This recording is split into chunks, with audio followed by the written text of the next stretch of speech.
Say it clear. Say it right. Say our name. Built this nation with our bodies and brains. You benefit, don't give us credit, say our name. We have BACCFIRES, foundational Black Americans. You want us to fight every time you in pain, but when it's time to vote for, silence remains. Yeah. They wanna be us, from the style to the hair, from the lips to the hips, body shaped in our glare. They cross borders, profit off the fight, civil rights, paying blood in this light. Asia to Africa, you walk, Mexico you can't ignore. FBI fought and still fighting today. Made room in the system that kept us away. You praise the same power that never chose you. Turn your back on the ones that broke chains just to the south. This land raised my child. Build different spread it sound. We have BACCFIRES, functional Black American. You want us to fight every time you in pain, but when it's time to vote for, silence remains. We were renowned, check the globe for proof. Streetwear in Japan still mirror our roots. K-pop chase the cadence, study how we move. Rapper world language, everybody fluent. From Atlanta blocks to Mumbai lanes, Heinemann kind spitting bars, connected to the flame. That ain't hate, that's impact, that's reach. Culture travel worldwide when the source run deep. They copy the look, they borrow the sound, but skip the respect when we still hold the ground. Love the rhythm, ignore the pain, celebrate the wave, won't say the name. This was home, before permission, before approval. Say our name. Built this nation with our bodies and brains. We benefit, don't give us credit, say our name. Say our name, say our name, say our name. We have BACCFIRES, foundational Black Americans. You want us to fight every time you in pain, but when it's time to vote for, silence remains. Say our name, say our name, say our name. Say our name. Say our name. Say our name. Say our name. Don't need your respect. Never needed permission. We built everything when we weren't even seen as human. Fighting. FBA stopped begging. We learned to build from scratch. Say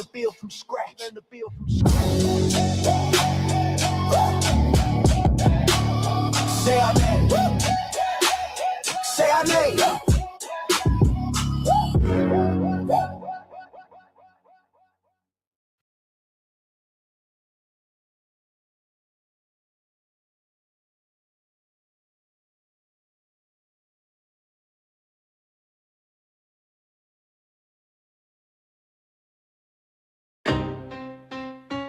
Y'all don't hear us. Pull up a seat and motherfucking listen.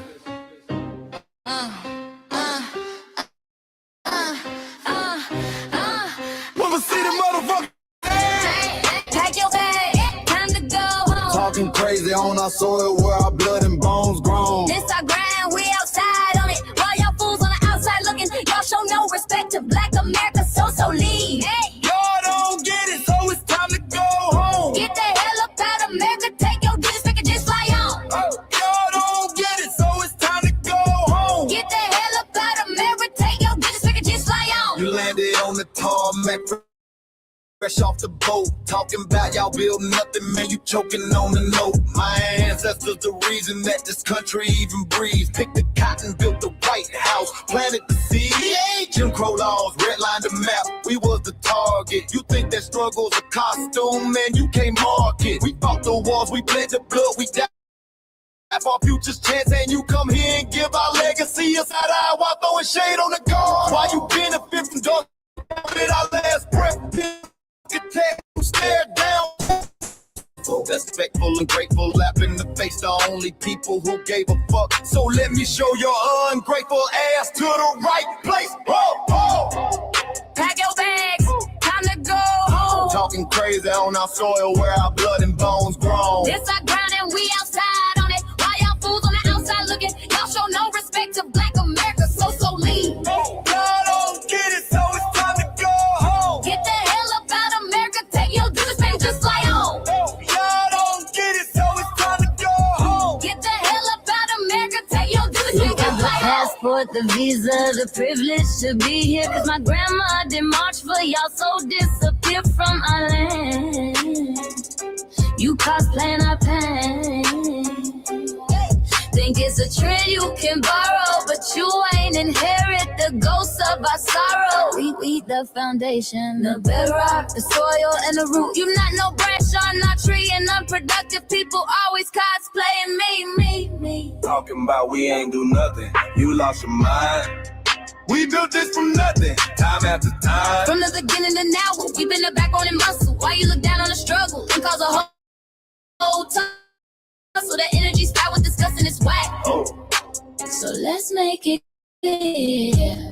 There's no time. This land is paid for in full. In blood, sweat, and tears, and dreams deferred. You don't get to come into a house we built from the dirt and telling Black America y'all ain't nothing. That's a violation. Facts.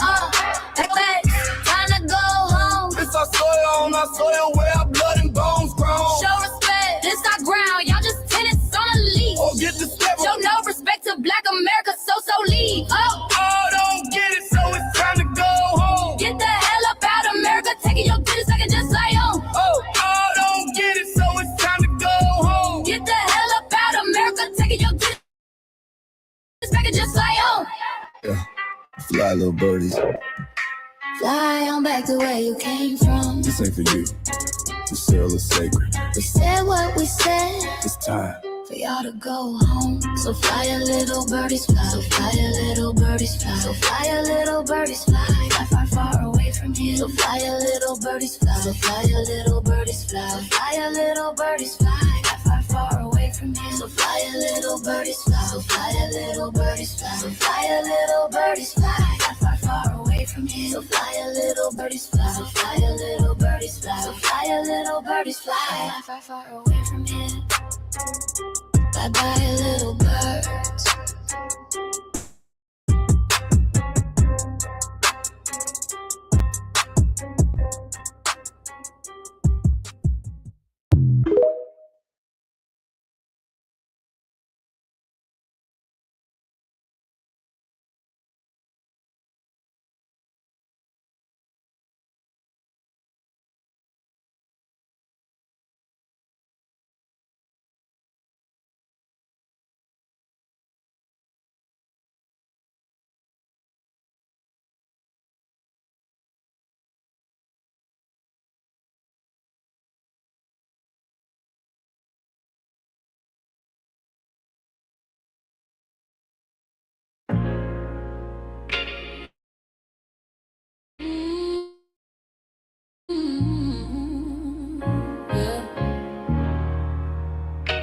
They thought we forgot it.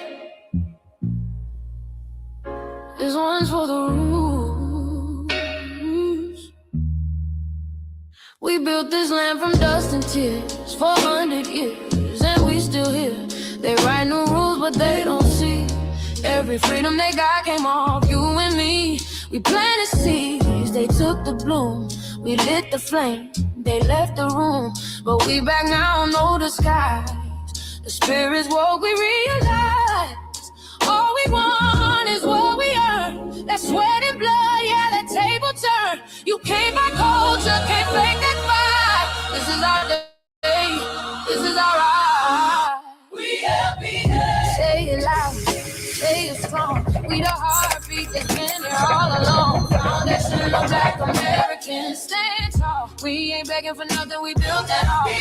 Born from pain and grace, you can see the truth written in our face. We the soul, the sound, to fight the flame. Foundational Black Americans, say our name. They love our rhythm, but they dodge our blues. Use our voice when it fits their news. They take our sound, but not our scars. We the backbone, we the stars. Now the veil is gone, the mask is clear. We see the game, we know it's here. No more silence, no more lies. We lift that flag and watch it rise. Rise up, rise up. We the ones that made this nation breathe. Our pain to power, our roots are trees. We know worlds. It's rhythm and grace shows, and now we're reclaiming our rightful place. Can't copy courage, can't steal pay. You can't inherit soul by changing names. Our story ain't done, it's the revival. We guard the gate, it's about survival. We FBA, say it proud, say it loud. The world dances on what we vow. Foundational Black Americans. Still we stand, still we fight, still we demand. Every block, every song, we've been right here all along. The soul of a people strong and free. Foundational Black Americans.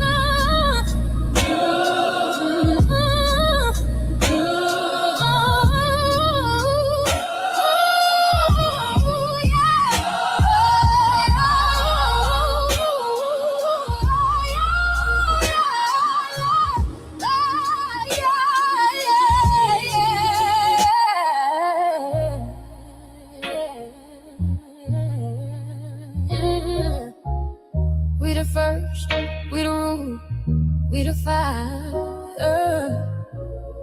Still rising, still here. Foundational Black American. We set the tone and they copy the cadence. Dance to our drums and deny the foundation. Wear the style but don't honor the source. Smile in the crowd and you distance and force. Say you not us but you rap like we breathe. Take the rhythm, then fuse the receipts. I ain't mad, I'm just holding the glass. Showing the mirror, now answer it back. I ain't here to cancel nobody. Just keep it honest, keep it solid. If you eat from the table we built, don't act surprised when we guard it. Do you like that? Do you like that? When I flip your sound and I ride like that. Do you like that? Do you like that? Do you like that?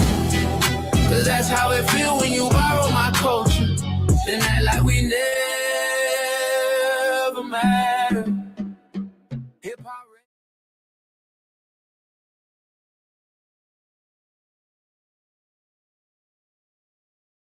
Mike Larry. Now this shit here,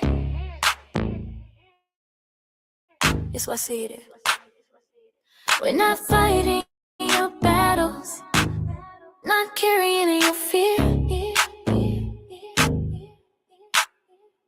We're not lending our history to people who erased us while we were here. Just cause you're born here, don't make you FBA. That makes you a citizen, learn the difference today. This is lineage, not a look you can wear, not a costume you borrow when it benefits you there. You use the culture, and that our backstage pass, a straight facade, but now the mirror's in your face. No disguise, and you're uncomfortable looking truth in the eyes. We didn't leave our land to beg for a chance. We stayed, we fought, we took every advance. That's the separation, that's the line you cross. We paid the price, you learned the cost. You waving your flag on our soil, but fighting not to go back home. Waving your flag on our soil, building comfort on a foundation you didn't own. We waving our flag, red, black, and gold. Stood our ground, never sold. You waving your flag on our soil, scared to build what you claim you love. Our humor, our style, the way we move, the smoothness, the sound, the things we prove. Music we birth, language we shape, innovation forged under constant escape. Warrior spirit means stay and defend, not flee your land and rewrite the end. You call it success, but don't confuse the two. Ease came after what we went through. You abandon your land call this strategy. You wave that flag loud, but won't return to build your legacy. That contradiction tells the story for you.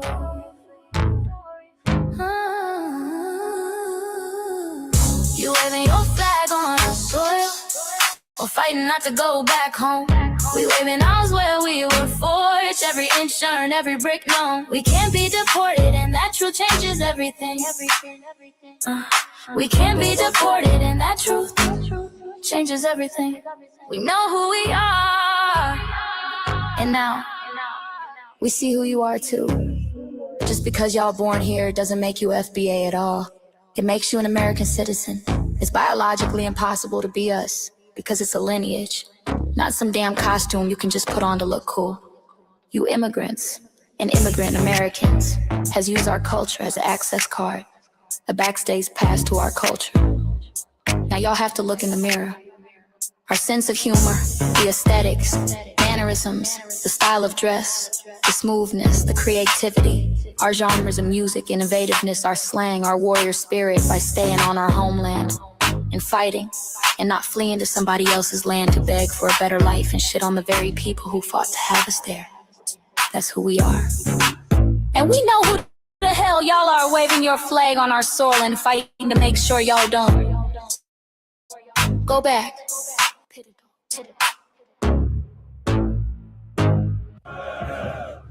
You can't leech off our culture anymore. Beat it!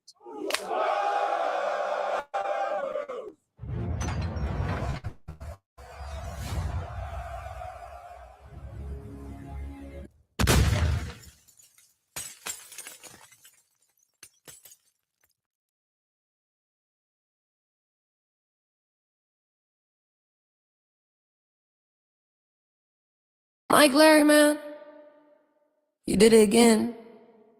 We really making history. Let's go. Do you like that? Do you like that? Flip your sound, how you like that? Do you like that? Do you like that? Say it loud, don't walk it back. Do you like that? Do you like that? You grew up mimicking us, now y'all switch it up. Turn the carbon copy, y'all ain't black, what the fuck? It's funny y'all connecting to our culture like it's Wi-Fi.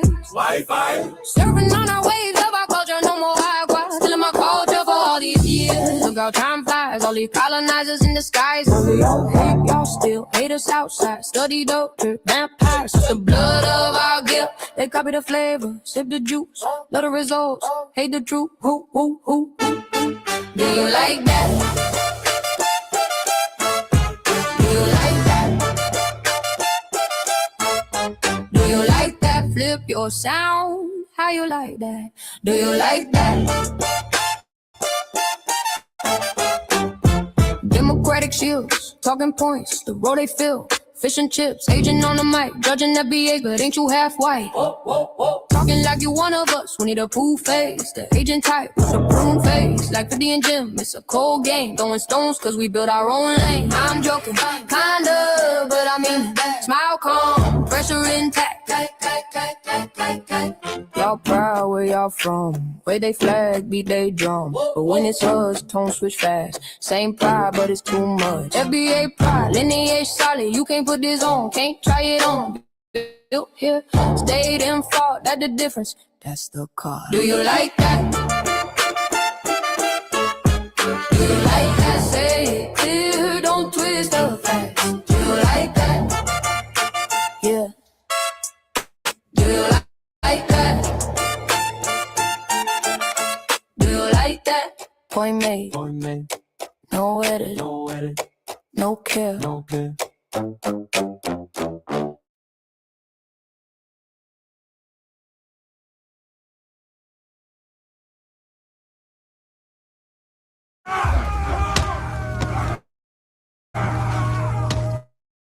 You know, erasing history is something that you have to do when it comes to conquest, domination, and destroying a people. If people knew what they were and what they were capable of in the past, they will understand what they have a possibility or a likelihood of doing in the future. Foundation of Black Americans, we've always had a culture of resistance. We cultivated a culture of resistance on this land, and we've been resisting ever since we've encountered European domination. But nothing was really popping in Europe until the transatlantic slave trade, and that's where they amassed a lot of wealth. One thing that I think is unique about our culture as far as how we resist, how we fight back, is just the environment we were put in from day one. Being only 13% of the population, the white supremacists were very meticulous about keeping that population at a certain amount. There was never a period when we did not resist the encroachment of the white man. They have a natural behavior of authority no matter where they go. That's why they'll step up in front of us in the line at the store. We're not important. They don't even see us. We've never been able to excel. We've never been able to relax. We've never been able to just be, which means that existence is resistance. It must be something in our DNA, our historical background, to when something doesn't sit right with us, especially spiritually, in our souls and in our spirit, we just say no. We live resistance. You know, from the moment we're born, we're in resistance. And it's handed down generation to generation. And so I think that cultural resistance is actually in our DNA, in our epigenetics, and then it blossoms out into the culture. So there's almost nothing in America that we do, from song to dance to politics, to the way we talk, the way we dress, having coded languages considered to be slang today. American culture is a form of always downplayed is not Black innovation. Everyone understands that our resistance has been that breeds everything into this nation. The further back you go, the further Black you go. It's just simple like that, brother.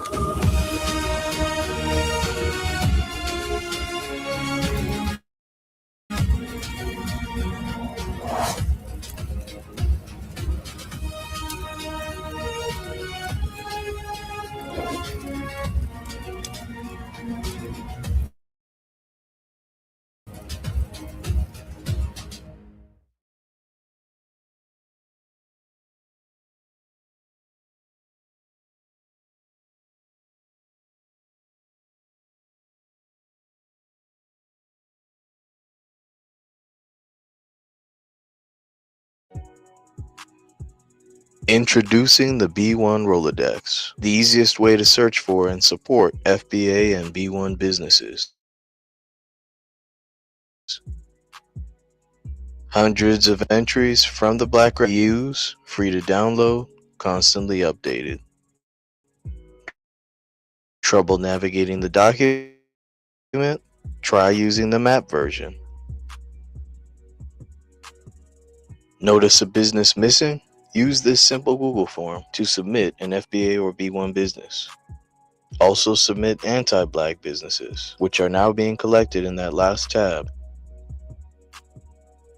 Find resources, contact numbers, and much more using the second tab. All the info you need to start practicing group economics today. Go to blacktruthunited.com. That's blacktruthunited.com. Greetings, Black family, greetings, and thank y'all for tuning in to another episode of the Frontline Black News. I'm your host, Chain Crewman, and we're joined with the other host, Lady Che. I'm going to apologize, we're running super late. The show will go on, and I don't think we're going to have any guests because I just know this article, so he will join us. The show will go on. So on this season 6, episode 39, part Trey, continuation, part 1 of the Frontline Black News, we'll be discussing several topics we didn't get to in part 3, and that is, are Black voters turning socialists? Hell no. Jason Arday's death, who's to blame? Graphic autopsy photo shake up Tupac murder trial.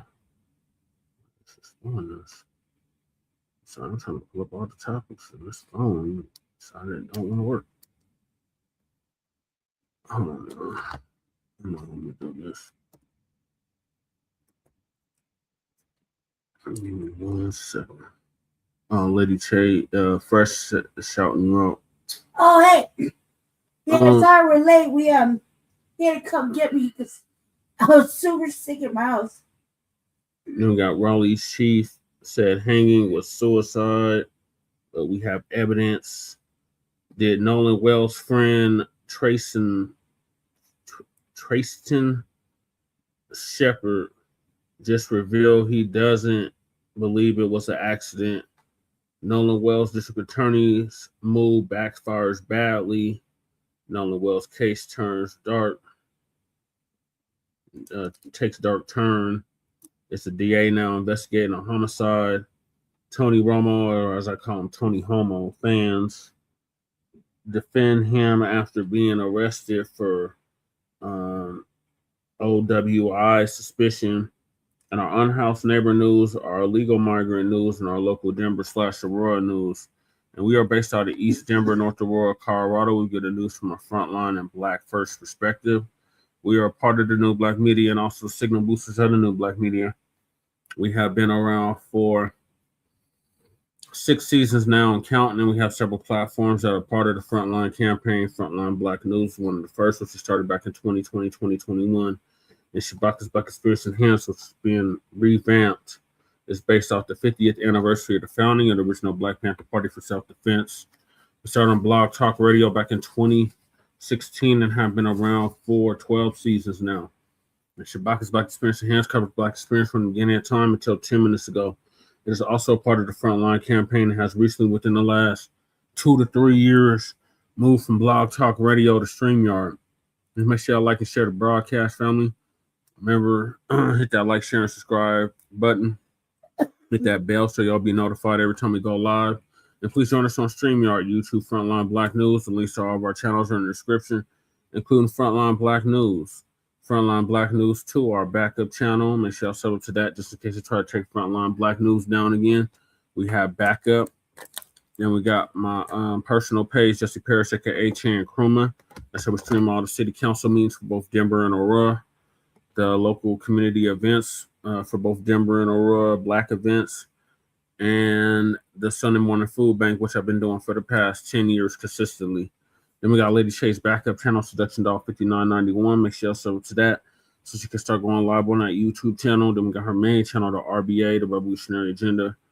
Make sure you check that out. She should be dropping the RBA sometime today or tomorrow. Yeah, that one ready. I just released it. And then we got Shabaka. Y'all can hear it in my voice, but not really well. Not really well. If you saw me right now, I'm like blowed up. Like it made like super swollen. I got like 50 pounds of water on me right now. I can't, and don't remember this on me. Take it off. Then we got Shabaka's YouTube channel, Jeanette One. Make sure y'all sub to that so Shabaka can start going live again on YouTube. Then we got our cousin, our local out the Bay Area, Jay Militant. Make sure y'all sub to Cuz channel, Witchcracker TV with Jay Militant. Then we got our brother Kukizi out the Mile High. Make sure y'all sub to his channel, Kukizi 5100. He used to do the intro track for the Frontline Black News, and now he's doing FBA culture reports. Then we got our brother from another mother, Breeze Omega. Make sure y'all sub to his channel as well, Breeze Omega. That's our brother from who's originally from Hempstead, Long Island, is now in Leesburg, Virginia. He was live earlier, so make sure y'all check him out. Then we got our brother Church of Black Power, our brother from Watts, California, who's now in Houston, Texas, who's studying to be a lawyer. Make sure y'all check him out. He interviewed me about 3 weeks ago. Make sure y'all check that out and subscribe to his channel. Then we got our brother Torian Rain Reloaded, who's been around for a decade plus and actually put Lisa Cabrera on and came up with several series, such as a We Fought Back series. So check out our brother Torian Rain Reloaded on YouTube.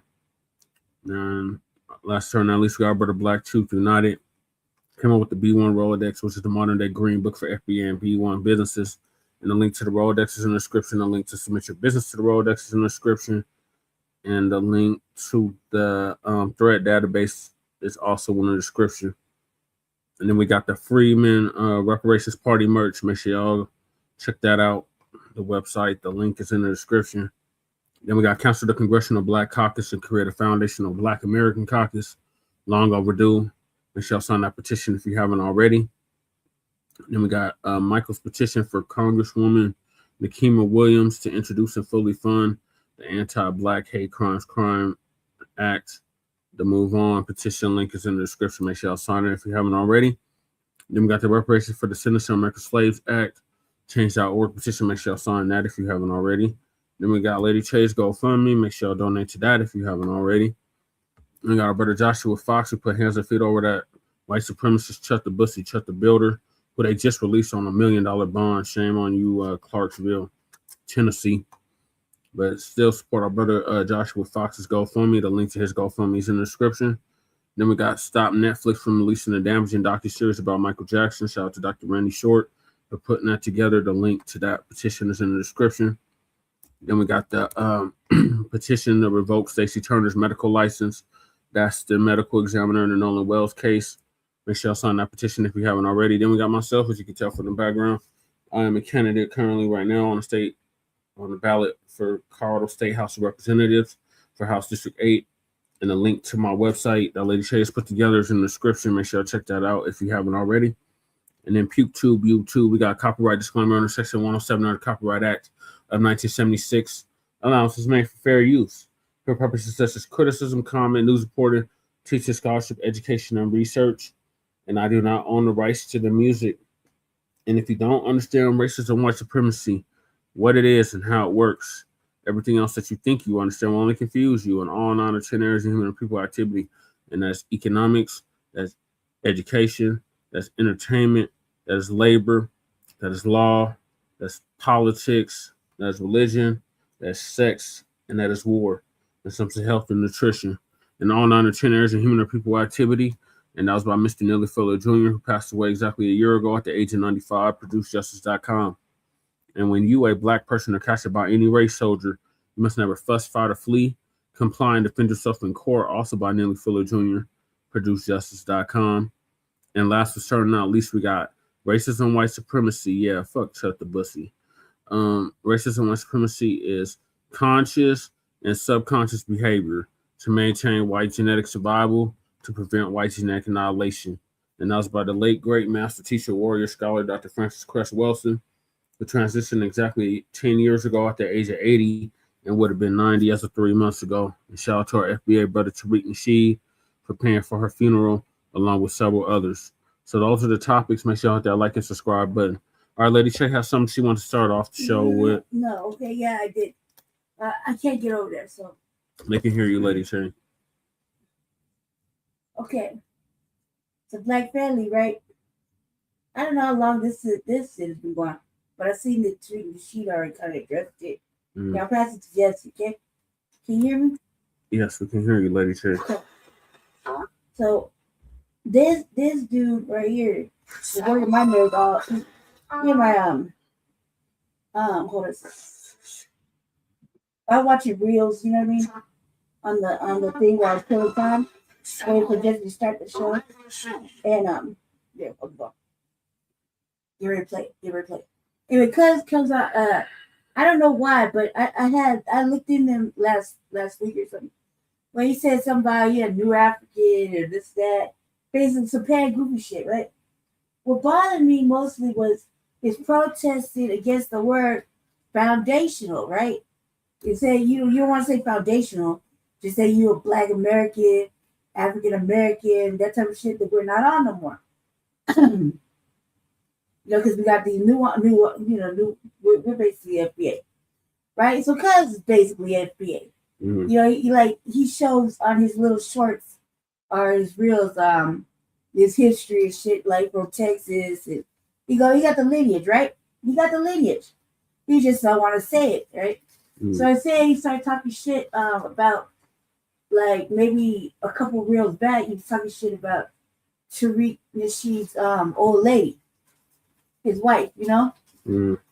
He called her biracial, called her some ugly shit, right? And I was like, dude, I'm typing in the reels. I be getting, I'm still working on this reactionary shit I be doing, I was like, I don't know what the fucking problem is. It was like you just protesting the word, foundational. I said, I think you just like to watch yourself talk, with your big ass horse teeth, right? And I was like, I'm gonna send this over to, because there's only a handful of us on Facebook still, right? Like Keezy's on there, Jay Diz is on there. I was like, we're gonna tear your ass apart. We're gonna cancel your shit real quick, right? That's what I'm thinking. Then I came across this video, and that's the one I want to play. I was gonna say something, I was just gonna let it go, but then I was like, play it, Jesse. Play it. Oh, she never hop in my comments with this nonsense. No, because I got the background on. Anyway, this dude's a fucking. This is a goddamn. Just one of these thinking you crybabies helpless. This is exactly the stupid shit I'm talking about. You think everybody that disagrees with you is not in your ethnic group. I'm a Black American, African American, through and through. My grandpa's from East Texas. My other set of grandparents from Mississippi. Ain't an immigrant in my family. I just know you're an idiot, fam. You wake up every day with Africans and the Caribbeans on your mind, and you haven't built anything. You took a donation to build a liquor store museum that don't got no real artifacts in it. You are a failed gangbanger. You ain't got nothing but failures on your resume, fam. You a failed leader. You ain't even did that shit right, man. You can't say we in nothing, bro. That's who I'm supposed to go against, bro. You a failed pimp, you failed crip, you failed Pan-African. You gotta tell the hell on yourself. And look at the shit you be putting in your head, bro, and the shit that stays on your mind, bro. What type of grown, straight, heterosexual man got pussy in his vocabulary, bro? Hey, bro, you better find somebody safe to play with, bro. I give you a brain aneurysm in real life, fam. Stupid ass nigga. Now let the record reflect, bro. You don't speak for us. We all ain't FBA, bro. We Black Americans, African Americans, descendants of the transatlantic slave trade. New Africans, if you will, but not no foundational Black Americans. That's some white ass shit that you made up that you really took from With the New African Republic. and tried to run with it as your new scam, bro. We been on your lame ass, bro. Go find something safe to do, bro. So leave that shit. Oh my god, this clown is clout chasing, clearly. Oh, Some clown, Val. What is that fool's name? The good King Justice. The good King Justice. Mm-hmm. Yeah, the hell with him.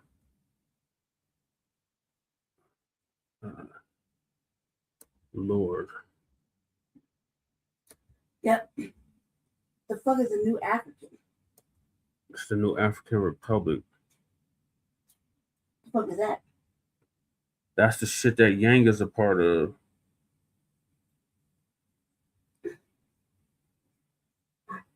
Okay, I'm done with that.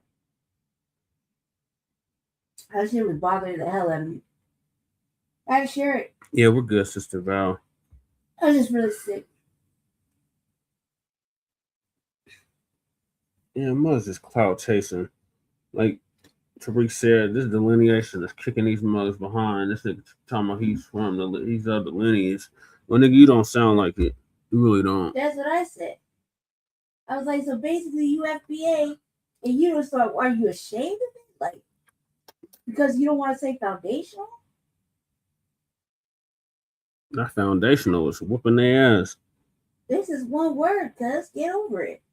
They don't want to get over it. They got a bug in their ass behind it. You see, we're the foundation of this country. They can't stand that. They all want us to be a generic Africans. We're not generic Africans. You get that through your pan goofy skull. There's one of them damn pan goofies that's part of the lineage, but don't want to accept it. Just stupid shit. All right, thank you for sharing that, Lady Shay. I'm gonna get to something real more serious than that. Yeah, that dude was it's just driving me crazy because it's like, look, I think he just want to hear himself talk. And he's saying everything that is just exactly described FBA, but it's so disrespectful with it.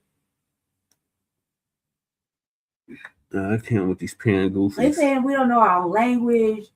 We got Tethernism. Like, what in the fuck is he talking about? Like all our ancestors, they were like Native Americans don't speak the native tongue.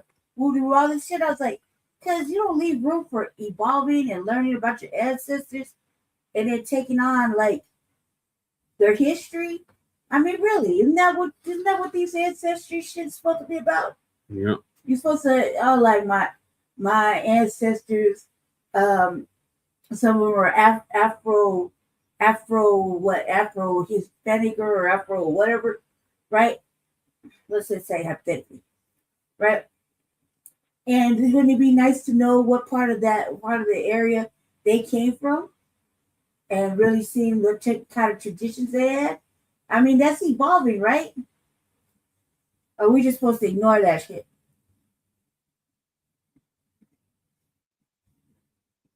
That's why I was talking shit about the flag, our heritage flag. Remember? Mm. Dude, these damn pan goofies ain't got nothing better to do. They can make all the videos they want. It's not gonna change delineation. Shit's kind of irritating me though. So we'll move on to the next topic, the first topic, and that was, are black voters turning socialists? So our brother, Professor Black Truth, gonna give us an update on that. Family and fellow soldiers, I'm the professor, and this is the moment of truth. As the white left is jockeying for position and trying to secure as much political support as they can, there's been a lot of talk about the rise of the Democratic Socialist of America and how they've won some political races. But as we all know, in America, there's actually very few blue states. Mostly America has red states with some dominant large blue cities inside of them. And beyond that, it's understood that those dominant blue cities are blue because of black voter turnout. Without black voters, a number of those blue cities would be red or at the very least purple. And on election night, that means the state stays red. Whenever these white leftist elements are trying to build up their political clout, they inevitably try to get black support, not because they like black people, they don't, but because they need all the help they can get. And we are not and never will be part of the establishment, which for a lot of these white leftists, they think means that we're ripe for the picking, but they want to pick us for nothing. If these guys are trying to establish a national political footprint, they need the major cities, and that means they need black support. But the main thing they're looking for is political and moral legitimacy. That's what they're hoping is going to actually make them a national force. And there is no substitute for the moral legitimacy of the FBA community. We and the tide of history we represent are unique in the history of the world and indispensable in the history and political fabric of this country. Everybody wants to ride our coattails. Everybody wants to lay claim to that moral legitimacy, but they all want to do it for their own immoral ends. The problem for them is that they can't do it without our permission, and no amount of getting black pork chop preachers and self-serving Negro politicians will be enough to get us on board, not in and of itself. Don't believe it? Just ask Mike Bloomberg what happened when he ran for president. He had his Negro politicians lined up like the former mayor of Houston, Sylvester Turner, and his Negro preachers like that fool at Brown Chapel AME Church. Bloomberg just knew that if he had these sorry Negroes as his front men, then the black masses would be mindless lemmings falling in line and obeying. Well, that may be the way things work in New York City, but in the rest of the country, things don't go like that. And speaking of New York, a number of black New Yorkers are saying that they like Zohar Mamdani, or at least that's what these white media outlets have claimed.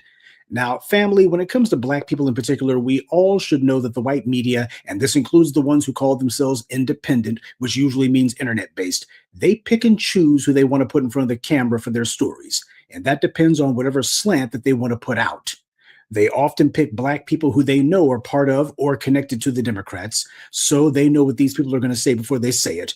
But it also works the other way too in all kinds of stories. They seek out black people who will say what they want them to say. And if you're not saying that, then you don't get featured in the story. Mamdani's promised nothing to black New Yorkers. He's getting praise from the white left because he's patched some potholes and he's done what for them are some other feel-good gestures. He seems to be trying to carefully build up his political brand. His statement regarding Benjamin Netanyahu was interesting and noteworthy, but ultimately nothing we haven't heard before. It came and it went. Yes, the Democratic Socialists are seeing black voters as a bloc that they can appeal to, since black voters have been the first ones to disengage from the Democratic Party, and that's because of the work of the black grassroots led by the black media. And yet, not one of these candidates acknowledges that fact or is willing to reckon with the Black media. They see Black voters as basically the base for a new political party, their party, the same way that Blacks have been the base of the Democratic Party. But are these DSA types any better or any different than the Democrats? Or are they just people who wanted to get into the political arena, they needed a political base to do it with, and they're willing to take votes from anybody who will give it to them? I told you about this, that when Black voters, young Black voters in specific, decided to turn their back on the Democrats, nobody was going to acknowledge the reason why, because that's simply too terrifying for them to talk about. But they know other constituencies were likely to follow suit. And here you see it happening. Black voters made the first move. We kicked open the door on that. And now we have these non-Black groups trying to play political catch-up and say, yeah, we're tired of the Democrats' political failures too. The older Black voters, yes, I'm talking about the boomers, are dying out. Betting all your chips on a bunch of olders who are only turning out to vote in order to protect their Social Security and Medicaid, that's not a long-term strategy. But it is exactly what Roly-Poly Martin was recommending that the Democrats do.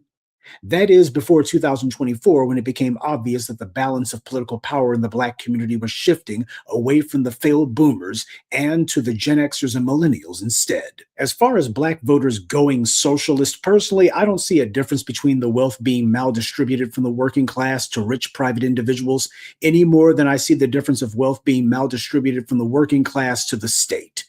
Both of these result in the exact same outcome. The non-land-owning workers are deliberately and intentionally impoverished, and their money taken from them and given to a small handful of individuals who are allowed to monopolize that power. Whether that small cabal of individuals are rich businessmen or greedy bureaucrats is a distinction without a difference. And when you look at how Elon Musk and other business people are literally running the government, we've seen a fusion of the two already. We've been here before, family. Dr. John Henrik Clarke talked about how during his youth in the early 20th century, he, like a lot of Black people in America, were exploring different political philosophies and alternatives to what is practiced and enforced in the U.S. A number of these Black intellectuals and activists saw how the rival to the United States was the Soviet Union. And a lot of those Black people were approached by or otherwise met with a number of white communist and socialist types. The Black Panthers, such as Fred Hampton, identified as socialists and expressed every bit of socialist dogma and rhetoric, such as the bourgeois and the proletariat, etc. They spoke about the fight for Black empowerment as being actually a subset of a larger global class struggle. That's the way that they talked. But Dr. Clarke said that he and others who had befriended white socialists way back in the day, they soon became disillusioned with these white socialists when they saw that these guys were basically wannabe white elitists. They were fine talking about Black rights, so long as the subject never translated into broad-based Black power. So long as Black people remained the poor, downtrodden voters, these white socialists were glad to give sympathy, but they had no plans of ever sharing power. They weren't trying to change the status quo. They were just trying to change their own place within it. This was what we saw with another self-identified Democratic socialist, Bernie Sanders. He wanted Black support, but made it clear he wasn't offering Black voters anything. This is not new. Dr. Clarke and his contemporaries also found that those white socialists only wanted Black support to augment their own numbers.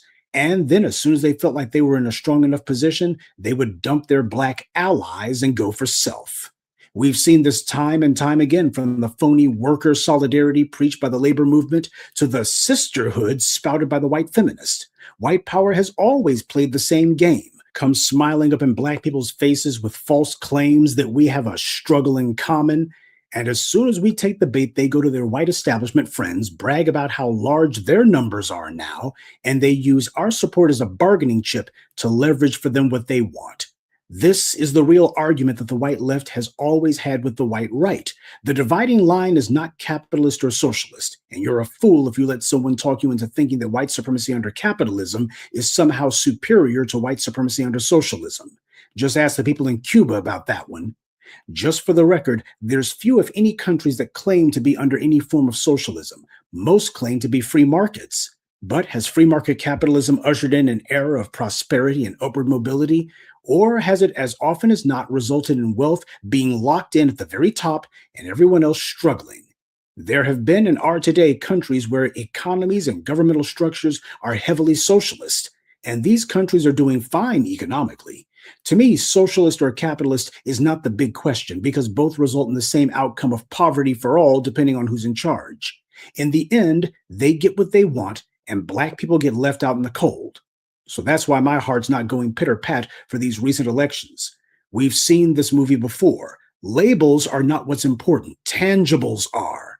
What socialist is offering us that? What socialist has come to the Black voters, particularly the Black grassroots, and admitted that we have needs that are being ignored, and then has put forward a policy framework for how they intend to get these needs met?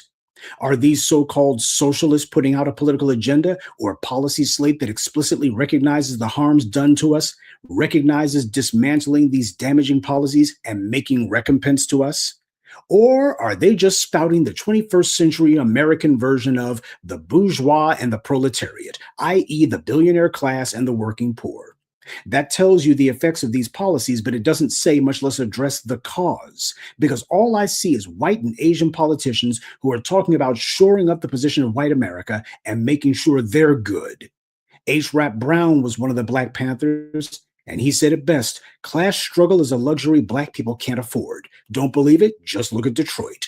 Class is the dividing line between white people, but Black people's problem isn't class, it's race. So whether it be capitalist or socialist, so long as white supremacy is in effect, these will be distinctions without a difference where we're concerned. We should only vote for someone who is coming to us and speaking to our interest. We don't have to fall in love with someone's political affiliation, nor should we. The ballot is supposed to be like a business. Anyone can get in, so long as they got the money. So don't let the white left play the game of acting like Black people falling into lockstep with these socialist candidates is somehow an expression of Black voters flexing their muscles. That's what they're telling you. When you're voting for us, that's you flexing your muscles. See, you're showing the power that you've got when you vote for us. That's a con, family. Patting you on the head, done that for decades. They only praise what Black people are doing if it benefits them. The truth is we flex our muscles when we turn out to vote or when we upset the apple cart by voting for the couch. We know we have. Everybody wants our vote for free. Lip service is a scam, and we're done falling for it. Whoever wants the Black vote has to come to us and tell us what we're going to get. The white left trotted out pathetic puppets like Joy Reid to tell the world that anyone saying Black voters ought to get something for our vote is a Russian bot. Well, ever since she got canned, instructed on what to say, and she said it gladly, right up until she wasn't getting paid to. And the same with Don Lemon. This is why their attempts to reinvent themselves as these faux radicals isn't going to work. Their track record of carrying water for the status quo is too well established and too well documented for them to take off their white lackey uniforms and try to put on a crusty kufi and some threadbare kente cloth. So, as for Black voters becoming socialists, I say that we shouldn't. And I know a number of you call yourselves capitalist, but that's not where I'm coming from when I say that we shouldn't go full Marxist. All of these so-called free market capitalists were only too eager to go to the government and have a socialist bailout for their companies when they wanted it. It doesn't pay to get too caught up on terms, family. We are not supposed to be socialist or capitalist as far as I'm concerned. Slavery was created by, perpetuated by, and done for the sake of bootstrapping capitalism. We're supposed to be Black empowerment. Does that mean don't vote for a socialist candidate? Well, that depends. My requirement for voting for a socialist candidate is the same as my requirement for a so-called capitalist. Are they actually looking to do business? Political maturity requires that we look at things coldly and clinically. We shouldn't be aligned with any of these political parties because they were started by people who are not basing their parties on our interest. I'm not saying if you're a registered Democrat or even a Republican, you're fighting against us, not at all. What I'm saying is that you're not supposed to be voting for a party, you're supposed to be voting for a policy. You're supposed to be a political free agent. Being politically independent is a very good way to show people that they cannot take you for granted. That doesn't mean that they're going to fall at your feet and obey you, but it does mean when these creeps come calling themselves, smiling up in your face and asking for your vote, they got to think twice. Or if they fail to think, you can show them, I'm not on your side. I'm on my own side. You have to persuade me to vote for you, and that persuasion takes the form of telling me what I'm going to get.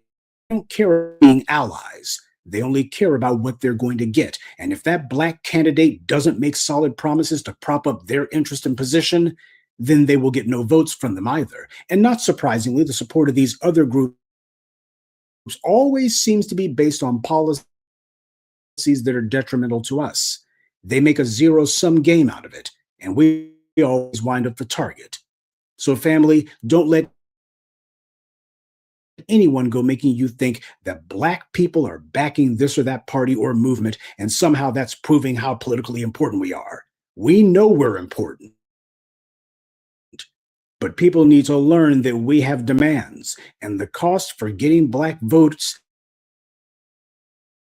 is to acknowledge those interests and then say these so-called now. But if they're not able to attract and keep black support, before it's all over, very quickly, they're going to find their Democratic Socialist Party being deader than Trotsky. Good day, and be one. I'd like to take a moment to mention Angel, FBA Queen, and Samantha Ellis. Salute to them, and thank you to everyone for listening, liking, and sharing this message. What are your thoughts on the DSA, Lady Che? It must be the season for them. The video you're about. Everybody has a season. It must be their season. It's not gonna change anything. I don't mind the division. What I mind is don't think you're gonna come up in our motherfucking house and act like you change the shit when you don't even speak to black people. Right. So, they can save all that fucking shit for everybody else, but they don't talk to black people. They don't ask black people. Excuse me. I'm sorry, I'm really sick, so forgive me. They don't talk to black people. They don't interview black people. They don't send surveys to black people. They can get a good goddamn about black people. Mm-hmm. However, the right black person have them behind them. Yeah, you got the numbers to help push you to the win. That's all they're good for. They have the numbers. They have the people. They have a volunteer staff to, make calls on your behalf. But it's not necessarily a good look. Even right now, it has got the Republican and also got the Democrats shook. Republicans have always been in their own space. They really could give a fuck about the DSA. Right. So, you got the Democrats shit, and I think you should. Because the Democrats, they ain't even come up with no messaging this whole time. And they're not. All they're gonna keep saying is Orange Man bad. Yeah. And so this will be another season where they don't get the black vote. Vote in your black interests. Like we always say, vote for tangibles in your black interests in your local elections. And you can't wish for a good candidate if you're not willing to go put in the work and try to talk to that candidate. Right. So that's all I guess. Yeah, so black voters is not going DSA. Mm-mm. So you can start with that madness. Ain't none of these DSA candidates offering anything tangible, black family. And like we've been saying since day zero, demand something tangible for your votes. Mm-hmm. If they don't have reparations on their platform, direct lineage-based cash payment reparations, an anti-black, anti-FBA hate crime bill, end of qualified immunity in all 50 states, land grants, land allotments specifically to our lineage group. Don't waste your time voting for them, black family. It's a waste of time. All right, so this other story has been real popular. The professor covered it. One of those. I think he's a Tether. Yeah. Tether professors got the boot Yeah, I think he unalived himself, or they said he unalived himself, or some crazy shit to update on that.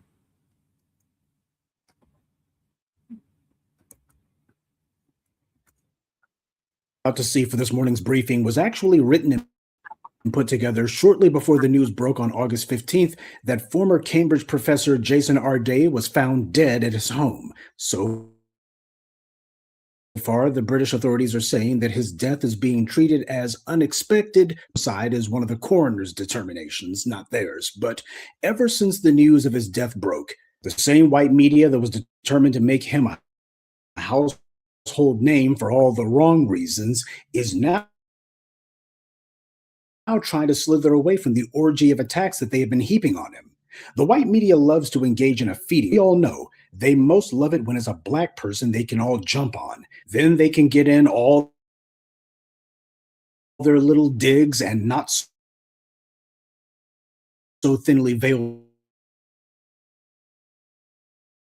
Arday wasn't being held up as an individual. The white right and the white media held him up as being a black person. Full stop. That's what the IP Field Day, using Jason Arday as a foil for their typical anti-black smear campaigns, is now trying to distance themselves from all of that negative coverage they were giving him and pretend as if they weren't engaged in some kind of witch hunt. The headlines have changed because they understand that what they were all reason. And after this, they're rightly concerned that people will be shaken up from the... Was this tempest in a white media teapot worth a man's life? No, it wasn't. But more important, ask if it was proportional or even necessary to begin with. That's what the white media is concerned about, because the white media were the ones who hyped this up, pushed it, and acted like this story was the single most important issue that ever hit academia ever, when if Jason Arday had been white, we wouldn't have even heard about it at all. I'll show that to you later on, but first I'm going to show you the video about the Arday scandal that I made right before his death. Family and fellow soldiers, I'm the professor, and this is the moment of truth. Most of you have never heard of Jason Arday. He is, or rather was, the youngest black professor at the University of Cambridge, having become a professor there in 2023. Last week, he resigned amidst a frenzy of accusations of plagiarism and an investigation into his academic qualifications. Being intersectional, former Congressman George Santos and Jussie Smollett come to mind on that one. Questions about his qualifications were raised publicly last month by a guy named Nathan Koffness, a one-time Cambridge philosophy researcher who left the university after his critique of diversity, equity, and inclusion programs sparked widespread protest. Now, as soon as I see that a white professor who was spouting anti-DEI rhetoric was one of the people who kicked off this scandal, I immediately could smell the stench of right-wing racist. That train's never late. Now, since the white media decided to credit this Koffness character with kicking off this little scandal, at the very least, we ought to ask some questions about the guy, because the first rule of any sort of intellectual inquiry is to consider the source. Not surprising, on Varsity and online, and in it, they pointed out that this Koffness character has a history of this stuff. In 2019, he was posting his intelligent than whites, and then after this, he was hired by Cambridge in 2022, where he continued his racist ranting. In 2024, the final straw came when one of his blog posts went viral. In it, he wrote that, quote, in a meritocracy, Harvard faculty would be recruited. Blacks would disappear from almost all high-profile positions outside of sports and entertainment, he said. Apparently, nobody's ever told this idiot that black pilots have a sparkling perfect record when it comes to commercial airline service. Not to mention when you look at the doctors who have lost their licenses or otherwise gotten themselves in trouble for some sort of misdeeds, you don't see the black ones featured very prominently at all. Among his insane ramblings, he also wrote, even now, when wokeism does not pose a serious physical threat to anyone, it has poisoned art, culture, scholarship, and social relationships white children are brainwashed to despise themselves because of their skin color. Bending over backwards and twisting your tongue into knots, trying to invent some phony white victimhood. First of all, he doesn't know class, and they use it frequently. We can think about Amy Cooper among countless others on that score. And being a woman doesn't trump being white. And the same with LGBT persons, too. Some of the most mouth-frothing anti-Black racists are also LGBT. Jeffrey Dahmer, Ed Buck, Milo Snuffleupagus. Bruce Jenner had a sex change, and that did nothing to reduce his white privilege. Nobody insane scribblings to even, not a sex change. And yet, keep in mind, this imbecile was hired at Cambridge. This after he had already been posting anti-Black racist nonsense. That is a far larger scandal than anything Arday's been accused of so far. Now, Cambridge finally fired this Coughness character in 2024, but the real question is why anyone would have thought him qualified for employment at an elite school in the first place. Now, of course, in a true meritocracy, because they didn't earn it. They're not smart enough to. Keep in mind, this guy is supposed to be a philosophy professor, but he only seems to be interested in eugenics. And this clown was making all kinds of racist remarks, which he had been doing before Cambridge made the mistake of hiring him. And as a result, Cambridge was being associated with his stupidity. But this is who the white media is pointing to as the one who helped to start questioning Arday's qualifications. On July 24th, the Times of London published an analysis of Arday's 2015 PhD thesis, highlighting what it said were multiple examples of passages that were identical or near identical to an earlier paper written by another researcher. The British media also raised questions about Arday's claims that he had running 30 marathons a day his doctorate, but that changed when Cambridge opened its own in his resignation letter, saying his decision should not be interpreted as a loss of faith in scholarship. Nor should it be mistaken for an acceptance of the narratives that have surrounded me, he said. It is simply the decision of someone who has reached the limits of what any person should reasonably be expected to endure. So what this tells us, a grinning idiot was sitting here thinking that he was on the team the whole time. Those white academics who were around him, they already knew exactly what they were going to be doing. They didn't bring him in to be the youngest Black professor there. They brought him in so that he could be lent to a particular narrative that they already had planned out from the jump. Now, of course, you got the white right who have decided that they want to make a tempest in a teapot over this, because that people want to turn this guy into the poster boy for DEI and trying to point the dirty end of the stick at Black people. It was white people who hired him, same way it was white people who hired the now disgraced pseudo-intellectual Coughness. Black people, and they decided to give him a doctorate, and some other white folks decided for the same reason they put him on the payroll. Though I will say this, if we're going to make plagiarism, the majority of the plagiarists are, like, for example, Neri Oxman, the wife of billionaire Bill Ackman. You'll recall at the time that Ackman and his wife were going on an orgy of phony accusations against university presidents who dared to allow students to protest the genocide in Gaza. They went after the Black female president of Harvard, claiming that she had plagiarized her dissertation. And then it was revealed that Ackman's wife important things that any university president does. So that's why President Gay was sent packing. But then, embarrassing for Ackman, so he threatened that he was going to investigate everybody at MIT. He needed to be investigating his wife to find out how she did something so careless. But then again, what else do we expect from the legacy admissions demographic? Most of them plagiarized their work on the few occasions they bothered to turn anything in. With these people, it's who they know. It's definitely not what they know. But this is something that needs to be remembered by these so-called Black academics and by every Negro who thinks like them. When one of these Negroes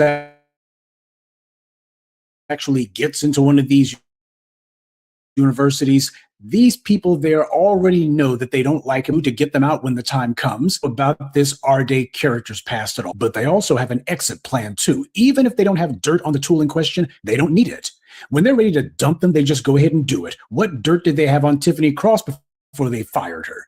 They had dirt on Joke Reed, but when they threw her out the door, they just went ahead and did it. They didn't even need to bring up her blog post scandal either. It wasn't necessary. So of course they let this smiling, grinning buffoon in there, because not only do they get to see him predictably be thrown out the door in disgrace, but now they can point to him. They're going to hold him up and say, see how undeserving these Negroes are. I mean, it's just been a problem, you see. That coughness creep was exactly the kind of scum that they want there. It's only because of the fact that he drew too much heat today. What they knew was prophecy, and when it predictably blew up, they could say, oh, well, you see, we tried. And from then on, at least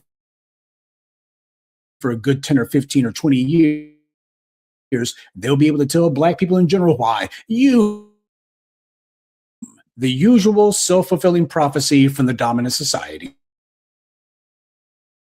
After all, these white supremacists who work at these universities, they likely smarter than these smiling, grinning fools who they put on the payroll. This is the purpose that these chumps like Arday serve. No, he could be useful to their end goal of discrediting Black academics and collegiates in the end. And finally, not to be messy, but we all know that occasionally we get some Black Briton or other who will contact somebody's podcast, or they'll be posting the Americans. By and large, many, if not most of the Afro-Britons originate from the islands, the Caribbean, that is. That's why you got so many people down there in Jamaica and where have you, who will also brag to you and say that they know somebody who lives in London, or they got somebody who goes to Oxford, or somebody who got admitted to Cambridge, that kind of thing. And what they like to do is to basically say, see, this makes us smarter than you. We value education more than you Black Americans do. That happens on a frequent basis. Not all the time, but it happens enough times. And that being the case,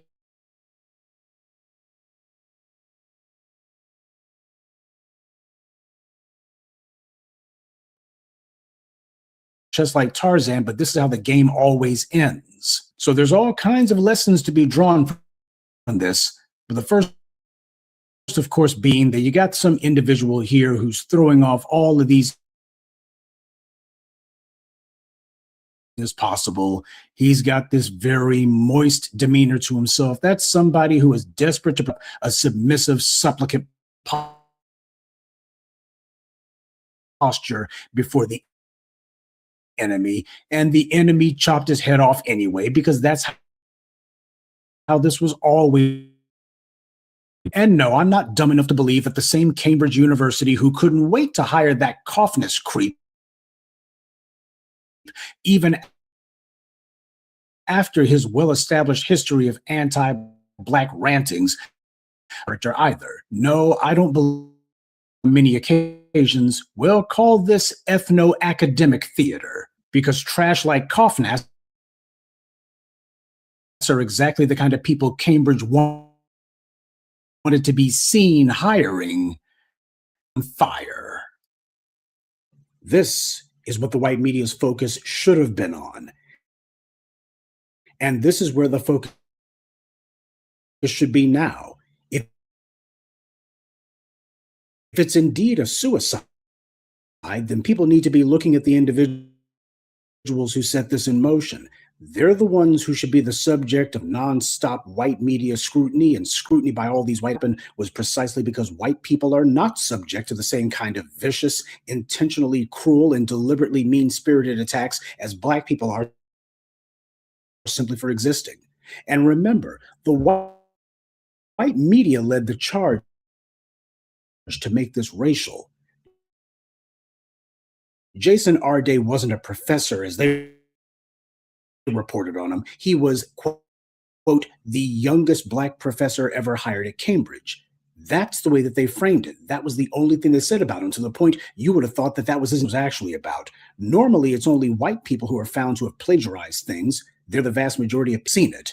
And that's the always deracinated whenever it's a white person. You know, just like mass shooters are always deracinated. It's not a white issue, it's a public safety issue. They'd even bother to cover it. But when it's a black person, oh, that's totally different. That's got to be front page news now. And nobody ever points out, hey, maybe it's front page news because this almost never happens. This is meant to invent the false impression in at the very institution. Because you see, the last time the white media went on an orgy of anti-black smears against a so-called plagiarist, it was also against another black person. In the case of Jason Blair, he worked for the New York Times, but in 2003, he became the subject of unprecedented media coverage after it was alleged that he plagiarized a number of his articles from the work of other reporters and had allegedly made up details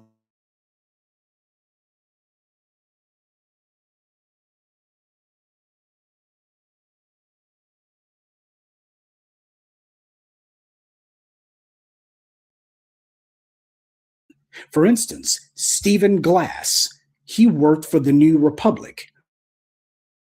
Over a 3-year period, Glass invented quotations, sources, and even events.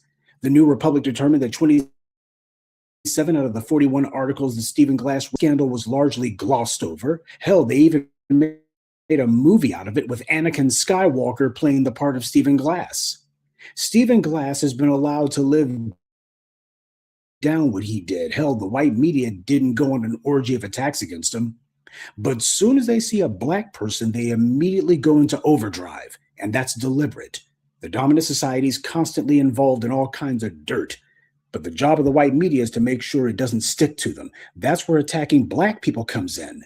When Harvey Weinstein is exposed as a sexual harasser and rapist, they have to make sure that they then put out about a dozen stories about R. Kelly and Bill Cosby next.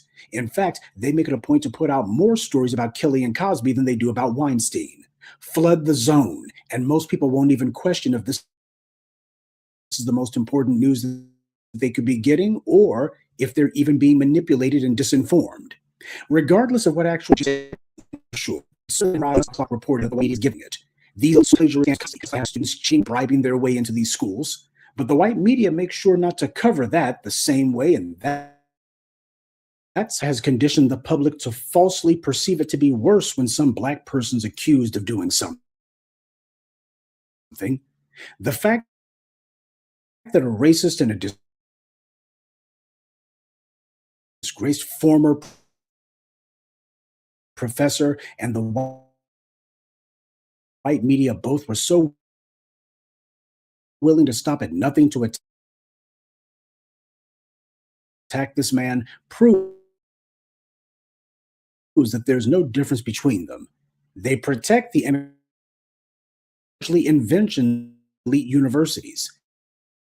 They began by pushing the God ordained that black people are inferior and you can't question to become increasingly more dependent on science for its power.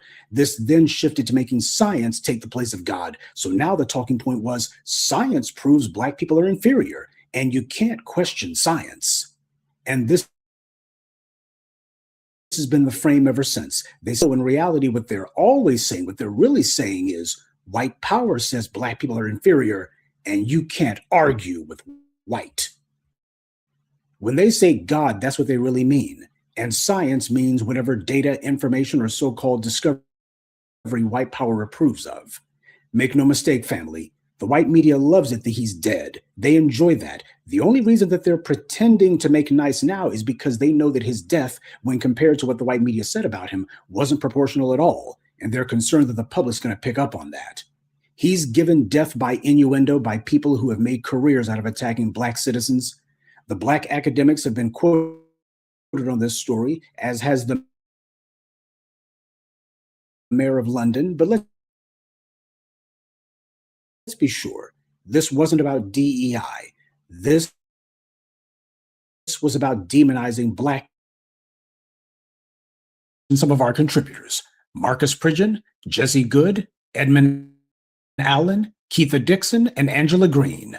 To them, and thank you to everyone for listening, liking, and sharing this message. Black empowerment only exists because of you. Professor.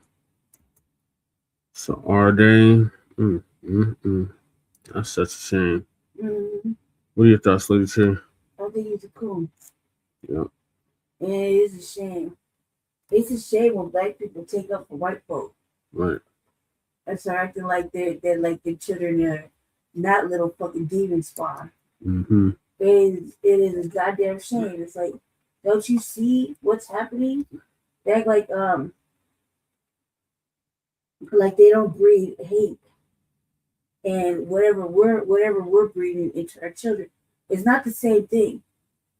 We tell our children to stay away from white folk. It's not because they hate us or we hate them. It's for our own protection. Mm-hmm. You know what I mean? And their own protection. For their own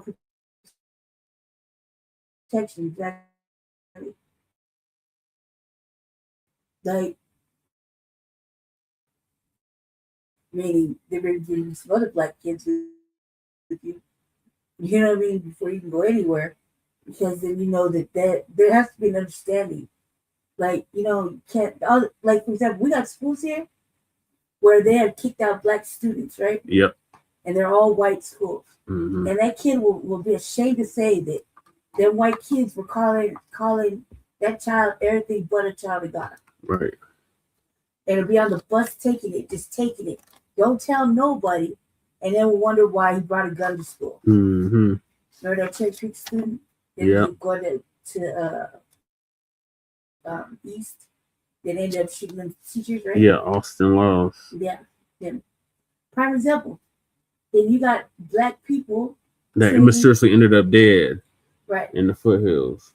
Yeah, you got Black people treating this kid like he's a pariah in a Black school, or used to be Black school, right? And then you wonder why he goes and tears off and pops two people and then takes off and allegedly kills himself, which is kind of like an allegedly kills himself because he was in a car. Right, how he get all the way out there? It just don't make no sense. He drove up there, but even if he did drive up there, he wouldn't kill himself outside of the car. Right, it just doesn't. It didn't add up then. It still don't add up now. If you've ever tried to end your own life, I'll give you a prime example. I've tried multiple times, right? Mm-hmm. And recently, I tried like maybe 2-3 years ago. Okay. Mm-hmm. And all I wanted to do was be in the comfort of my own space. Mm-hmm.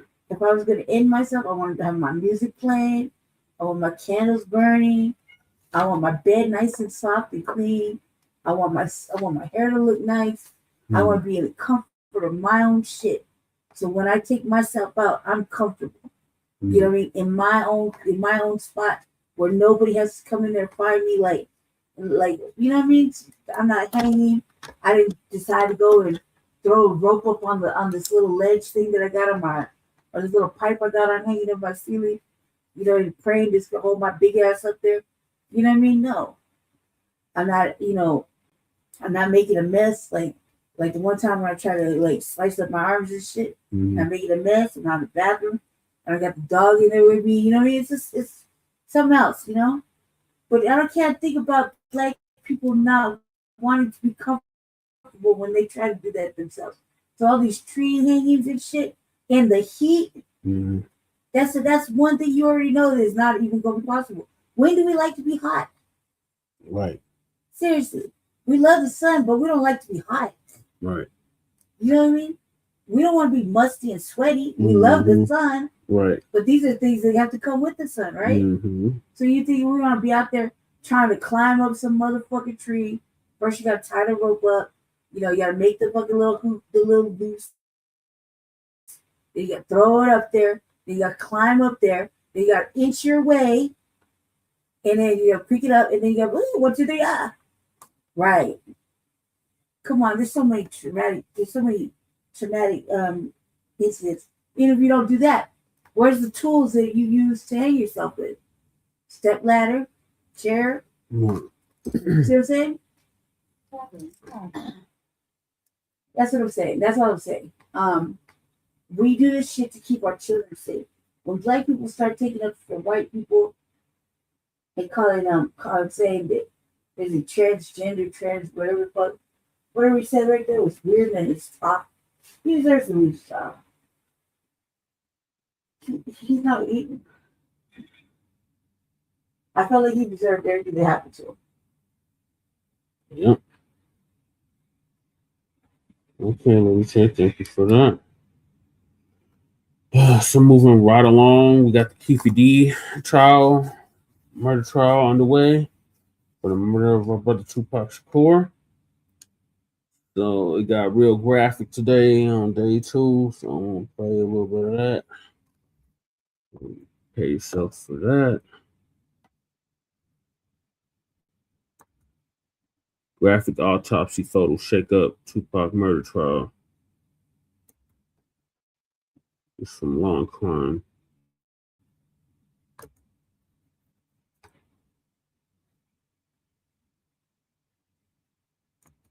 Multiple times. And on day 2 of this highly anticipated murder trial against Dwayne Keefe D, exactly what those bullets did to the superstar rapper. He died of gunshot wounds of chest and abdomen. As witnesses took the stand and described the gunshots and what they saw in them, may be the prosecution's biggest problem. And we just suddenly heard a lot of gunfire. Somewhere between 9 and 15 shots in a series. Something like that. That suggests to you that the Okay, so we're continuing our coverage of the Dwayne Keefe D. Davis trial out in Las Vegas. The only person ever charged with the murder of Tupac Shakur, who we know was gunned down out in Las Vegas in 19. Of the trial, it was the beginning of witness testimony. The prosecution alleges that Davis orchestrated the killing of Tupac Shakur, that it was because Shakur and others allegedly beat up his nephew, Orlando Anderson, earlier in the night at the MGM Grand. They plan to use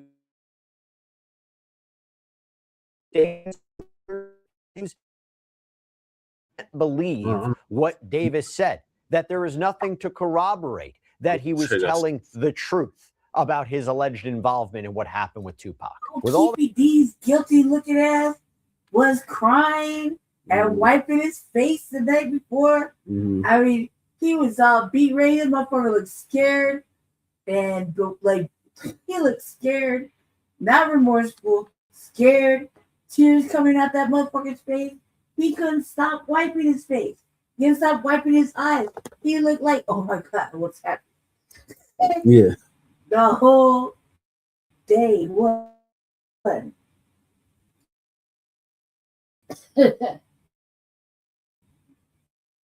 This is day 2, though. You're on day 2. Yeah, it's day 2 now. Yeah, let's talk about it on the RBA. Yeah, we done. Yes. that in mind, now we go to day 2. So the prosecution began today by calling Dr. Lisa Gavin, a forensic pathologist and medical examiner for Clark County. Now, she wasn't the original doctor who performed Tupac's autopsy. That doctor has since passed away. But she reviewed the records, the photographs, the medical reports from 1990 Tupac Shakur. Notably, the jury through the autopsy photos, several members of Tupac's family got up and left the courtroom. Not surprising when you consider that this is what she told the jury about how Tupac died.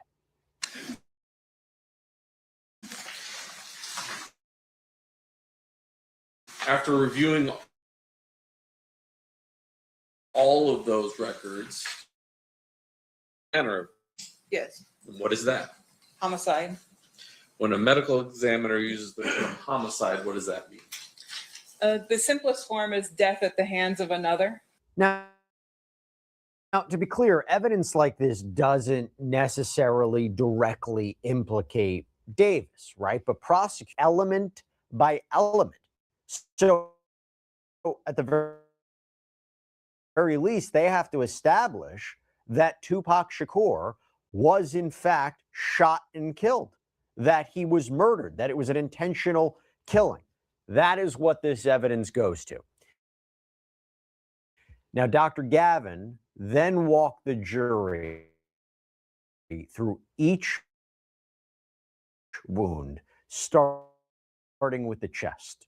The bullet had apparently entered near his armpit, across his arm, and here's how she described it. This is the right side of the body up by axilla or armpit in that region. And then you could see some of the sutures. And then just below that, this is an entrance gunshot wound. And then just below that thoracotomy chest, there appears to be a stitched up area in the chest tube site. So he had a tube there to help drain some of what was going on in his body. Correct. And in the previous one that had all the medical intervention, you could see from the left side there was a similar chest tube on that left side. Review, we were able to determine sort of the. Yes. And what was that? Here in the right lateral aspect below the axilla, the armpit, and then went across the right chest space, went across the right lung, ended up the sternal nation is just where your collarbones kind of meet up towards the center of your chest. So just beneath that, the projectile was recovered. The nature of that type of wound, what did it physically do to him? His ability to breathe and those types of things. The injury to the lung would have collapsed the lung and also caused the lung to bleed. And so it was documented. And similarly, they ended up removing and kind of clamp off the bleeding. And then it already had multiple episodes of not becoming responsive. So the dangers here on Sidebar of the World, there's a lot. Something you might not be thinking about. Did you know your data is exposed everywhere? Your personal data is all stored across online directories, your phone number, your information, and demand it be taken down. With their custom removal feature, your dedicated privacy expert will handle removing your data automatically from hundreds of data brokers and from any links that you send in. Look, I was add my information. Can't harm you. Link below and get 60% off an annual plan. That is incogni.com/sidebar. The second bullet that entered his right thigh and traveled up to his abdomen. That projectile was actually recovered. Take a listen.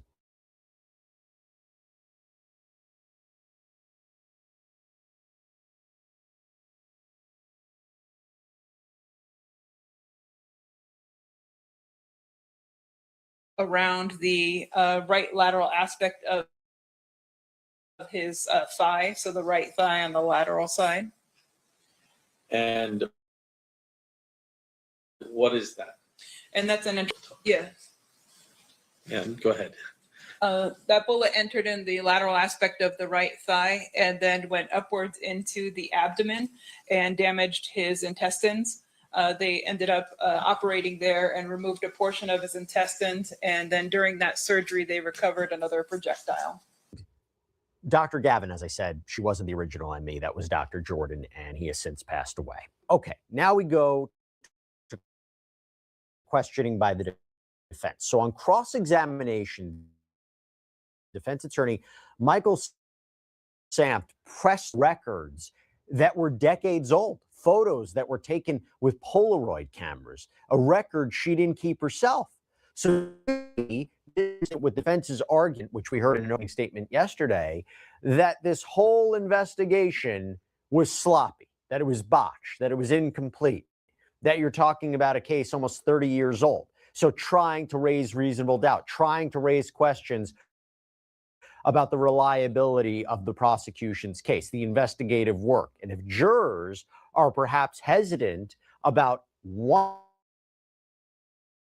aspect of the prosecution's case or the investigation, perhaps they will not believe the whole case, the whole theory, the whole narrative. Maybe they'll question it. But the prosecution pushed back on redirect. Take a look. Your testimony here today revolves really around your view of the records would be very important in your line of work. Yes. In the event that in the future, something that you do while you're on vacation somewhere in the Bahamas could be testified to by another doctor. That's correct. Now, with regards to the records that you saw here, is it Dr. Jordan? Was there anything missing in your review of those records in terms of record keeping or anything like that? No, but we only took a few photos at the time of autopsy. At that time, they used Polaroid. They used film and so they had a few photos.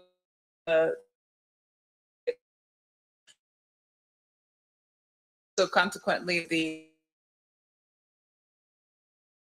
Regurgitating Dr. Jordan's opinion, you've formulated your own opinions as the cause and manner of death. That is correct. So as I talked about this initial alleged altercation at the MGM, after this alleged beating at this hotel, police responded to the scene. But the man who, Orlando Anderson, Keefe D's nephew, seemingly didn't want to cooperate. Sergeant Kenneth Rios was one of the officers who responded that night. Here's what he told the jury about his interaction with Anderson. I asked him first if he needed medical assistance, and he refused. He said he was fine. I then asked him what happened, and he told me basically that a couple of guys that he didn't know jumped him.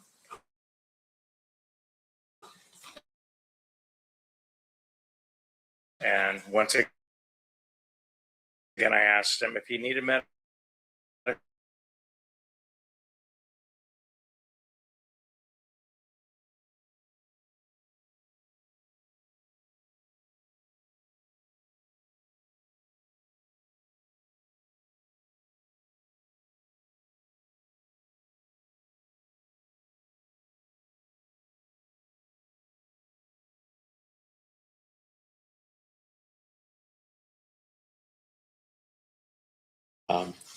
Would it be, is it anything unusual that when a victim gets attacked and does press charges or write a report for you not to have written a report that night? No, it's not. Basically, a victim, you don't have a crime, as we put it, which isn't necessarily true. You always have a crime. But if you don't have a victim, the chances of prosecution, you won't get any information, and so we don't take a report if the victim refuses. I would imagine the argument would be from the prosecution, Anderson didn't want parties to get involved, right? Because he and co want to take, they want to go after. Wonder if that's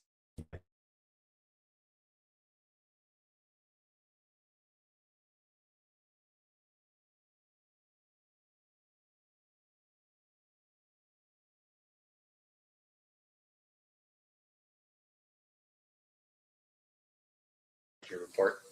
I don't recall when I wrote it, but I'm sure that my officer's report would reflect that time. But I know I didn't write it immediately after. All right. And in terms of your knowledge that had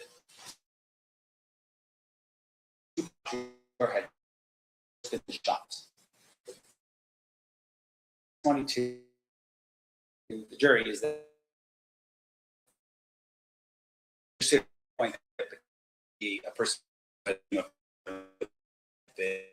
something to do with that case. There's a shooting of Tupac property. Is that how we get to this point?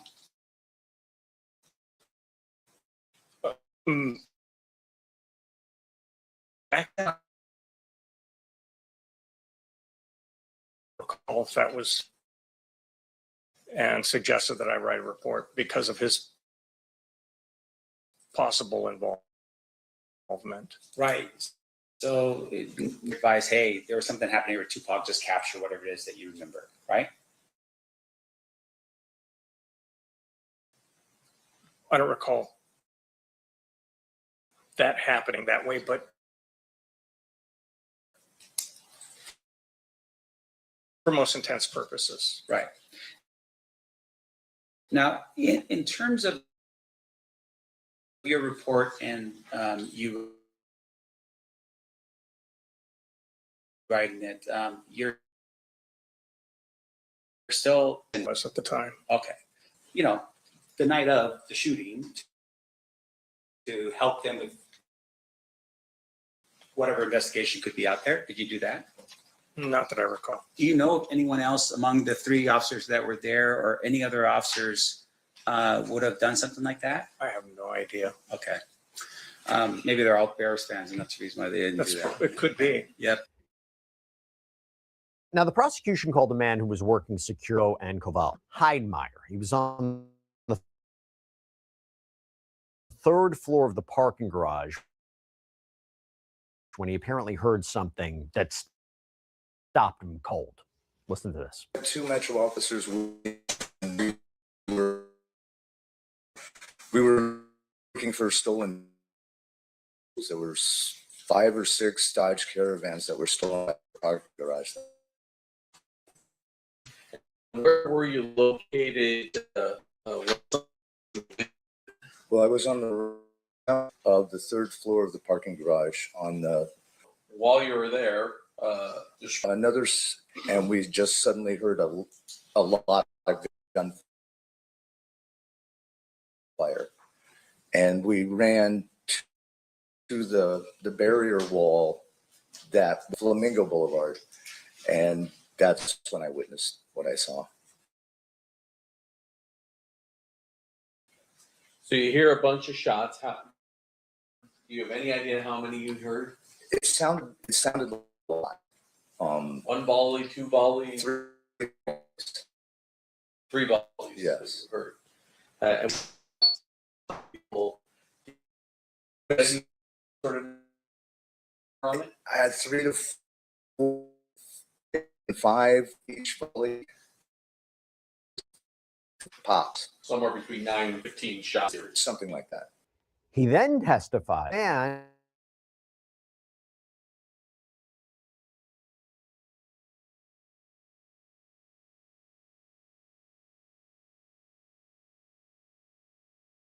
when you look over the wall, what do you? Left straight lane on Flamingo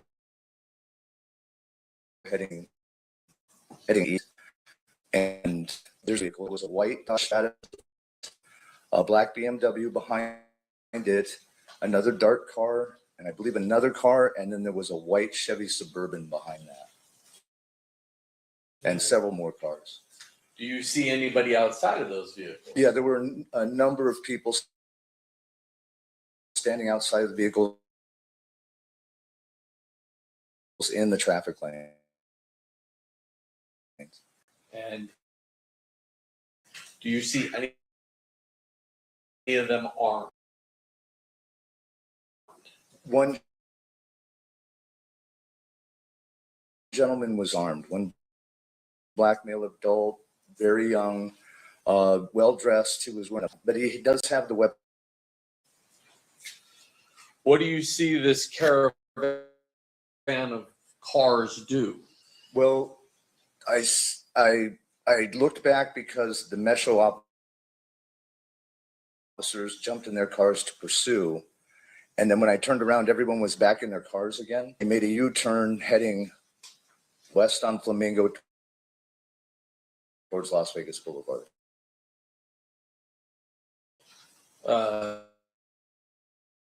All of the cars in the caravan? Yes. And so towards Las Vegas Boulevard. Correct. And those vehicles, you saw the two Metro officers you were with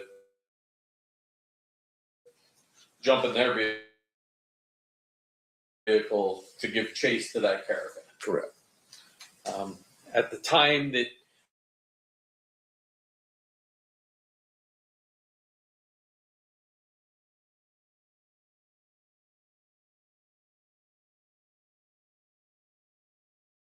were asking me what direction everybody went, and so I pointed to make a right. Went out to the caravan. Correct. Objection. Speculation. What's your response? Did you watch Lay the some more officers? foundation. Did you watch the officers go after that caravan? Yes. Okay. Thank you, sir. On cross-examination, the defense pointed out that Heidemeyer didn't write a report that night. And they highlighted that he didn't actually see the shooting happen or any. Stolen vehicles out of that garage. Report on your own with regards to what you were doing that night with the stolen vehicles and. Actually, no, I turned that report over to my other co-officers because I was tied up with this incident. Okay, I'm going to zoom in a little bit better for you here, sir, if I could. Going back again, that's hopefully more helpful. All right, so when you said that you looked over and you saw, can you explain for us again sort of where the vehicles were that you saw? Well, the vehicles were on Flamingo heading east, and they were in, we have a left turn lane, 2 forward lanes, and a right turn lane, and the vehicles were in the farthest left center lane. Farthest left center lane. Correct. Meaning that they were intending on going forward. Correct. They're not making that left. No, but they ended up making a U-turn. Sure, and once again, for our edification, this is 30 years ago, right? So you've got 3 lanes going directly east, and is that a yes? Yes, Okay. I'm sorry. And then you have, is it 2 lanes that are actually turn lanes to turn onto Como, or is it? Actually, I believe it was 2 lanes, so it would be from the facing east, it would have been the 3rd lane that they were in. There's 2 turn lanes, 2 straight lanes, and then a right turn lane. All right, and then with regards to the vehicles themselves, your testimony was that there was a white van of some sort, or maybe vehicle in front of the black BMW. Yeah, it was a white Dodge Stratus. I see. Is that a van? No, that's No, a car. it's a 2-door sedan. Okay, and then behind it is the BMW, Yes. and then behind it are multiple cars leading back. Yes. And your testimony was that you had identified a Lexus behind it, I think it was. and then another vehicle, and then in the procession or the? It was several. I didn't count them at the time, but it was a good 10 vehicles. Okay. And all those vehicles are now making a U-turn and heading back towards Las Vegas Boulevard. Correct. You don't see the actual shots being, someone actually pointing a gun at something and shooting something. No, I did not. You just heard it. Yes. The individual that you had identified as the person with the gun. Yes. Did you see that individual shoot his weapon? No. All right. By the way, for a big case like this, we're doing something a little bit different. We're kind of limited in how much we can actually show you here on Sidebar. So if you haven't heard yet, you can look at everything we have, basically all the documents in a case, on case files on the Long Crime Plus app. We're opening up the evidence vault so you can inspect things like raw body cam footage and 911 calls and crime scene photos and full trial tapes all firsthand. Plus, you get ad-free streaming of all your favorite Long Crime and Court TV shows. You can see the full picture for an entire month free. Head on over to longcrimeplus.com, enter promo code SIDEBAR, and start exploring today. Okay, let's jump back into this. Now, another key moment that I should mention is when the prosecution called Michael Ingram, an investigator for MGM Resorts, to authenticate the surveillance footage from the night of this alleged beating.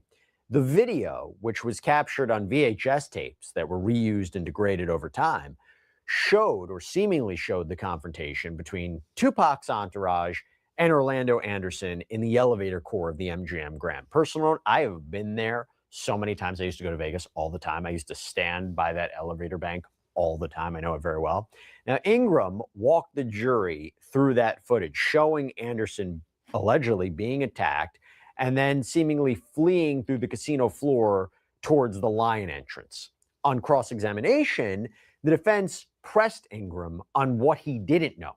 He wasn't working at MGM in 1996. He didn't know if security reports were written. He couldn't verify the date and timestamps on the video beyond what was already recorded. The video itself was very grainy. No one could definitively identify anyone in it, but it seemingly established one very important thing, that this attack happened, and it happened on camera. But for the prosecution,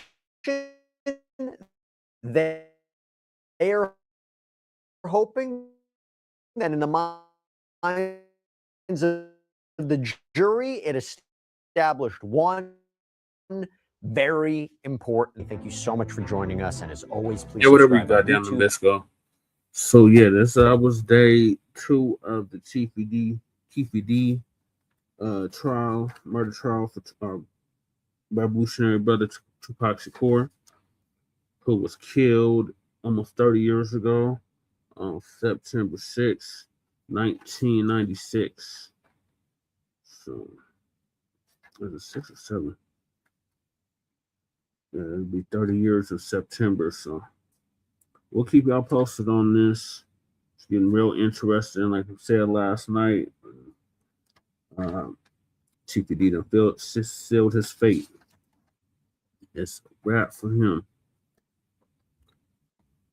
We'll get real more interesting as it goes on. Shout out to whoever's tapping in. I see Val in here. I see Fresh Always and Mac 285. Salute to y'all for tapping in, and the 4 other people that's not saying nothing, but they're peeking. We appreciate you as well. So I'll move on to the next topic, and that is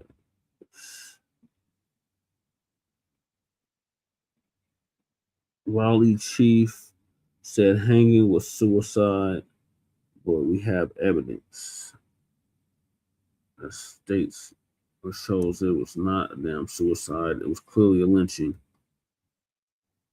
So I think it's Taylor House.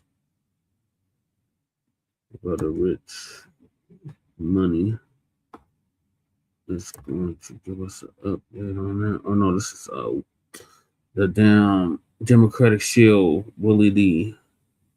I think it's either Taylor House or Willie D.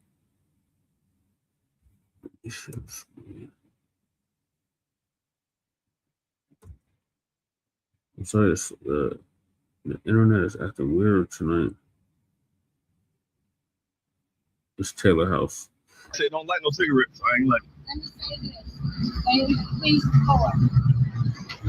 This is why I am Police Accountability Community Task Force, because the community needs our own investigative team. Because we cannot trust Wake County or any police department that is under this sort of systematic racism, because they basically say, here's your bag. If you want to collect more evidence, please make yourself help. It's just the signal provided me a glove, because he have gloves in his possession. No one has gloves at RPD. What sense does that make? I'm trying to understand what's going on. You know, because if I was bleeding, they'd have some gloves, right? If they wanted to arrest me and I was bleeding, some gloves would be produced. More than one glove. So here I am doing my job for the community and to right the wrongs of history, because this is not just about a hanging. This is how they think about black lives. They say it in the comments online. Monkeys belong in trees, stuff like that. You know what I mean? They don't care about us. Listen, July the 4th, when our children were downtown, they said, I thought this was a college area. This is for the college members on July the 4th.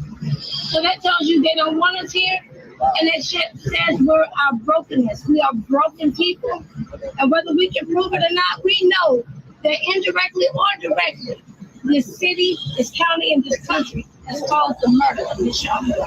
So I'm going to do justice. And I'm going to pour the last piece of evidence that the community have deemed necessary in this investigation and turn it over on Monday morning, which is tomorrow, August the 17th, 2026.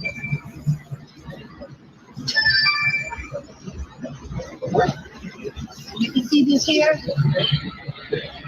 An opener. That's what you can find evidence here on this bag. All right, peace and blessings. Peace and blessings, all praises to the Most High, and that is my good friend, Dr. Kimberly Muktarian, who was out at the scene where we believe that a young man was murdered right across the street, downtown Raleigh, from the Wake County Justice Center. And this happened this past Saturday during the Caribbean Festival. Now, the police had said nothing. They had said nothing for 2 days until the internet citizens of Raleigh, North Carolina started bringing Sunday night. They said, well, Raleigh police are investigating it as a self-unalivement. And we were slated to meet at 4:00. Now, mind you, we had planned this meeting on Sunday, and they were flying drones, so that means and go down to the police station to demand, reports, transparent conference at 3:00. Now, the news reported they were having a press conference at like 2:50. Like, that's when the article came out. The police chief was going to be addressing the community situation at 3:00. And when they posted that advertisement for it, it's 2:50. So who can get that? I mean, me, myself, I was all. And when we get down to the police station, so police, they just finished up the press conference. And the police said, you didn't see it? Yeah, it's on video. They say it's on video, doesn't mean it's on video. And just because it's on video, that doesn't mean it's a real video. But I am going to let you listen. This is my first time listening to this as well, so we're going to watch it. I find it strong that if they do it Sunday, why into their internet information and then say, oh, it's but who is this?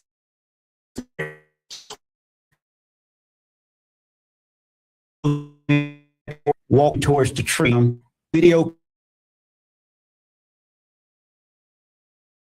someone hanging in a tree to a supervisor. Between 2:25 p.m. and 2:35 p.m., the witness and his supervisor returned to the location and called 911. At 2:35 p.m., Wake County EMS and the Raleigh Fire Department were dispatched. At 8 p.m., responders began arriving on scene and rendering life-saving aid. At 3:07 p.m., after life-saving efforts were performed, EMS pronounced the young man deceased. To date, investigators have found no evidence indicating that another person caused or contributed to the young man's death, and no evidence of a criminal act has been identified. Our investigation confirms that this is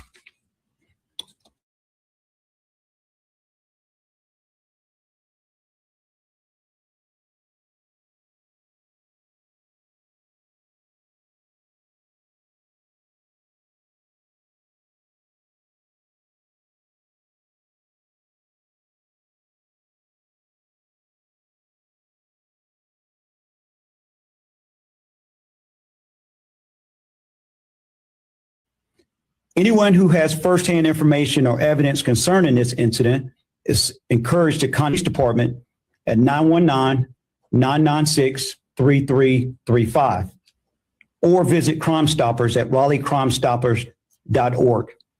We ask individuals with relevant information to provide it directly to investigators rather than relying solely on social media. The Raleigh Police Department and the entire city of Raleigh extends its sincere condolences to the family. All right, so I'll stop it right there, because if it is already as you say it is, and you have documented information, then why are you asking for the public to give you more information about what happened? You said you see this stuff, and you said you heard them say, well, based on the evidence collected and you know the evidence available to investigators, you just saw a lady come to the scene the day after and see a cigarette down there and ask the police, hey, don't you think this should be evidence? They give her a glove and a plastic bag and say, do it yourself. Does that sound like a thorough investigation has been done? Or did they send old Sambo out there to quiet us down?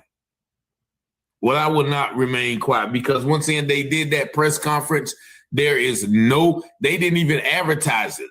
You know, they didn't advertise. They just hopped up. Oh yeah, we're doing a press conference at 3:00. And I saw that in the News and Observer at 2:59. Oh yeah, they're going to have a press conference at 3:00. So where did they do this press conference at? And so this, once again, there's cameras all around. If you guys remember the Javion McGee case, when the community was asking questions, they released the video of him walking out the store. And they said that we're not going to release the pictures of this, that, and the other. And you heard them say, well, they saw him walking at 1:59 with an electrical cord. And then at 2:07, that's when the actual event occurred. He didn't say the man did it by himself. And someone they will always give you some information. And the way they're talking about 236, 238, 230, that gives you the impression that everything that they're saying is documented, is factual. But no one can tell me that this young man did that to himself. And now they're saying he's 32. If you look at that man, he does not look 32. They're talking about the family. We have not seen or heard anything from the family. It's reported that he was homeless. He was not even from here. And so This once again, if y'all understand the play, and I talked to the people at the restaurant. Now it seems like the restaurant was closed today; they didn't even open. But it seems like the people at the restaurant was waiting for us to get there, because as soon as we got there, one of the workers that was with us, he said, "Well, my manager, the owner's not here, but y'all can talk to the man." They had him ready to come out. And then the other guy who quote unquote found the body was like, yeah, he got the electrical cord from right here from our fence. How do you know? Now, mind you, the press conference didn't say anything of where he got the electrical cord from. So how would this person know where he got it from? You understand? So the whole day today felt scripted. Like everybody came out of the restaurant at one time and everybody was trying to talk. Yeah, man, we need to think about mental health. Even the black people are. Listen, man, we are dumbfounded, man. I can't believe that we are so gullible to believe these people will not lie in our faces. And we are just supposed to take what they say as truth. When 2 Wake County deputies tried to lynch a man and he just died last week. And we're supposed to think that this is not possible. Shout out to Dr. McTarian once again. This and the outrage from the community is not where it needs to be. I'm going to be honest. And the concern for the community to just say, okay, well, yeah, the police said it. That's that. Like we're not asking for, you to show us the video of him walking with the rope. Show us the video of him throwing the rope over the tree. Show us something, but of course we're not going to get that. And, a lot of people are going to believe this narrative, but I don't. So y'all let me know what y'all think about this video in the comments. Y'all see the number 919-587-7782. Thank y'all for liking, watching, sharing, and subscribing to the channel. And as always, I pray you have peace and blessings. And as the scripture says, all things that are hidden shall be revealed, and those things done in secret shall be exposed on the mountaintop. Let's go, Rich. Let's go. Be watching Telehouse Publishing, breaking news coverage. Give you the truth before fake news go mud in it. Before the jury decide and the judge discover it. You should tune into Telehouse Publishing. Telehouse Publishing, breaking news coverage. The propaganda grammar don't believe none of it. Before the jury decide and the judge discover it. You should tune into Telehouse Publishing. Who keep the people informed? Stories abroad from literary work where the narrative's wrong. The research is always on point. The commentary is hard. It's Rich Teller raising the ball. Follow along. Shout out to FBA, still FTP. Big up NFAC. And all my black families. It's 3 sides to all stories. Which one you gonna believe? We run down on the false prophets when it comes to deceit. 100% urban world news, current events. We don't like them lies. Media is biased. We got God inside. Ladies and gents is power. If you don't know by now, look around me, the darkest hours. Cops squeeze the hammers. They don't understand. We stop and freeze with our hands. And kill us off like cancer. Don't speculate before the facts on the case. Telehouse set them straight from the rich investigate. You watching Telehouse Publishing, breaking news coverage. Give you the truth before fake news go mud in it. Before the jury decide and the judge discover it. You should tune into Telehouse Publishing. Telehouse Publishing, breaking news coverage. The propaganda grammar don't believe none of it. Before the jury decide and the judge discover it. You should tune into Telehouse Publishing. Negroes have listened to the trickery and the lies and the false promises of the white man now for too long. And they're fed up. They become disenchanted. They become disillusioned. They become dissatisfied. And all of this has built up frustrations in the black community that makes the black community throughout America today more explosive than all of the atomic bombs the Russians can ever invent. Telehouse Publishing, Telehouse Publishing, Telehouse, Telehouse Publishing, Telehouse, Telehouse Publishing, Telehouse, Telehouse Publishing, Telehouse, Telehouse Publishing. Yeah, shout out to our brother Telehouse. All right, thank you for that update. So that was clearly a lynching. So we'll keep y'all updated on that.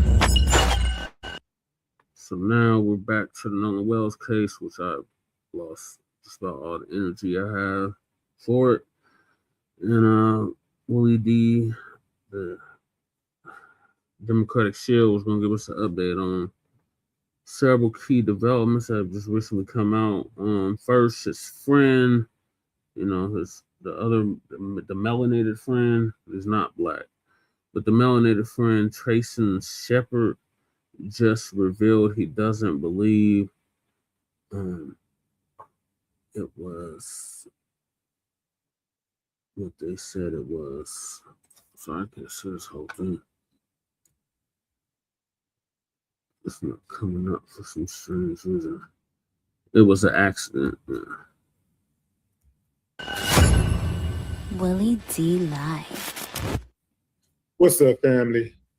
He would be really upset with his parents about how they went about the situation. I think he would want the truth, and he would search for answers. Those are words from Tracetin, Nolan Wells' best friend, one of his best friends. They just tend to throw best friend around a lot, really, really strongly in Ocean Springs. I guess everybody's a best friend. At the very least, a friend, right?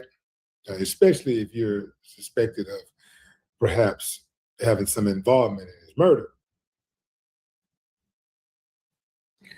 This guy Tracetin, I do not like him at all.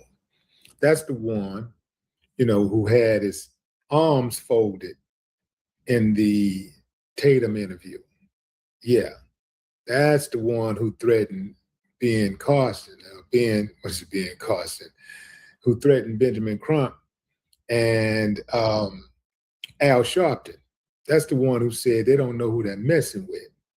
This dude actually said that if Nolan could come up dig himself out of his grave, he would be mad. I'm paraphrasing, but he basically said he would be mad at his parents about his parents, the way that they're behaving, the way that they're seeking justice for their son. Nolan would be so upset that he would return. He would return from the grave and check his parents. This dude is wild. He's really wild. It is absolutely amazing how people that are the closest to you feel about you. When you figure out how they really feel about you, I guess Nolan never had that opportunity, but his parents know. This dude, the way he disrespects Nolan's parents, ain't no way he was Nolan's best friend. There's no way possible he was Nolan's friend at all. This dude said, I think he would want the truth, and he would search for answers. He would want the truth, and he would search for answers. I thought y'all said he drowned. I thought y'all said it had to be a terrible accident. So if he drowned, if it was just an accident, what truth would Nolan want? You see? What answers would he be searching for? Third, that's what they want us to be indoctrinated. Let him talk. All you got to do is let him talk and hit that record button. Just let him talk. No, we're not going. Hit the record button first so you don't miss anything. Hit the record button and just let them talk. Subscribe button. They'll talk their way right into the jail cell. All they got to do is go back and start comparing notes. They'll talk their way right into the jail cell. Did Nolan Wells' friends really leave him on an island all by himself with some girl that they say they didn't know, come to find out they did know the girl? Why would they say they didn't know the girl if they actually knew the girl? At first they were saying they didn't know, and then when it was found out, it was discovered that they did know the girl. That conversation just kind of went away. But I'm bringing it back. So, turns out they knew the girl who they say they didn't know. Why would they lie about something so simple? Right? Why? Family, the dude said, I just can't get over that. He said that Nolan would be searching for answers. Hold up, man. Hold up. Stop the press. If Nolan Wells died accidentally, if he drowned, and his friends believe they already know what happened to him, why is one of those friends not talking about searching for the truth and finding answers? Answers to what? Because that statement just opened the door that I don't think Tracetin Shepard intended to open. And before anybody twists my words, let me make something crystal clear. I'm not saying Tracetin Shepard admitted Nolan Wells was murdered. He didn't. I'm not saying he admitted anybody killed Nolan. He didn't. I'm asking a much simpler question. If you believe Nolan accidentally drowned, what truth are you still looking for? Because that's where this gets interesting. Yeah, fam. I thought we already had an answer. I thought y'all already had the answer to what happened. Y'all want us to believe that he accidentally drowned. Y'all want us to believe that with hundreds of people on Horn Island that day, somehow Nolan ends up floating in the water and nobody, I mean nobody saw him. Tracetin, who are you trying to protect? Because allegedly you wasn't even on that boat. So did you get a call? Did you get a visit? Did somebody say, Tracetin, we need you to say something. You're an independent witness. We need your testimony. All of us were on the boat, so that might rule us out. But you didn't get on the boat, so you can testify to Nolan's state of mind. You can say that you saw him go get on the boat too. I'm not sure if that's what he said, but I'm sure a conversation like that could have likely taken place. According to the account we've heard surrounding Nolan's disappearance, Nolan drowned. It was an accident. Nobody hurt him. Nobody did anything to him. Okay, if that's what you believe, happened, then presumably you believe you already know the basic truth about how your friend died. But now Tracetin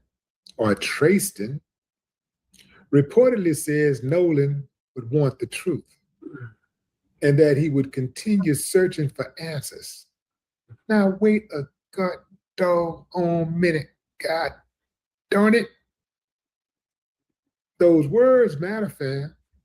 The truth, answers. What truth? What answers? Because you can't tell the public on one hand, essentially, there's nothing sinister here. Nolan drowned, while also saying, I'm going to search for answers. Maybe there's a specific or perfectly good reason of an explanation. I need to hear it. I need to hear it, Tracy. I need to hear it. You got some, got different kinds of answers, But let me be clear. Wanting answers does not automatically mean that somebody's been murdered. I just happen to think Nolan was murdered. And I happen to think his friends did it. That's right, I said it. I ain't gonna beat around the bush with y'all. I ain't playing with y'all, man. I think they did it. I don't know which one of them landed the fatal blow. I don't know which one of them did it. But I think his friends killed him. Absolutely, I believe his friends killed him. And I think his friends are going to get away with murder. I think they're going to get away with murder. The audacity of them to try to sue other people for, and like they all the way out of pocket as friends, number one. But the audacity of them to try to sue people because people are asking questions and they're constantly painting themselves into corners, and people are making it easy for people to point the fingers at them. That speaks volume. Yeah. It speaks volume. Maybe Tracetin wants to know precisely how Nolan ended up in the water. Maybe. I noticed that he didn't answer or ask any questions to that end. He didn't ask any questions. He didn't say, I don't know what happened. I really would like to know what happened. You know, it's eating me alive. I don't know what happened. I don't know what happened. It's eating me alive. Maybe Tracetin wants to know exactly what happened. Maybe he wants to understand Nolan's movements that night. Maybe he questions the timeline. Maybe he wants to know why Nolan wasn't found sooner.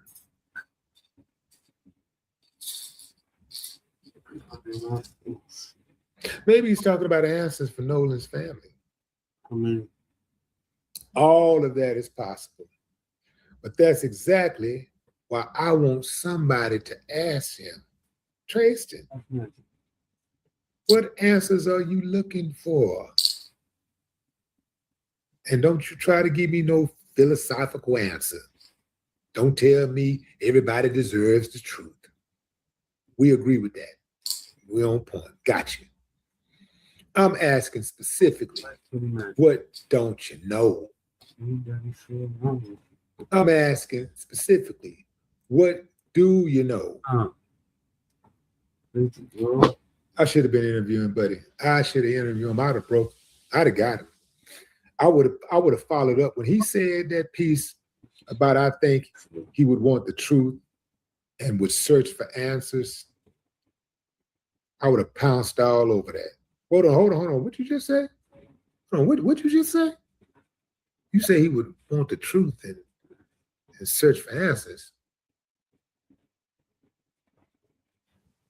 If it was an accident, if he drowned, what is he searching for? He already got the answer. Right or wrong? I think what Nolan wants, if Nolan had a choice, is justice. I think Nolan wants justice for Nolan, just like so many other people who are civilized.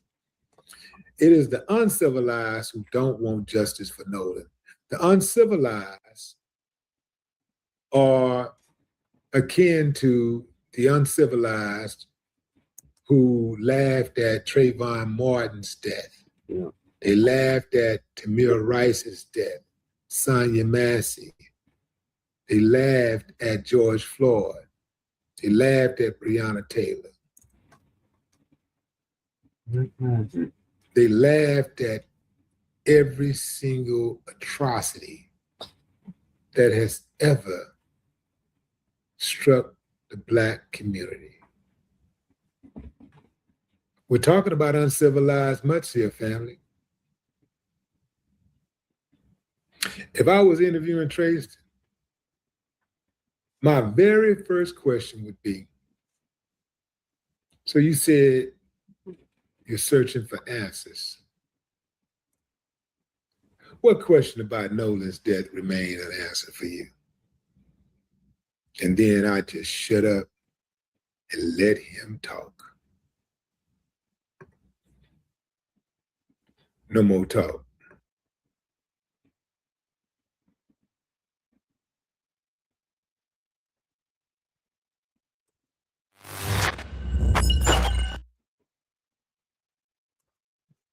Yeah, so they ain't his friends, and they did get away with killing him. And like Willie D said, they probably gonna get off on it. We'll keep y'all updated on it. So now we got another update in this case, the Nolan Wells case. In addition to that, the district attorney does something that backfires. So, well, they're gonna give us an update on that as well. Willie D Live. What's up, family? The district attorney in Ocean Springs, Jackson County, Mississippi, wanted Nolan Wells' cell phone. Well, now Nolan's family has essentially said, fine, you can have it. Let's examine it. And just like that, the pressure may have shifted from Nolan's family straight back to the DA. And I love it, man.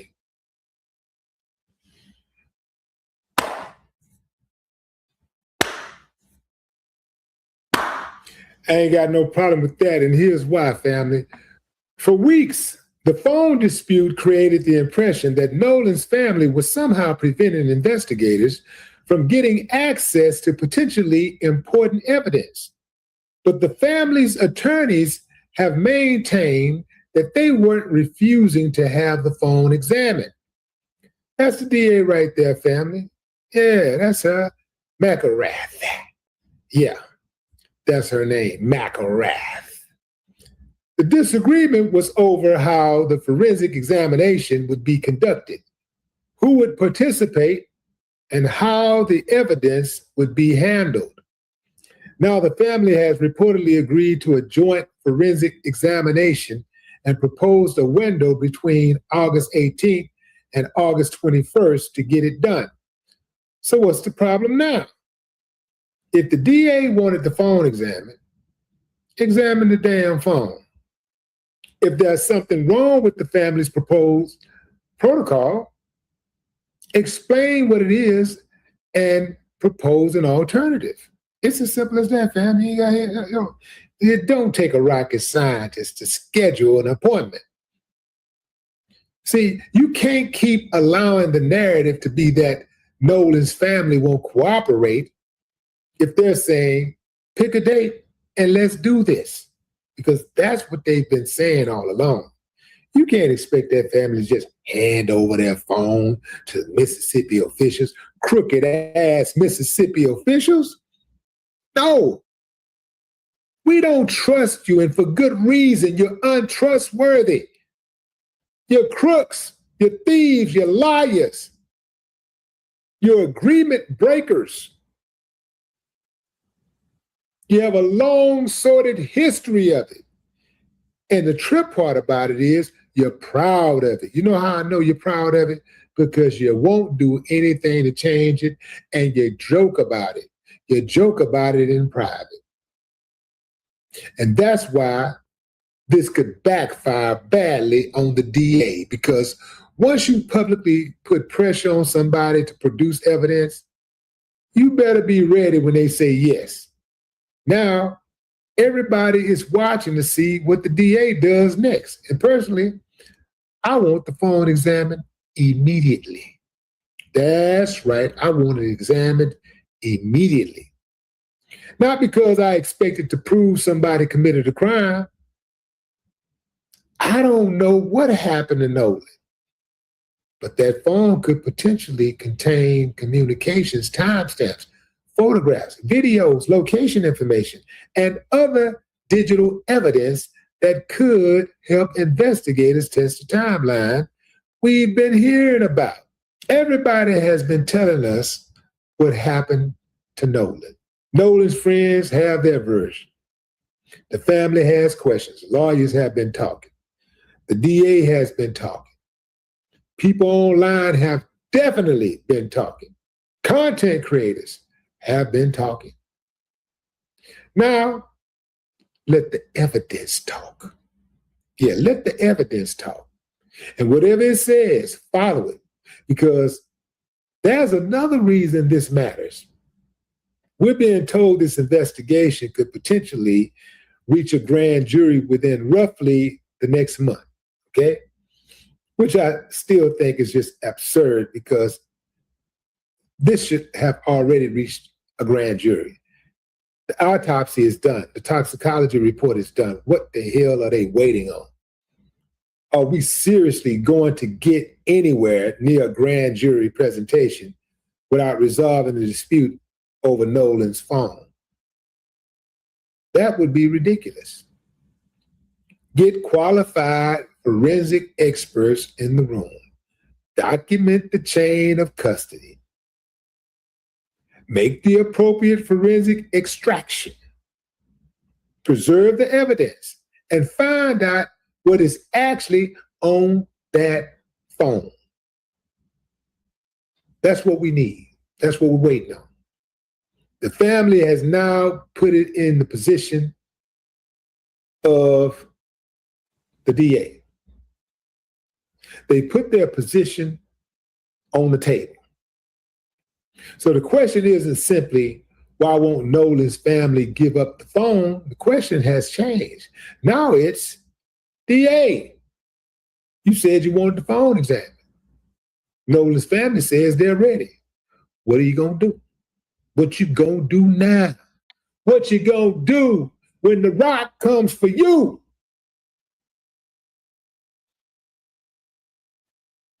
If they agree on protocol and the DA moves forward, great. But if this turns into another delay, another argument, or another excuse, people are going to have even more questions. The DA wanted the phone. The family just said yes to a joint forensic examination. Now it's the DA's move. It's as simple as that. It's the DA's move. It's no longer the family. It's no longer on the family. This is on the DA now.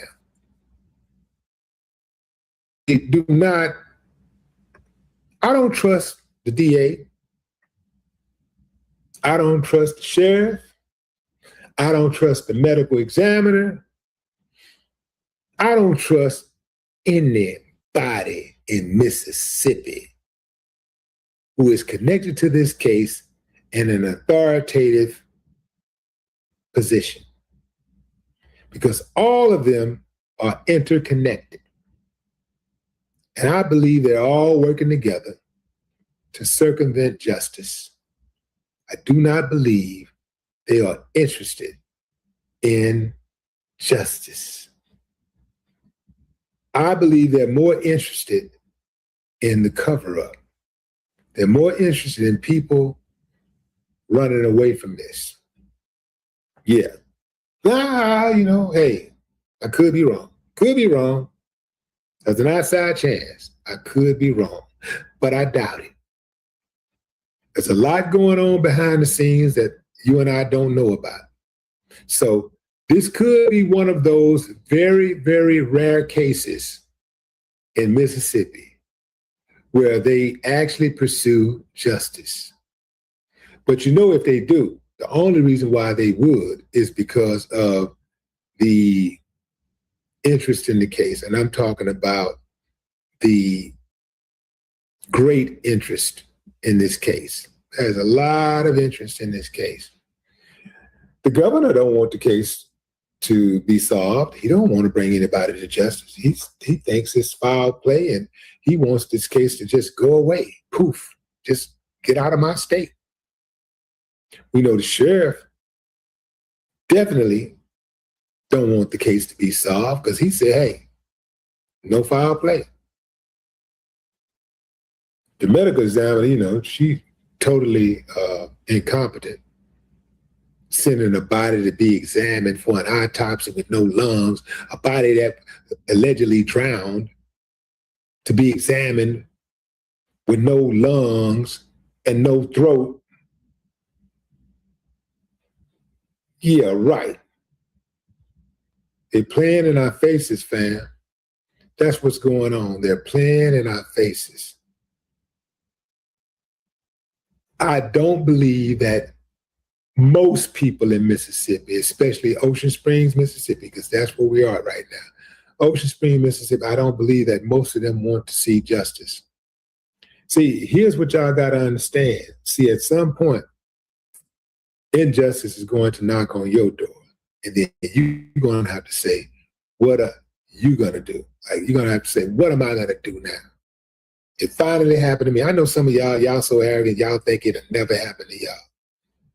These uncivilized mutts who have authority to pursue justice, many of them, they're so used to getting away with everything and doing whatever they want to anybody. Some of them, they don't know how to draw the line. They don't know how to say, yo, I'm only going to do this to the blacks. Eventually, keep waking up. They get around to you. I promise you that. But what say you, fam? Drop a comment. I'd love to hear your thoughts. No more talk.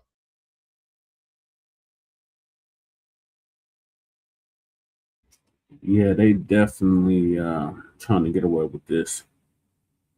We're gonna keep that fire on them.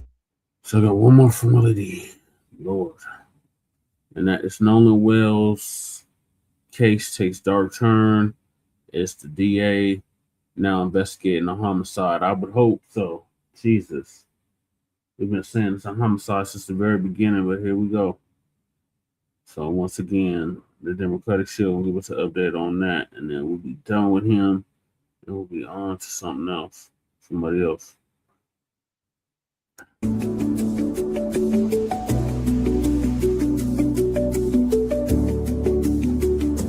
What's up, family? Something very serious is happening in the Nolan Wells investigation, and it raises a question I don't think we can even begin to ignore anymore. Is the district attorney now threatening this case to go investigate a little deeper? Is she treating this case as a potential homicide? What do y'all think? Give me a thumbs up if you say yeah.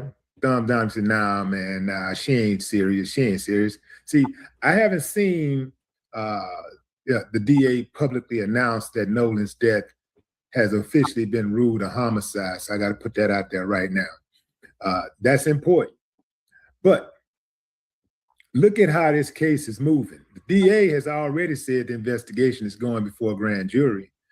Nolan's official autopsy has been completed, but the results haven't been released publicly. There's an ongoing fight over digital evidence. Nolan's cell phone is now moving toward a joint forensic examination, and the prosecutors are continuing to gather evidence instead of simply accepting the original narrative and closing the case. So what exactly are they investigating? Because if authorities were completely satisfied that Nolan accidentally drowned and nobody potentially committed a crime, why does this investigation appear to be getting more serious instead of less serious? That's the question. And there's a major distinction here, fam. A homicide ruling doesn't automatically mean murder. Homicide simply means a person's death resulted from the actions of another person. Whether those actions were criminal is an entirely separate situation. But we don't even publicly have that determination yet, fam. The autopsy results are being withheld pending grand jury review. And that makes those results even more interesting. What did the medical examiner find? What is Nolan's official cause of death? What is the manner of death? Accident, homicide, undetermined. We know that the medical examiner in this case, who has been the medical examiner for some other cases where Black people mysteriously were ended up dead and the suspects were white. Well, we know that she'll pick any one of them. She'll pick anything but homicide, actually. She loves to rule suicide when Black people could turn up dead. Suicide, even if they get hung and even if they're found hung with 2 broken legs. Suicide.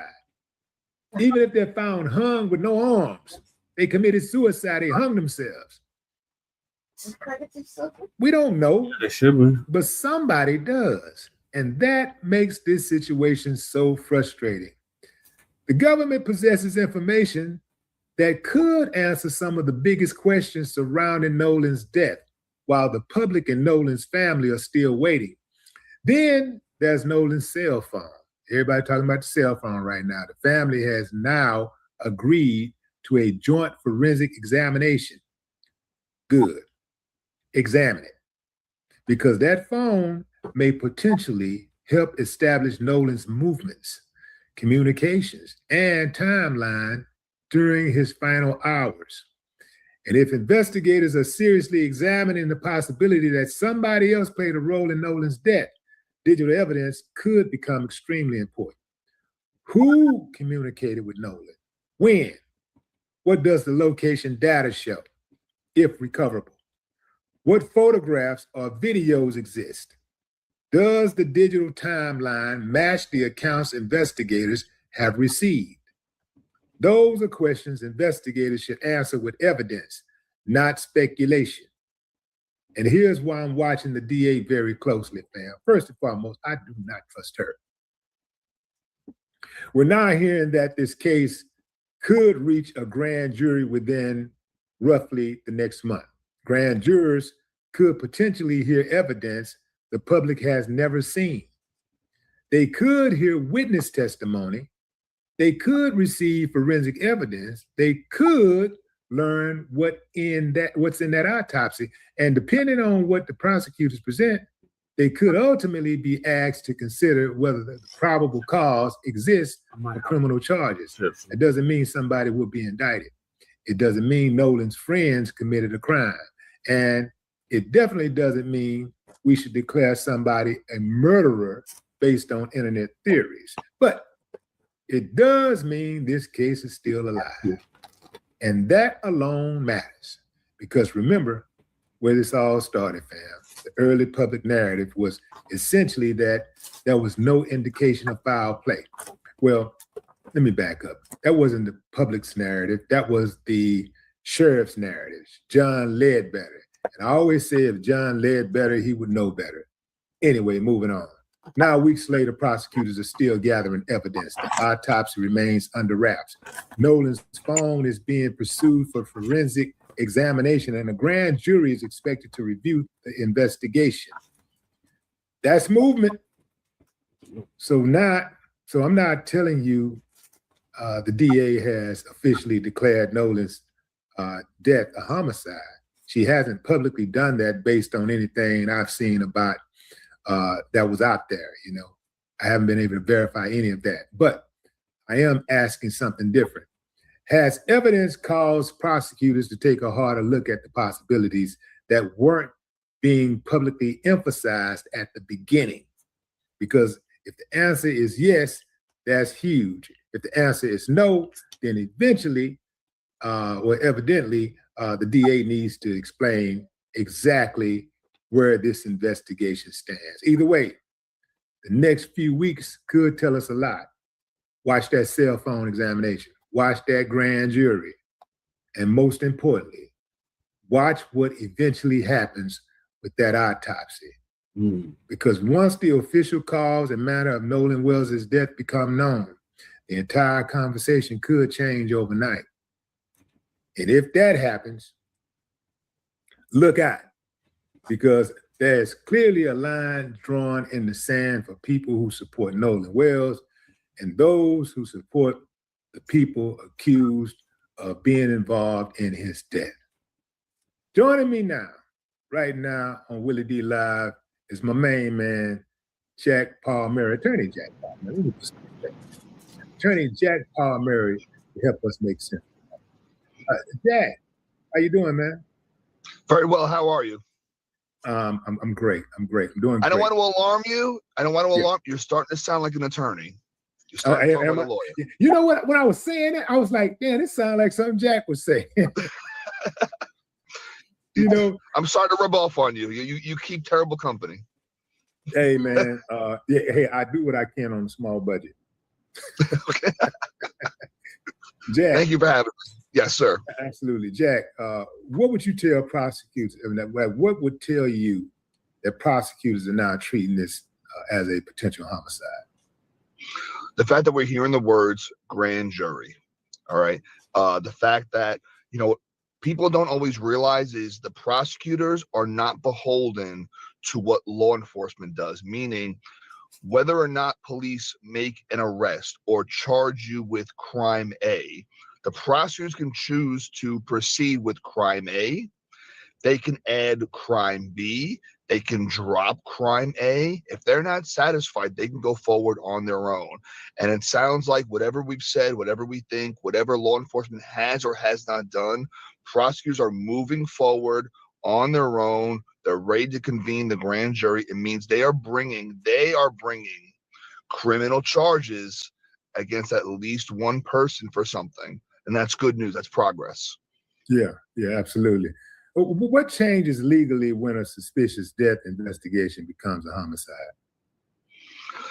Well, I mean, the gravity, it's, the stakes are higher now, where let's say you had a tampering with evidence charge, you're talking, third degree, second degree felony, still important. But when you get to homicide, you're talking first degree felonies, you're talking possible life sentences. You're talking about all the chips in the middle. I mean, homicide's as serious as it gets. It also means that the burden becomes that much more scrutinized, whereas you may forgive a crack in a prosecution case on a lesser charge. When inside, you're accusing someone of being the reason someone else is dead, and it's going to be all charge. So for them to be going down that road, the prosecutors have a higher burden ethically than the police. It means they believe in good faith they have something against someone. Could the completed autopsy be driving this shift behind the scenes? I think so. I think no matter what the autopsy is, it helps that it is completed. I know a lot of people are hinging on if it's inconclusive. Inconclusive is not necessarily good or bad. It just means we couldn't rely on the autopsy for a cause of death. But I think it will rule out that he didn't die of old age, right? He didn't die of a heart attack. So if all of the criminal possibilities are in play, that is still good from a prosecution standpoint. The fact that it doesn't say conclusively from a forensic standpoint, he died by murder, it doesn't rule it out either. And that's why you have, we talk about some circumstantial evidence or witness testimony. So I think it sounds like whatever the forensic examination says does not hurt the prosecution. If it helps or not, different question. Yeah. But would the prosecutors need evidence of murder or merely evidence that another person caused Nolan's death? I think evidence of someone causing another death is sufficient. Like you said, homicide, there's a lot of degrees of homicide. There's intentional homicide, there's reckless homicide, there's that manslaughter, there's the heat of the moment. There's, I acted so recklessly that I caused a death, like you said, in vehicular homicides where you drove 150 miles an hour and were changing lanes and you sideswiped someone, causing their death. So it doesn't need to be an intentional, premeditated, like premeditation's your top type of homicide murder charge. It could be, but if anyone is in any way directly, indirectly responsible in some degree for Nolan's death, all bets are off. So if this is, let's say this is treated, as a homicide. Let's say this is being treated as a homicide. Why hasn't there been any arrest? Well, it hasn't been an arrest because law enforcement has chosen not to make the arrest. But if the prosecutors get the indictment, that arrest is imminent. So we haven't seen an arrest because law enforcement didn't feel, I don't want to say what they felt. I have no faith in law enforcement in this case. But for whatever reasons they've not committed to the idea of probable cause that anyone is criminally responsible to any degree for Nolan's death. Prosecutors don't have to wait on that. They don't have to sit on that. They don't have to accept that. They say, no, we think otherwise. Unfortunately, the prosecutor can't make the arrest directly, independently. Okay. They need this grand jury to give them the indictment, give them the true bill, bring down the charge, and then you're going to see a warrant for an arrest. If that grand jury comes with a probable cause for a true bill, there'll be warrants for arrests.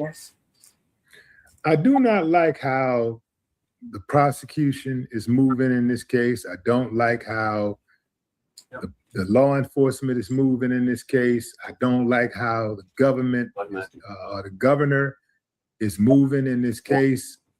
Like, it seems like everybody with some type of, authority in Mississippi are all compromised, and they all seem to be leaning towards foul play.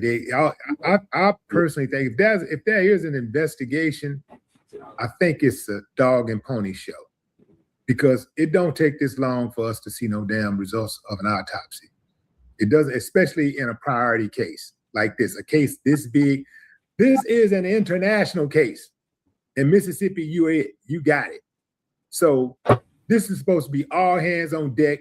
Let's get these people answers immediately so we can quell public sentiment, the negative public sentiment here, because people are asking for answers, and we getting tired of people on the internet saying this and that. Okay, let's put the real stuff out there. Let's get it out there for them so they can examine the real evidence, what's really real, and they don't have to speculate. But they're not doing that. They're sitting over there, sitting on their hands, and they're playing the waiting game. And I do believe that they're waiting for another major story to break so this story can get buried. I think so.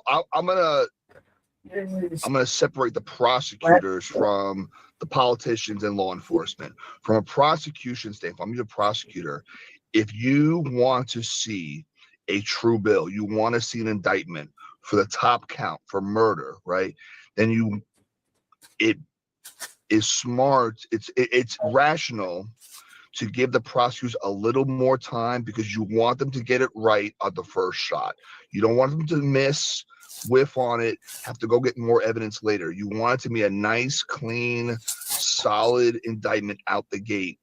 It could be they've been waiting to sort out the cooperation for Nolan's phone. And that's not putting blame on anyone. Just saying they would like it from a prosecution standpoint. Maybe they want that.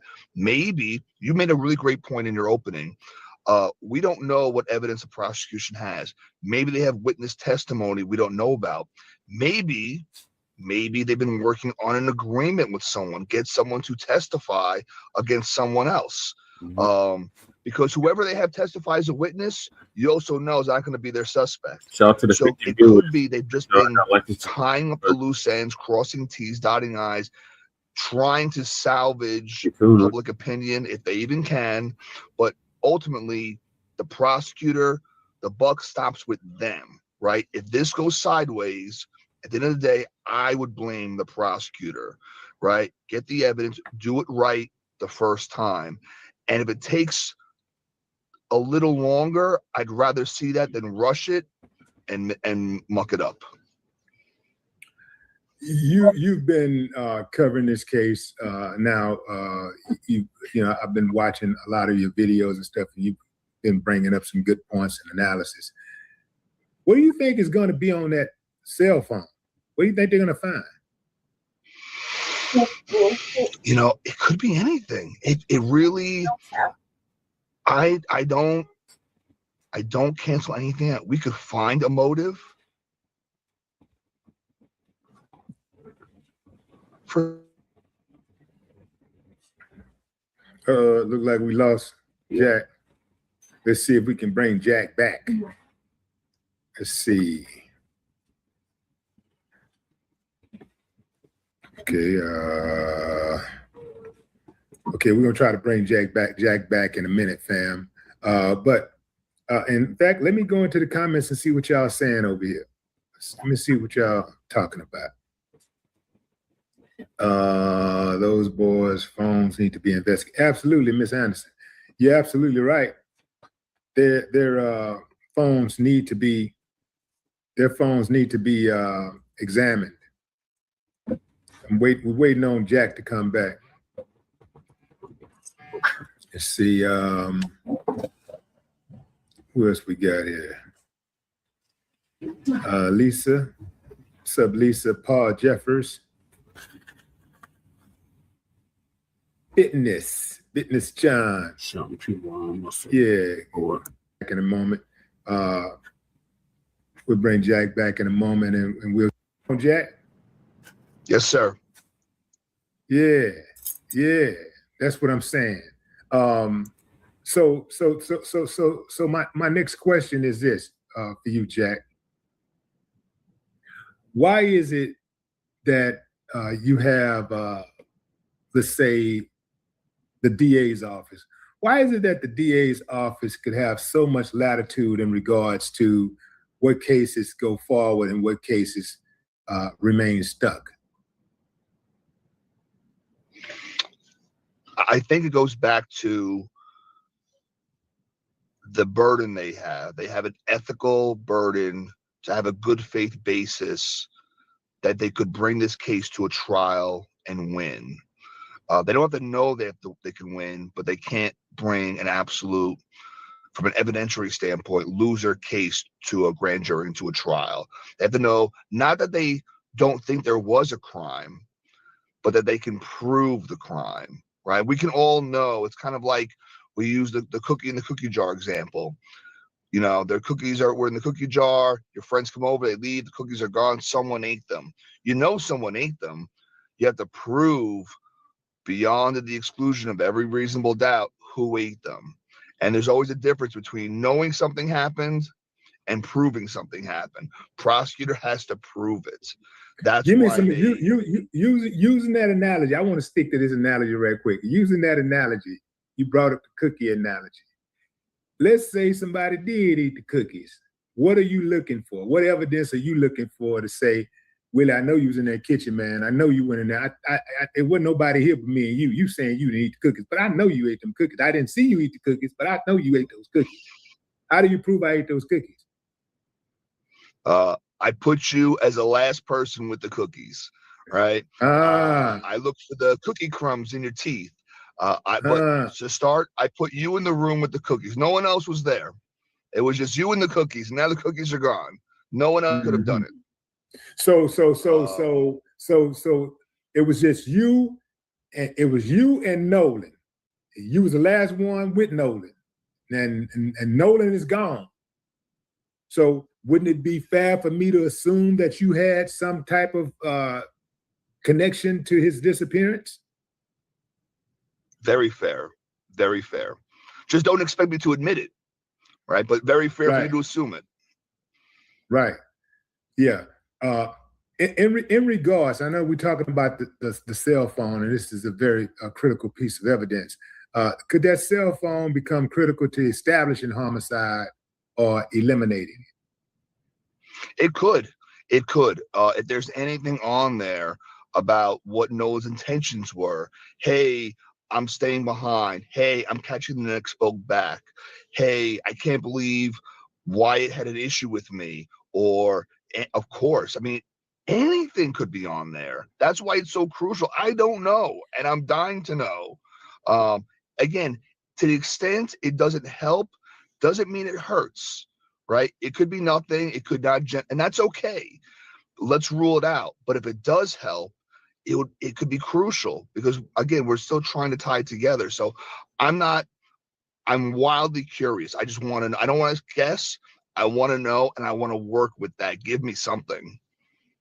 If the theory of the case has changed, how likely is it that investigators will interview or re-interview Nolan's friends? You know, for me, I'm done with the police investigators. At this point, I would weigh on the prosecution. The prosecutor's office has their own investigators on staff, okay? To the extent that we are not satisfied with law enforcement, we don't need them at this stage. We can send our own investigators out and do interviews, try to gather, tertiary evidence.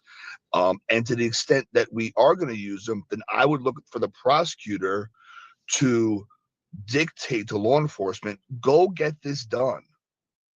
Go into this person. I need this for my prosecution. I need this for this conviction. I need this to charge this person with a crime. Go get me that thing.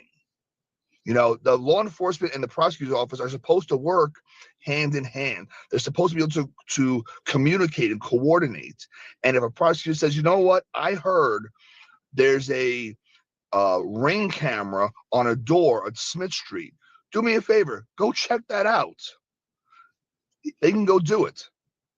Well, one of the things that they allegedly did first, before they did anything, before they even went to Nolan's parents' house, they went to the judge's house. Have you heard that audio? No. Okay, that's audio. I actually got it on one of the other videos, one of the previous videos. I think it's like maybe 2 or 3 videos down. That's audio where the deputies are on the phone, and they're on the phone and they're talking about going to what's her name? The judge's house. I can't say her name now. Ashley, I think her name is Ashley. No, is it Ashley? Ashley Cole, yeah. So they're talking about going to her house. They're on their way to her house. There's a missing body. There's a person missing. Instead of them going to the family house, they're going to the judge's house. Now, what's that about? I like that from an evidentiary investigative standpoint for 2 reasons. One, if someone's missing, you need the most crucial, immediate information you can get right now to find that person. If you know someone's missing and you know someone knows something about that person, you don't want there to be a missing person. Going to the family is important because you want them to know, but you also don't want to scare them. You hope to not have a crime on your hands, right? And the family's not going to know where Nolan is, presumably, if he's missing. I want to find this person before it's too late. Now, what they should have done is send 2 units. Send 1 unit to the judge's house, send another unit to Nolan's parents' house. That's what they could have done. I presume there's more than 2 officers in this department. Send 2 squads immediately, 1 to the family, 1 to the source of the information.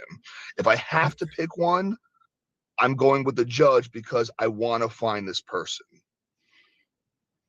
What does the judge have to do with, what does the judge have to do with it? Presumably she's the one that makes the first call to law enforcement, to 911, to inform authorities there's a possible missing person. Now, I don't know what that call was. I don't know that that call has come out yet. Presumably it wasn't all inclusive. And even if it was, you want to get more information about this missing person. How do you know that? You know, how do you know someone's missing? What else can you remember? Anything? Well, have you learned anything new since you made the call? They don't know yet that it's going to be a homicide or a death, or it could be little Bobby's hiding in the garbage can, right? All you know is there's a missing person, water's involved. Time is of the essence. Time is so critical in a missing person. If you see the reports and the statistics, the longer a person goes missing, incrementally, the less likely they are to be found in good health. So you got to find that person right away. It's very tough. I mean, again, this is a little bit of Monday morning quarterbacking. They could have gone to the family, and then the argument could have been made, why weren't you spending more time looking for him than going to the family? If the family doesn't know, and now you just worry the family, go find the boy, go find this young man. But they should have had more officers involved simultaneously, because maybe the family does know. Send 2 squads. That would have been the best play. And I agree with that. If you're going to send somebody to the judge's house, one of them slow pokes in Mississippi should have said, you know, Bob, I think it might be a good idea if we send somebody over to the Walsley's address, because it's their son that's missing. Wouldn't you want to know if it's your son? Send the boys and send them something saying, let's do something, man. Let's get on out there, get your ass on out there and go to the family's house, and don't meet them at no damn McDonald's. You give the judge the courtesy of going to her house and being in the comfort of her house for an investigative meeting to talk about this kid that's missing, but you tell the parents to meet you at McDonald's. You don't go to their house and let them be in. These are the people who have potentially have a dead child on their hands. And you tell them meet us at McDonald's. And then when you get there, you drop off a form for them to fill out, and then you take off. The family was the first investigators on the case. The family. They're the ones who went out and searched for Nolan's body first. It wasn't the Coast Guard. It wasn't law enforcement. It was the family. The family of Nolan Wells has been disrespected in this case from its inception. And this underscores how incompetent and corrupt Mississippi officials are. And I mean on all levels. Ain't none of y'all good. All y'all terrible. All of you. Yeah, you got one or two, somebody working in there trying to do well or whatever, but eventually you're gonna corrupt them too. So I'm telling you, any of y'all that's working in Mississippi, y'all some officials, and you in law enforcement, you in healthcare, if you're in the judicial system and you really mean well, you better get out, because Mississippi ain't gonna change. It's legendary for being corrupt. It's legendary for being incompetent. It's legendary for having a bunch of mediocre people who think their SHIT don't stink. Listen, everything you're saying is right. Everything you're saying is right. If you were representing Nolan's family right now, what's the number one question you're demanding from you're demanding that the prosecutor answer? If I want them to tell me right now, I know they won't tell me specifics. Tell me generally, what have you done? I'm the family, I'm the parents. I know it's an open investigation. I know all the rhetoric, I know the lines. Give me something to have faith in you that you're doing right by my son. Tell me, what are you expecting in this grand jury? You know, what I'd like to know, what charges are you bringing to the grand jury? Are you bringing homicide charges? Are you bringing tampering charges? Are you bringing something else? What are you bringing? You know, because we are automatically tying a grand jury to a homicide charge. That might not be the case. You know, I think it should be. I think that's where this should be going. We don't know that yet. What charges are you actually bringing? What are you doing? The law enforcement has failed me. The politicians have failed me, right? They failed Nolan. They failed his family. The federal government is taking a pass right now. They have failed. What are you doing? What are you doing to maintain any hope in the justice system? Show me the justice in the system. Give me some. I'm his mom and dad. Give me something. They can do that.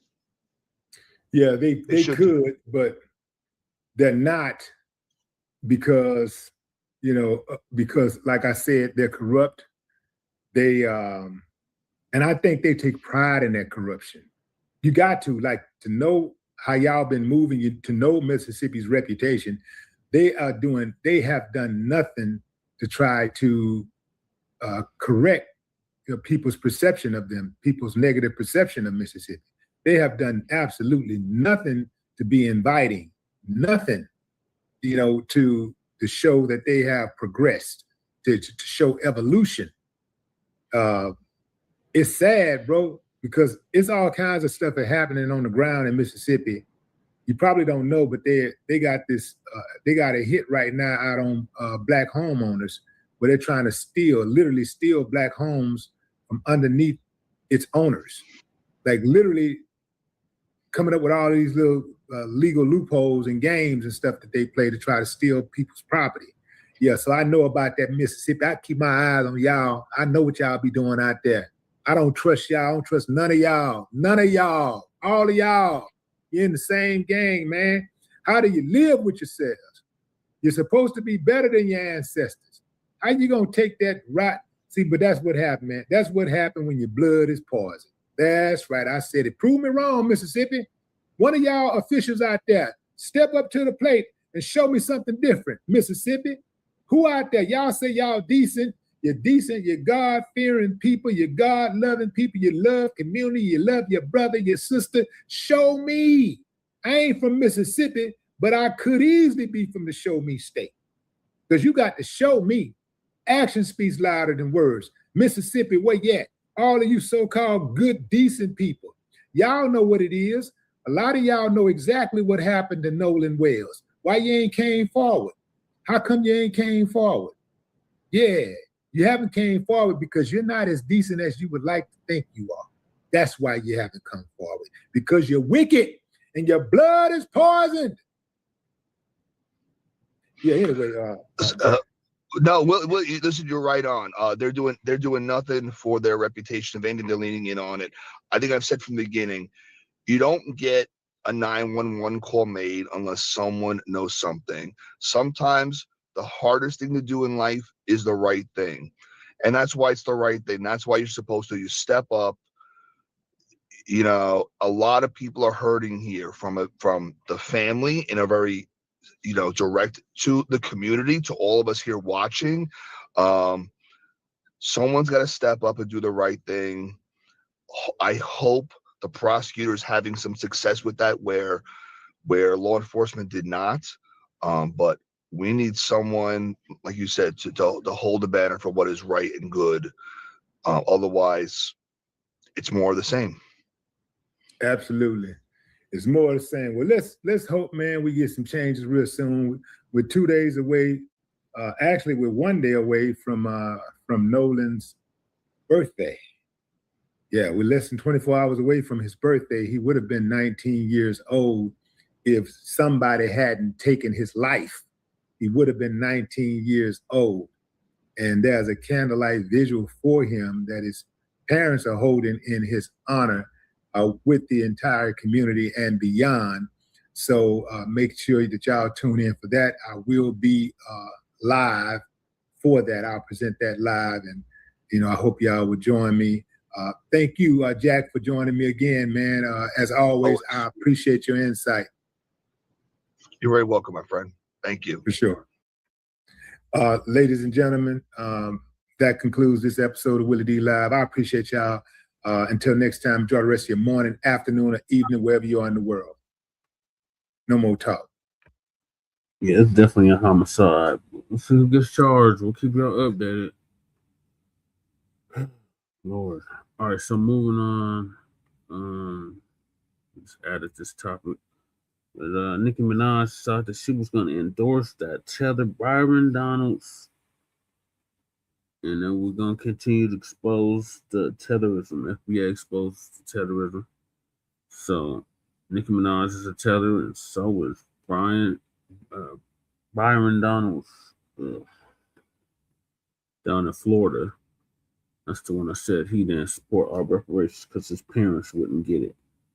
He's like Panamanian or something else. He's definitely not FBA. So our brother Water God TV gonna give us an update on that.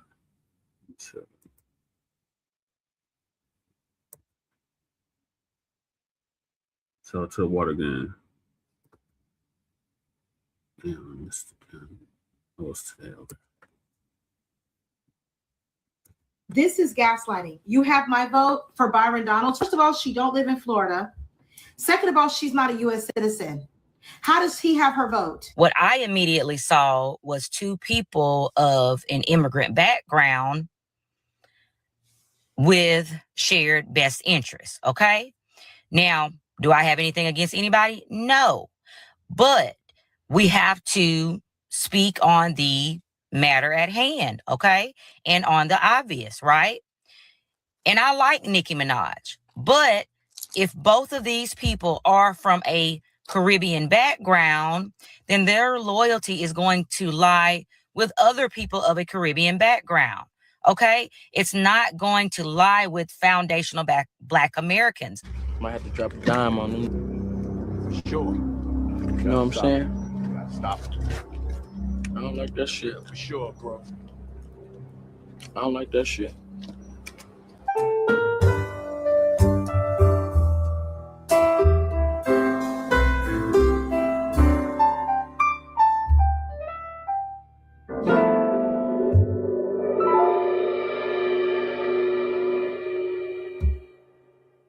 All right, y'all, we back with another video. Y'all know how we do. Always pushing health, wealth, and a better understanding of self.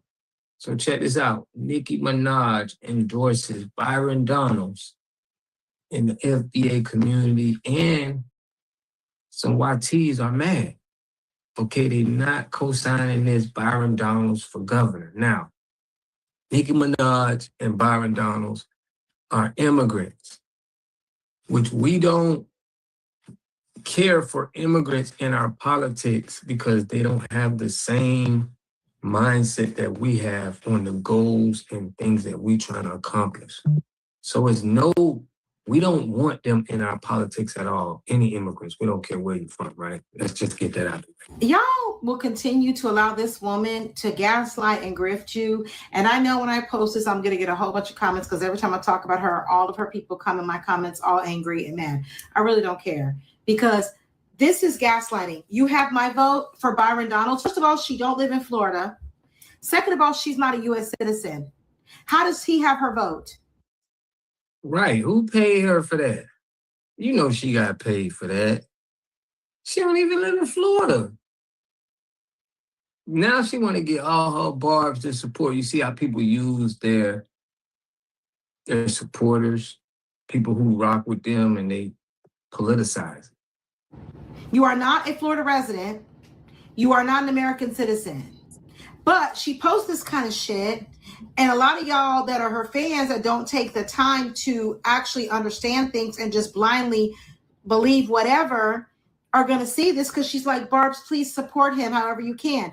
And y'all will run in line to follow the directive of someone who can't even do what she's telling you to do.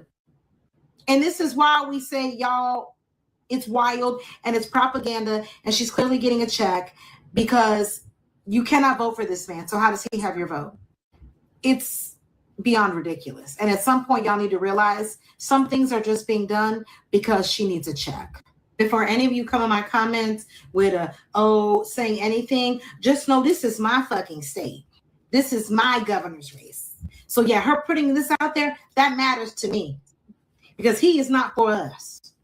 So I have stake in this. And this is a problem. What's up, you guys? So I saw that Nicki Minaj is endorsing Byron Donalds, and everyone else is talking about the MAGA aspect of it, okay? Honestly, that is not even what popped in my head. I understand that's an aspect of it. Truth be told, I don't care one way or the other because I don't belong to, subscribe to any political party, so I don't really immediately look at that. Okay. What I immediately saw was two people of an immigrant background with shared best interests. Okay. Now, do I have anything against anybody? No, but we have to speak on the matter at hand. Okay. And on the obvious, right? And I like Nicki Minaj, but if both of these people are from a Caribbean background, then their loyalty is going to lie with other people of a Caribbean background. Okay? It's not going to lie with foundational Black Americans. Byron Donalds has already said that he is completely against reparations. Why? Okay? The real reason why is because his family wouldn't get it. Now, if his family was from the descendants of American slavery, then he would be all right with it, I'm sure. Or maybe not, being that he's a Republican. And they generally tend to be against that. Well, shit, the Democrats are against it too. We all on our own at some point. I hope we recognize that. But at the end of the day, their loyalty politically does not lie with the best interests of Black Americans, okay? It's going to lie with immigrants or the cause of Caribbean immigrants or African immigrants, but it is going to overshadow the best interests of Black Americans. And again, I don't have anything against anybody. Anybody that knows me in real life knows that I'm cool with people of various different backgrounds, okay? But when it comes to my politics, I have to vote on the best interests of my household, which is a Black American household, okay? So, at the end of the day, Black American best interests and Black immigrants' best interests are usually not the same, okay? Black immigrants' best interests usually line up with other immigrants who end up being other races, ethnicities, whatever you want to call it. But y'all get my point. I'm just saying they have shared commonalities, which those two words mean the same thing. Y'all get what I'm saying. Shit, bye, y'all. Love y'all. Y'all, I had to run to the comments on this one. Oh my God. Donald Trump speaks to Byron Donalds. That one is smart. You have smart ones and you have some that aren't quite so good. My ass ran straight to the comments section and it didn't disappoint. Somebody said $20 he'll say the N-word before the election. Black Trump supporters, y'all are the smart colors. I know this not supposed to be funny, but at this point, what the fuck can you do? Somebody said just a modern day plantation owner showing off his smart boy. Oh, yes, sir. Yes, sir, master. I can read. I'm the only one that can read. Claudia Jordan said, wow. And y'all niggas still gonna cap for him because he think they gave him $1,200. Somebody said this is gonna be one of the fucking longest election seasons praying for our mental health. Mine is already gone. Corey said, all I heard was he was one of the Blacks that are smart. Y'all got to read between the lines and have some discernment of what people are really trying to say. Flyer said, look at that African-American over there. K. Fizz said, you better smile and clap, Uncle Byron. It's your party. Now, this one got me. They used to say, I want that one when they were auctioning off slaves back in the day. I know Black who has done, and you still have yet to answer my question. Why do you support Israel? Well, first of all, Israel is our longstanding ally in the kids, because right now it seems like you're okay with kids. So like do what is necessary to obliterate the enemy that brings the women in our country. That's what we do. Do you think that slaughter is to obliterate the enemy? Human beings is always wrong. The YTs are turning on Byron Donalds. Okay, he thought he had all the support because Donald Trump co-signed him, but I'm going to show y'all in this video, they putting that full court press on Byron Donalds, trying to sabotage his campaign. Now, y'all know we, okay, Foundation of Black Americans, he went to Tampa and was asked about, is he for reparations? And he said no, just because, you know, he's Caribbean. Not the fact that we deserve it and what our ancestors went through. He said no because, you know, how would he distinguish who gets it and who don't get it? So he been canceled, you know, from the culture since then. But make sure y'all subscribe to the channel, hit that like button, push me on the algorithm. I greatly appreciate that. We're gonna show you how some of the YTs is crashing out on him. Check it out. We need to talk about Byron Donalds for a minute. This man right here is running for governor for the great state of Florida, and lots of people only want to vote for him because Trump said he would make a great governor someday. Nobody wants to do actual research or due diligence on any of the candidates. They just want to vote for whomever somebody tells them to vote for. Well, here's the problem. This man right here is a rhino. He is only a Republican by name. He has the same ideologies as Democrats. He has the same thought process as Democrats, and he backs a lot of the same laws that are held up over in California and New York City, starting with what happened to Floyd. When Floyd passed away, he said something should be done, the exact same thought process as the Democrats. He thought the police were in the wrong, the exact same thought process as the Democrats. And if you don't believe me, here's the video. I support people protesting. I want to make sure that there's justice for George Floyd. We definitely have to do something about police brutality in America. He also agrees with a lot of the California and New York City laws when it comes to theft. A Samsung S10, which is on Samsung's site right now, is $999. Currently today, if a 19-year-old stole that phone from somebody else, they will be a felon for the rest of their lives. Now, stealing the phone is wrong. I grant you that. The question is, does the lifetime of lost wages, a lifetime of being a felon, is that worth the crime of a felony theft? Is that punishment equitable? In my opinion, that answer is no. It is not equitable.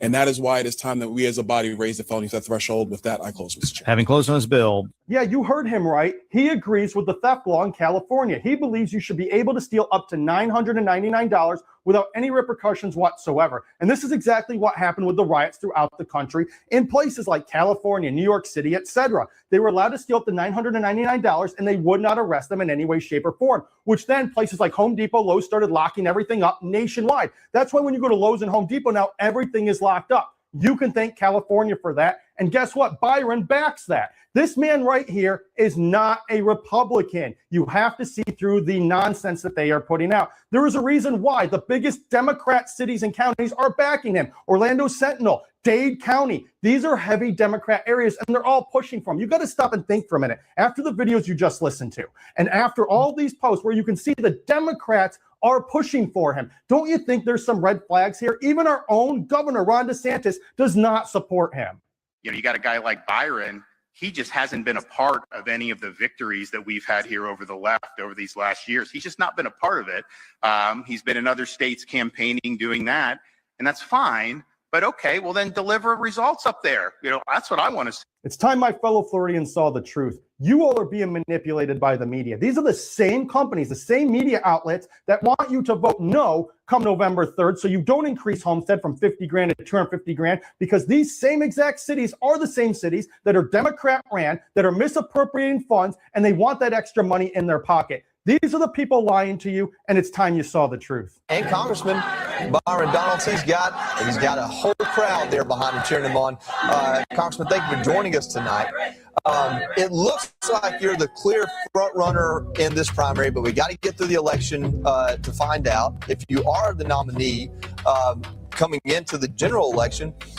How do you sort yourself from someone like David Jolly, who was once a Republican himself? Well, first of all, look, Florida, we are the free state of Florida. We're a red state. Ron DeSantis has done a tremendous job. And you got a guy like David Jolly, who quite frankly wants to have us follow Virginia and follow New York and follow New Jersey. But that's not what the people of Florida want. The people of Florida, what they want is to remain free. They came here for a reason, to chase that Florida dream. And so over the next 79 days or so, we are going to be crisscrossing Florida and making sure that we keep the Florida dream alive and well. For all of the people that have chosen the state, and many people who have lived here as 4th, 5th, 6th generation Floridians, Florida is going to remain number one. That's how we defeat David Jolly this November. I just voted, and it was not for Byron Donalds. I'll say that much. Go vote. Come on, Florida, do you think? All right, so y'all see how everybody feel about Byron Donalds, about him being the governor, and about Nicki Minaj endorsing him, okay? The immigrant endorsing the immigrant. All right, I want to know what y'all think about that in the comment section. I want to give a big shout out to all my supporters. Shabazz, I love you. Fresh always, love all y'all. All my supporters, man. Y'all kids. Everybody who's been supporting the channel, man, keeping the channel going, love and appreciate y'all. We do got that book that's coming out with FBA Black History. We're trying to rewrite what they're trying to put out for FBAs, and we want it coming from us. So y'all look out for that, man. It's going to be out. And it is a Black American parade in New York, in Harlem. Y'all catch me there, man. So we're going to definitely represent for the lineage. I'll catch y'all in the next video. Peace and love. A community must have three things to have a community in it. You must have a wholly independent economic structure that can provide goods, service, products, and things for your own people, and jobs and tax bases for your own people. You should at least control 4 basic things You should be trying to control water, food, medicine, and energy to be able to survive and compete. Here we got Mr. Pollock. He had a cornfield. He took advantage of a free water test from us, and this is what we found in this water. We found sulfur, we found hardness, and we solved these problems with an easy fix of 2 tanks. So get your free water test today. Stay blessed. Click the link below. Wow, man, that's just funny as hell. Tether on tether. Endorsing. In the hell happened with this video? There's another problem.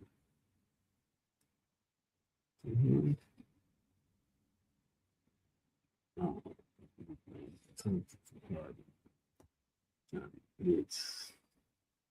All right, so move on to the next topic. And that is our brother Chase. He's going to give us an update on these Caribbean tethers. More Caribbean tethers. As was just alluded to, there it's going to be a Black American parade in Harlem.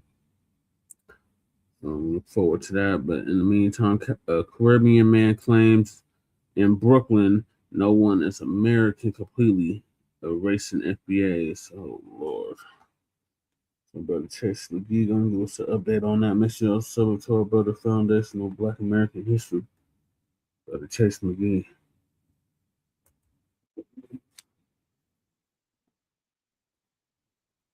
Oh, I'm sorry, I ain't sure.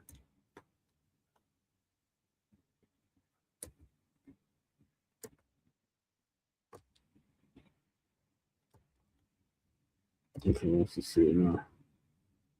Shout out to the 30 plus viewers. It was up to 60 at one point. We're almost to 1,000 subscribers. We're 4 away. So make sure you hit that like and subscribe button.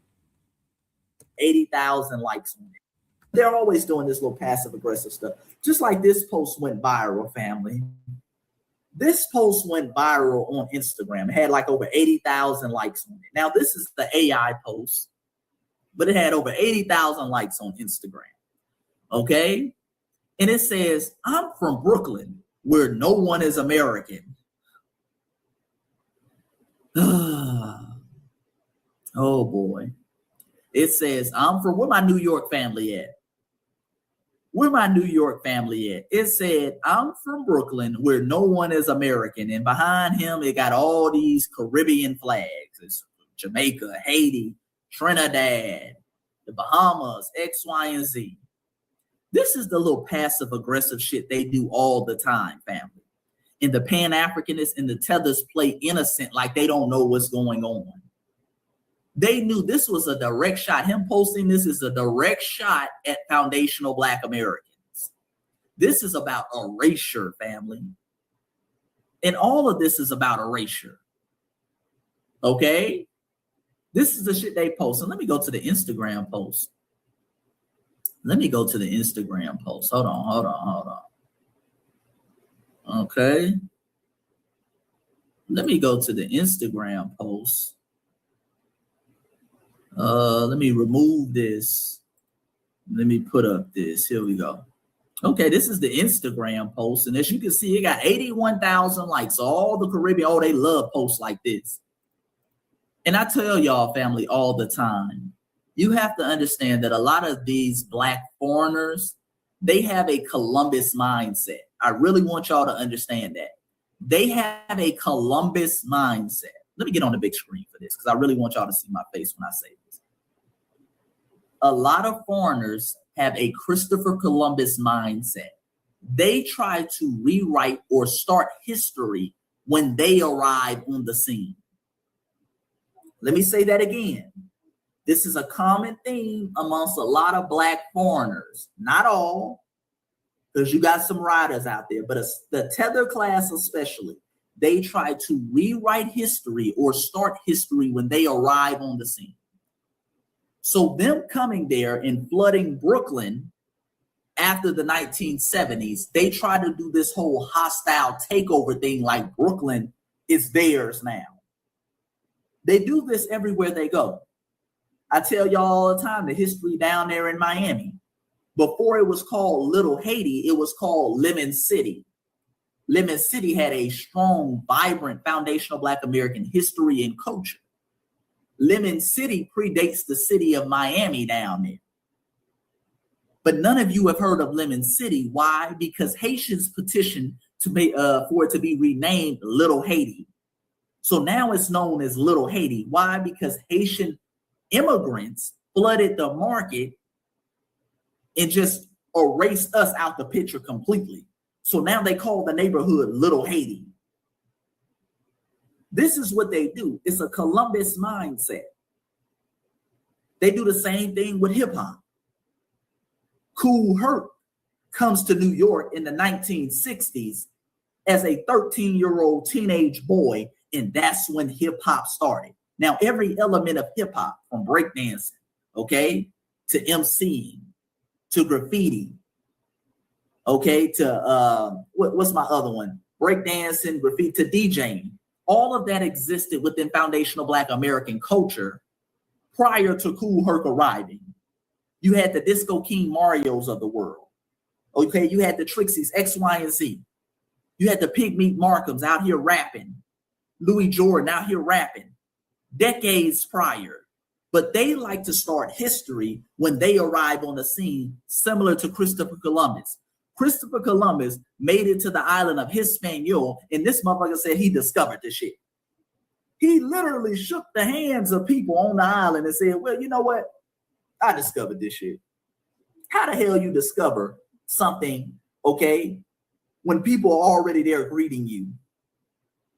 This is what they do, family. They flood the area, and then they do this hostile takeover where Brooklyn is now Caribbean, and we're guests in our own country, in our own cities. We're guests. And then they come to the comment section, family, and they do things like this. They do things like this in the comment section. Uh-oh, hold on. Hold on one second. They do things like this. This is that little gaslighting stuff that they like to do, family. Let me go down here. Let me make it a little bigger. And shout out to the FBAs, because a lot of FBAs were on their bumper in the comment, on this dude's bumper in the comment section. But they do little things like this. So y'all gonna start diaspora wars in the comments over an AI post? Don't fall for it. See, they always make it about our response. It's never about the initial transgression. Okay? It's never about the initial violation, family. It's always about our response. It's the problem is y'all FBAs be responding. Someone calls us an Akata and we get on a bumper. Oh, you starting a diaspora war. Why are you responding? Like, just ignore it. They always do stuff like that. They always do stuff like that. But shout out to the Foundational Black Americans in the comments section. Shout out to this brother right here. He says immigrants wouldn't be able to walk this country if it wasn't for Black Americans. Facts. Okay. Now, this is somebody saying I didn't actually meet true Black Americans until I moved out of NYC, and there's definitely was a culture shock. Like, what you mean you don't like beans, peas, and rice? Okay. And that's very interesting because immigrants always claim to be people who travel. Okay. They always claim to be more traveled than us. They know about geography more than us. They know about world history more than us. Okay. Here's somebody saying, I'm from Brooklyn and I'm the only one that's not an immigrant. Laughing emoji. Both parents from New York. Shout out to the FBAs in the comments section. Okay. He said, this is a great comment. I had to like this comment. It said, that's the problem with Caribbean people. Give them a mile and they take 10. Why can't y'all just be thankful that the city allowed y'all to celebrate on their streets? The streets belong to real Americans, not those who made their way in. Shout out to that, brother or sister. Shout out to that, brother or sister. But like I said, the reason they do that is because they have a Columbus mindset. It's about hostile taking over stuff. Okay? It's about that at all times. They got to do a hostile takeover, family. They got to always try to erase us as well.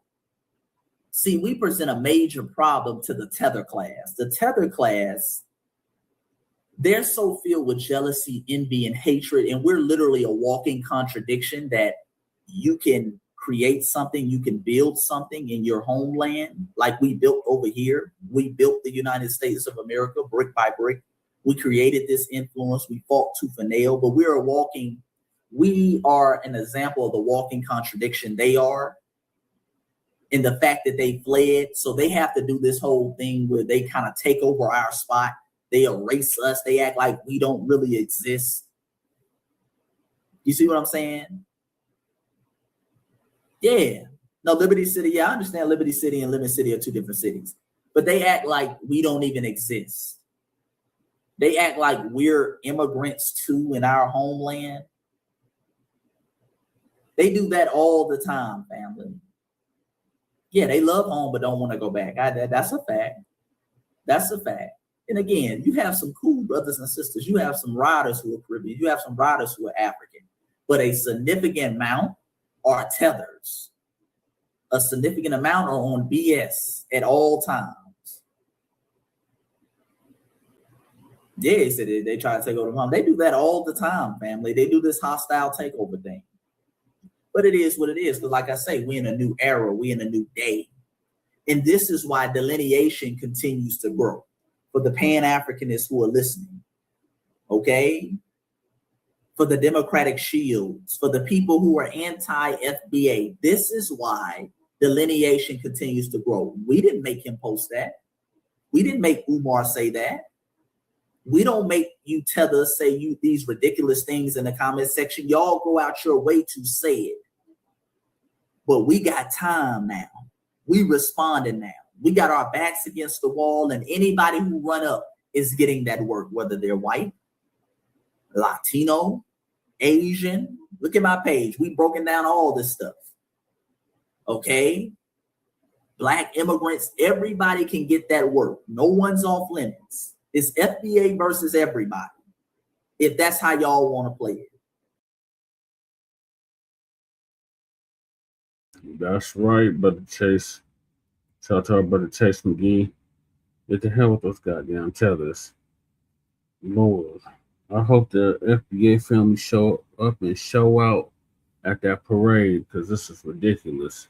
Like you said, they come over here with that Columbus mentality. Oh, poof. Nothing existed until we got here. Like, no, we're not doing that.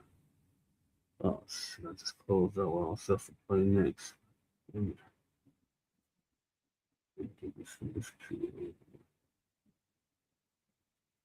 it. Hold on. Let's back up.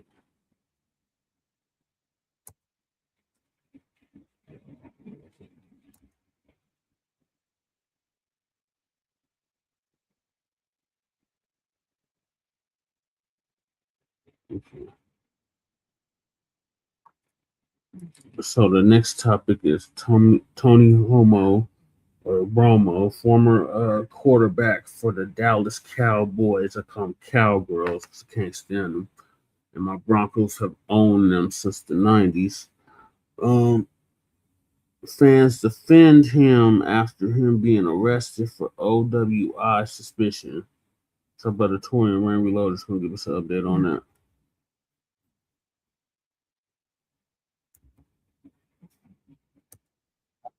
With you. I cannot remember the last time Tony Romo's name came across my mental. I can't remember the last time I saw that name, heard that name, let alone said the name until this video right here.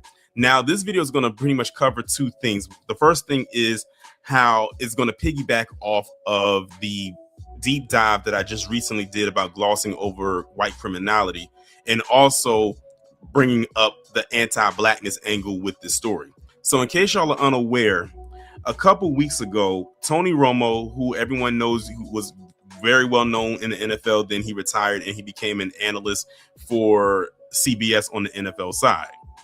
He was involved in an incident where he basically got tested and he was hit with the suspicion of OWI. Now, I didn't know what OWI meant until I looked it up, and OWI stands for operating while intoxicated. So think of it as a DWI or DUI. It's pretty much all in the same thing. They just, I guess they just gave another label to it. And that's what he got hit with. But now his job with CBS is in jeopardy because they say that because he got hit with that, he basically broke a morality clause, which basically says in one of the clauses that you cannot be arrested or have anything happen with you on a legal side, especially something like this, where now his job is probably in jeopardy. And to be honest with you, CBS probably wouldn't feel the type of way if they had to let Tony Romo go, because to my knowledge, he's one of the highest paid analysts over this. So if they was to cut him, they were like, we saved some money. But based on what I do know is that he was arrested in Wisconsin on suspicion of operating while intoxicated, hence the OWI. And now the incident has had some consequences with it.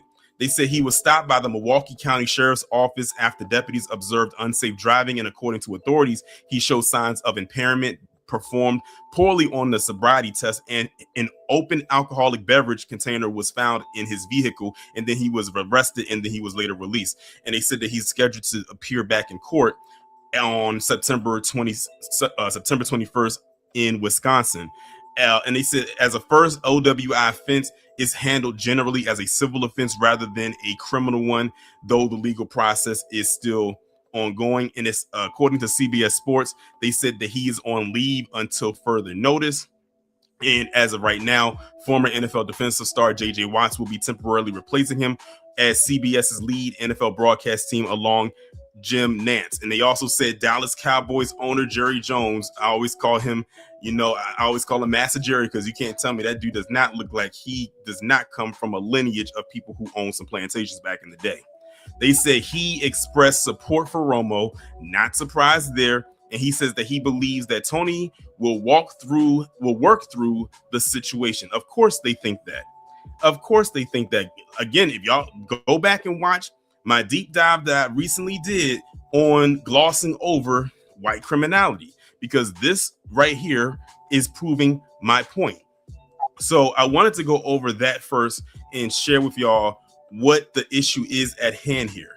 This dude was driving, they said, an OWI. They found an open alcoholic beverage in his car, which means he was most likely drinking and driving at the same time.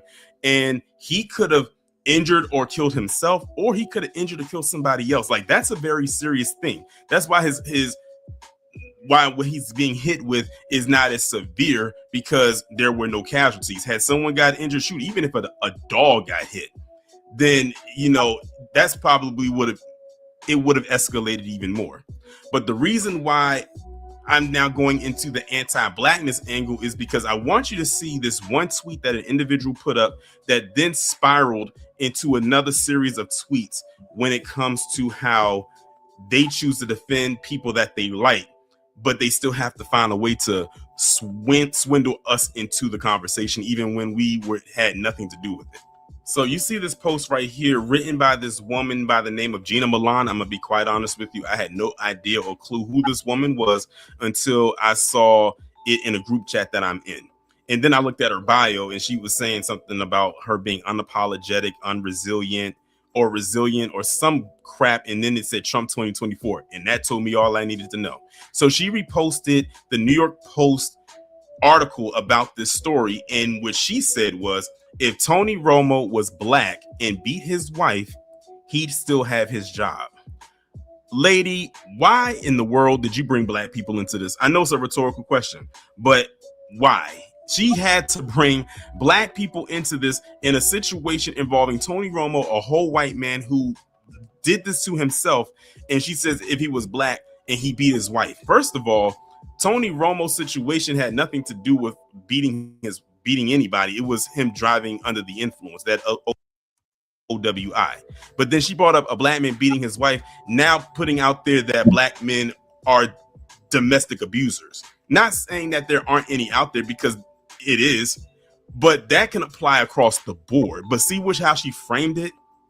If a black man was to do something as violent as beat his wife, then he wouldn't go to jail, or he would still have his job. First of all, I highly doubt that.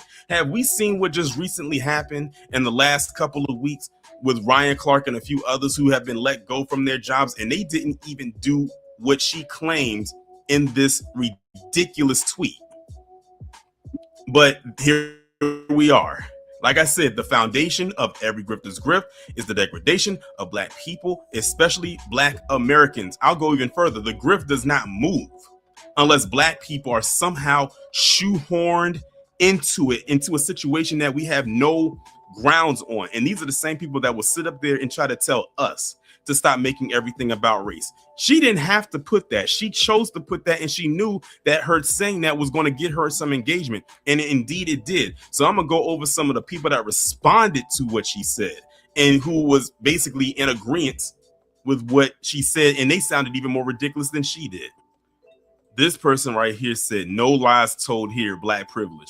Y'all, I told y'all a while ago, in case y'all didn't hear, I said that I have a deep dive coming soon about what Black privilege would look like if it actually existed. I cannot wait for y'all to hear that commentary. It's going to blow your mind when you hear what I got to say about that. But he up here talking about some Black privilege. It's amazing the fantasy or the lopsidedness of their brain that they decide to dwell in when it comes to talking about Black people in our affairs, because this is the world that the fantasy that they decide to live in, because they don't live in reality with the rest of us. They've created their own little bubble where this is a thing, where they believe Black privilege is actually a thing. Where look at the video I just recently did about the individual who was driving 100 miles an hour in a 55 mile an hour zone, and he ended up taking out this young lady and her mother and injuring a 12-year-old, and all he got was 6 months in prison and 3 years probation. But they want to sit up here and talk about some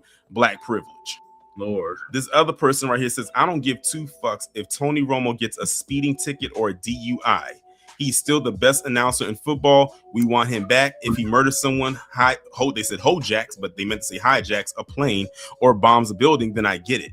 He needs to be fired and in prison. But short of that, I want him on the air. So again, this is them glossing over criminality, because again, while this person, like I said, Tony Romo got a DUI, this could have ended badly for him or somebody else, but because it didn't, this should have been, we should just gloss over this. I'm telling you, again, don't let these individuals come up here and talk this game of that they have better morals than Black people. Look at what they're defending. This is still a criminal act. It's also a very reckless act that Tony Romo did. He should have known better. If he was going to drink like that, he should have got an Uber or a Lyft, and then when he has had time to recover, then he can go to wherever his car was at and then drive it home. That's what it should have been. Or he has the money. He could have paid a towing company to get the car from the parking lot wherever he was at and have them tow the car to his residence. I mean, he could have easily did that, but nope. He decides, I'm going to get behind the wheel of my car while intoxicated, most likely before he got behind the wheel of his car, and then continues to drink while in his car. But leave it to this person. They don't care. They don't care that he said he doesn't care if he got a speeding ticket or a DUI. Wow. Again, these are the same people that would tell Black people to take accountability. Yep. This person right here said, yep, for sure, wouldn't have ever been charged with anything. Again, the lies that they tell themselves, anybody would have got charged with that. What makes people think that anyone's just going to walk away from this? Again, what it is they're trying to plant this seed in their head that Black privilege, quote unquote, is indeed a thing, and that white people are being so brutally oppressed by something. They don't know what it is. We don't know what it is, and we know it don't exist. They know it don't exist, but they're trying to find something. Like, this is the definition of grasping for straws. This is the definition of throwing something at the wall, anything at the wall, as much as they can at the wall, and hoping something sticks, but nothing's sticking. Every time they throw something at the wall, it repels back. Every time they throw something at the wall, it slides down. Nothing's sticking, and they're trying to find something, and it doesn't work, and it makes them sound ridiculous. This person said if he was Black and he murdered his wife and her friend in his driveway, he would be found not guilty. Again, this narrative of Black people, or Black men in particular, being extremely violent.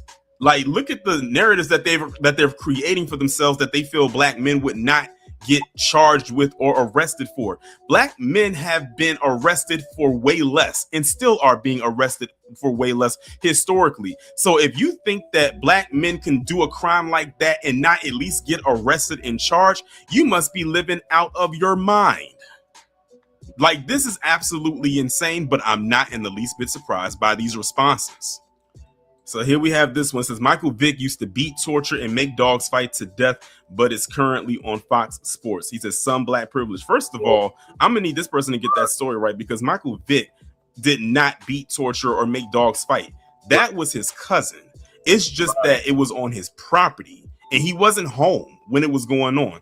To my knowledge, I don't think Michael Vick, and someone can correct me if I'm wrong, even knew that was going on. But because it was Michael Vick, you know, he was a big star at the time, and, you know, he was an easy target. His cousin was a nobody pretty much. So why go after the nobody when we can go after the somebody? And Michael Vick has paid his debt to society. He went to jail, did his time, paid the fines. He's done the appearances, you know, made the donations to PETA. Like, and that happened nearly 20 years ago. I think it happened in 2008 or something like that. So we're going like 18 years ago, and they're still bringing this up. Not surprised by it at all. And then you brought something up that, again, has nothing to do. Like, they didn't even bring up, notice that this is involving Tony Romo in an OWI, operating while intoxicated, meaning he was driving with alcohol in his system and he was impaired. Notice that all the scenarios that they bring up with black men has something to do with domestic violence, dog fighting, and the scenario of murder. None of it has anything to do with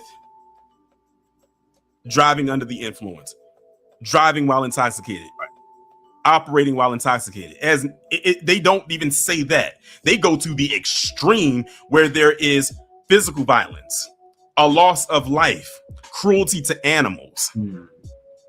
Like, their scenarios don't even line up with the actual crime that was committed by Tony Romo. So they're not even on the same playing field. Not one time in any of these responses or any of these scenarios that they created did they say, if so-and-so was driving under the influence, if so-and-so was speeding, or anything involving a vehicle. They go to the extreme, and that's intentional. And I'm gonna go over this last one. Like I said, there's a whole bunch of them, but these were the ones I saw that stuck out to me.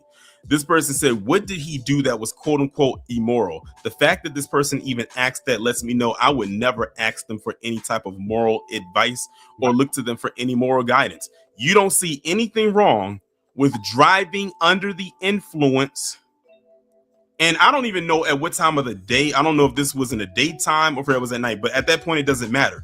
The fact of the matter is he committed a reckless act that could have harmed him or somebody else. Right. But because none of that happened, we're supposed to just look over what he did. It's just supposed to be swept under the rug because, again,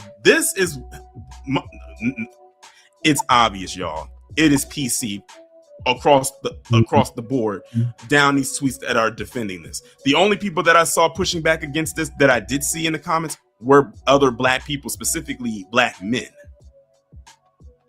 So again, we are not the same. Because guess what? If Tony Romo was black and he did this, I would not be on here defending what he did. I would say, okay, he's going to have to face the consequences of his actions. But meanwhile, they'll tell us we don't take accountability. Meanwhile, they up here saying, what did he do that was wrong? If he was black, then he wouldn't have gotten arrested. Or he would just been let go, or CBS wouldn't have fired him. Or first of all, CBS hasn't even fired him yet. He's just on leave. That's not the same thing as being fired. But in their minds, he was fired. He lost his job. And if he did lose his job, so what? People get fired every day, but because you're a fan and because he's white, you have a problem with it, and it turned it into a race thing. But be the same people that will sit up there and tell us to stop making everything about race. Exactly. Again, like I just said, defending the indefensible, and then coming out and saying if he was black and beat his wife. Again, this one tweet right here is what spiraled into all the tweets that you just saw. Even when I clicked on the New York Post, which she did not respond to underneath the post, I got some responses from there too that echoed what she was talking about right here, which means they had to have seen what she said first and then came back with that.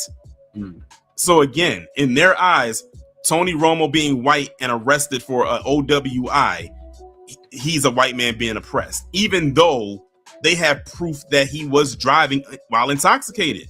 They did the sobriety test and he failed all of them. Yep. They found the open bottles of alcohol in his car. I'm sure that the liquor and alcohol was heavy on his breath and they could smell it on him. But somehow, because he's white, exactly, or he's not black, he just has to be innocent. There's just no way that this man, who they see as wildly successful, extremely well paid, and I guess a pillar amongst them, it's just no way that that's possible. I keep telling y'all, this is who they are. I'm sure y'all don't have to. Y'all don't have to say, Torian, we told you. Listen, I already knew. Mm-hmm. But this right here is a perfect example of what I talked about in my deep dive about them glossing over white criminality. And again, if you have not watched that video, please go and watch it. I mean, it's perfectly in alignment with this story right here. I love when I can do my deep dives and then come right back and do a video on a news story that lines right up with what I just talked about. Mm-hmm. But y'all let me know what y'all think about this story down in the comments, and I will talk to you in the next one. Yeah, the hell with Tony Homo and his punk ass supporters. Now moving along, we got the unhoused neighbor, illegal migrant, and the local Denver / Aurora news. So for the unhoused neighbor, lots been happening in California. So Trump administration cuts funding for LA homeless services. So I'm gonna play some clips on that. And then I'm going to go to another city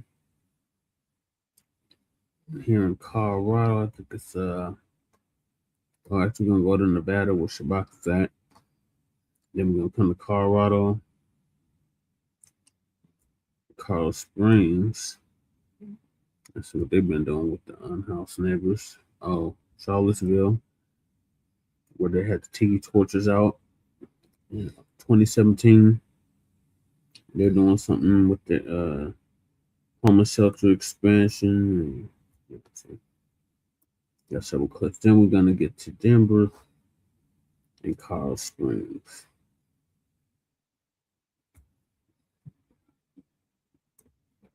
I think my queue is like completely out of order, but I guess I'll play it one. White House crackdown on taxpayer-funded homelessness programs is happening here in LA. The Trump administration demanding more accountability and transparency from groups that receive federal funding. Now, 2 cabinet secretaries holding a news conference here today, and one of the things they announced that they're cutting off federal funding for LA Homeless Services, or BACCFIRES. But as CBS LA's Lucelia Caballero reports, the administration had already announced that action back in the spring. Certainly lots of changes announced today. First things first, they say they are looking to fund what they're calling real results. They were also very candid and clear in that they're looking to bring funding back to faith-based organizations like the one that's running this Dream Center here behind us in Echo Park. And also, they announced that they will be cutting funding from LASA. Unclear what that is going to look like immediately, only that funding could come back to LASA only if there is full transparency and full accountability. HHS Secretary Robert F. Kennedy Jr. and HUD Secretary Scott Turner saying they're cutting off federal funding to organizations it accuses of contributing to what officials call the drug-fueled homeless industrial complex. Kennedy and Turner argue taxpayer money should be tied to measurable results and that organizations receiving federal funding should be held accountable for how those dollars are spent. And part of that, they say, is making sure that every dollar that is going into these organizations is also going to people that need it most. They will not receive another cent of American taxpayer money until they can account for every single dollar. Money, as we all know and all agree, does not grow on trees. Taxpayers understand this. American people understand this. We must and we shall be good stewards. The objective is not to manage homelessness indefinitely. It's to help people move out of homelessness into productive lives and into connection to community. Compassion requires us to ask whether a program works, whether money reaches the people who need it, and whether those people are becoming healthier, safer, and more independent. Back in June, the Los Angeles Homeless Services Authority, or LASA, filed a lawsuit against the U.S. Department of Housing and Urban Development after HUD moved to suspend critical federal homelessness funding for the Los Angeles region. The administration says it plans on taking a tougher approach to organizations who are receiving this funding if they aren't producing what they're calling measurable results. In Echo Park, Luz Delia Caballero, CBS LA. LASA responding with a statement which reads in part, as numerous audits have shown, no evidence or abuse or graft has ever been presented. In addition, we have cooperated with the federal government on their provider fraud investigations. This administration's actions will harm the families, veterans, seniors, and formerly homeless Angelenos who rely on federal resources to remain housed.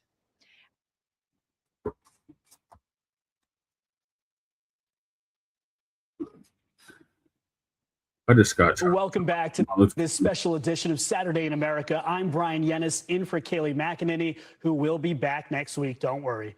We begin this hour with a Fox News alert. A homelessness crisis like no other in Los Angeles. More and more tents are popping up on the streets, with a new report revealing that the homeless population has increased over the past year by 3%. And city residents are feeling the consequences. Over on Skid Row, the City Journal found a homeless shelter that is giving out meth pipes. This is a meth pipe. I didn't get it from a drug dealer. I got it from a government-funded nonprofit in the middle of Los Angeles for free. It opened last year with a mission to do harm reduction. That might sound nice, but in reality, they're handing out drug paraphernalia to the homeless, no questions asked. We went inside with a hidden camera to see exactly what was going on. We have spray shoes, we have petroleum jelly. Unbelievable. And it's reportedly being bankrolled by your tax dollars. The City Journal reports, quote, the campus is listed as a federally funded health center and reportedly pulls in around $26 million a year in local, state, and federal dollars. Saturday in America has reached out to both the center and Governor Gavin Newsom for comment. The center has not yet responded, and a member of Newsom's team directed us to another press email, which also did not respond to our request for comment. All this coming just months after Spencer Pratt called this out right here on Saturday in America. Anybody with eyeballs in the state of California or Los Angeles knows that there has not been a reduction in one homeless person. Actually, there's been an increase of naked drug addict zombies in front of every kid's playground, every kid's school, every coffee shop. Joining me now, California Republican gubernatorial candidate Steve Hilton. Steve, good to see you. We have to talk about that video from the City Journal.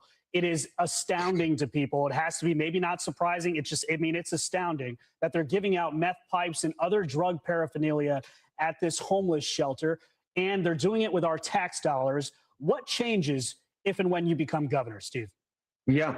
Well, this is an example of why we so desperately need change in California, because year after year after year, decade after decade, these problems get worse. I'm not surprised by those scenes at that place because I was there just a few weeks ago and I tried to go in and film that and bring that to the attention of the public. They wouldn't let us in because they're embarrassed, because they know it's a disaster. And if you look at Los Angeles, $2 billion in a lawsuit that was established, $2 billion spent with nothing to show for it. Across the state of California, the state auditor found $24 billion spent on homelessness with nothing to show for it. Why? Because of incompetence and corruption and ideology. Number one, the ideology, they call it housing first, harm reduction. You can't require homeless drug addicts to get clean and get on the pathway to recovery. You just have to let them do their thing, and you put them in what they call permanent supportive housing, $1 million apartment units funded by the taxpayer, where they put someone who's addicted to fentanyl. I mean, I was with a faith-based organization actually helping homeless people. They described the situation as giving homeless street addicts second homes, because you get the $1 million apartment and then you're going back down onto the street to buy and sell drugs. The whole thing is a complete disaster, and we got to kick out the people who did it, both the Karen Bass regime in Los Angeles, but of course, this one-party rule of Democrats right across the state of California. That's why I'm running for governor. Yeah, Steve, so what would you do differently? Three-point plan. Number one, enforce the law. It is illegal to live on the streets. All those homeless encampments that you see, not just Skid Row, I'm on the road in California all the time. It's right across the state.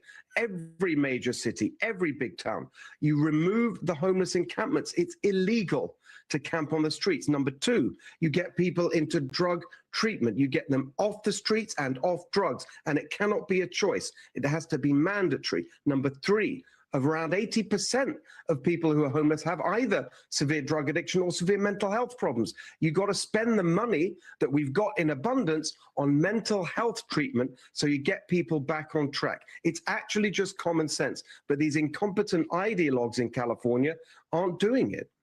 So we talked about the numbers. The homelessness rate in LA has increased under Mayor Karen Bass. Now she is blaming President Trump, saying that the Trump administration has driven up the cost of living, gas, groceries, and rent, pushing more families to the edge. What's your response to that? I mean, this is all they ever have to say is blame Trump.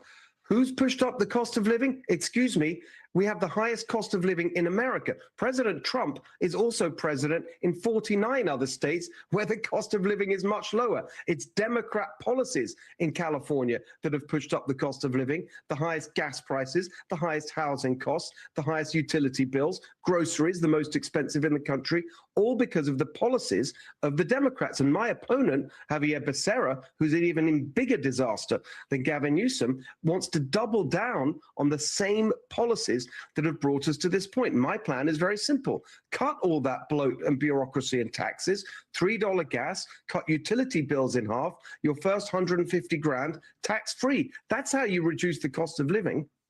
And to those who say that this is a problem that's befuddled California for decades, regardless of what party is in power, what would you say to that? Well, no, they've been in power for decades. That's the problem. That's why we're in this point. It's now 16 years of one-party rule. Yes, you can see that the origins of it go back a little bit further than that, but not much. This explosion of this scandalous homelessness has been on their watch because they are captured by an ideology that says we can't require anything in exchange for government support. You can't ask people to change their behavior. And they also load up the taxpayer money into their corrupt, what we call the homeless industrial complex. This combination of nonprofits that are funded to never solve the problem but keep on raking in the cash, and crony developers who build these $1 million apartments. We got to blow the whole thing up. That's why I'm running an outsider to shake up this broken and corrupt system. Steve Hilton with a ton of energy this morning. I appreciate you, Steve, for joining us. Good luck on your campaign for governor of California. Be sure to like and subscribe for all the Fox News latest on YouTube and catch full shows streaming now on Fox One.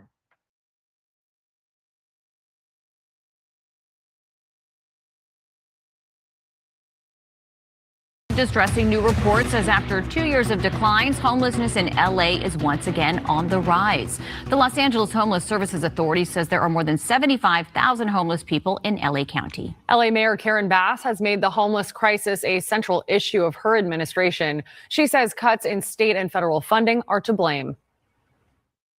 You feel for them, but at the same time, you know, we're paying taxes and it's becoming an issue.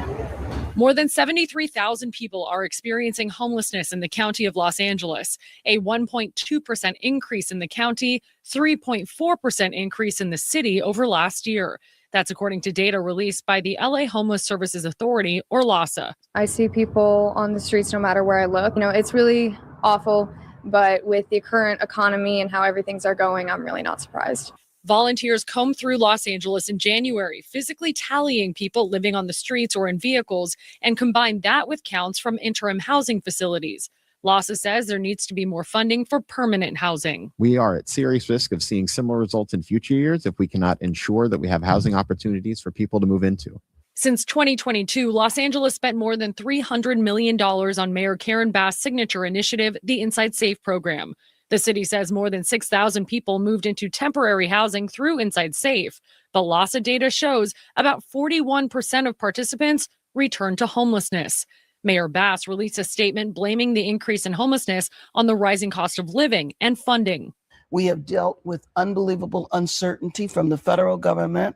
Our money was cut half, 50% by Sacramento, the changes that are taking place in the county. For 30 years, LAHSA has acted as the middleman for LA City and County, handling billions in taxpayer dollars to fund shelters and homeless services.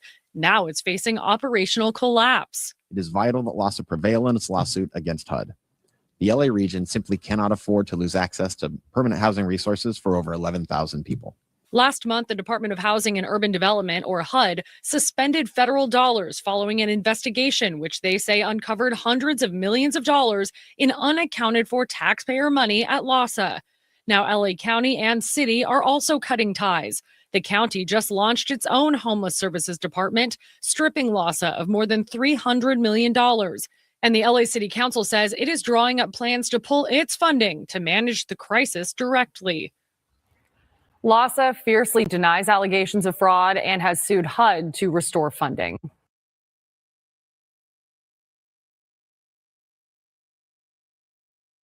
More people are struggling to find housing here in Southern Nevada. That's according to the latest Clark County homeless study and their time count.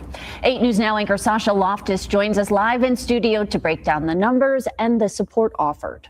Vanessa and Denise, that report shows a 12% increase in those experiencing homelessness compared to the same time in 2024. Clark County officials call this count one of many efforts to help as many people as possible. The Southern Nevada point-in-time count revealing more than 8,800 people, mostly adults, experiencing homelessness in total as of January of this year. Of those, more than 5,000 were unsheltered, meaning they were living on the street or in cars. Many of those with mental health or substance abuse challenges. Around 3,800 people were in an emergency shelter or some kind of transitional housing. Some good news, the number of people identified as chronically homeless for at least a year was down 23% from 2 years ago. Also, the number of unaccompanied children without housing down. Clark County also revealing its commitment to more emergency shelters for those in need and the development of more than 5,600 affordable housing units. Now, the number of veterans without housing also went up about 22% from 2024. These numbers all compared to 2 years ago because they did not conduct this count in 2025. Vanessa. Sasha, thank you. And Las Vegas ranks 11th among major U.S. cities for its overall homeless population. As of last year, New York City, L.A., and Seattle were among the top 3. For the latest on this and other stories, visit 8newsnow.com and tune into our live newscasts on Channel 8 every day at 6 and 11 p.m. or weekdays from 4 to 7 a.m.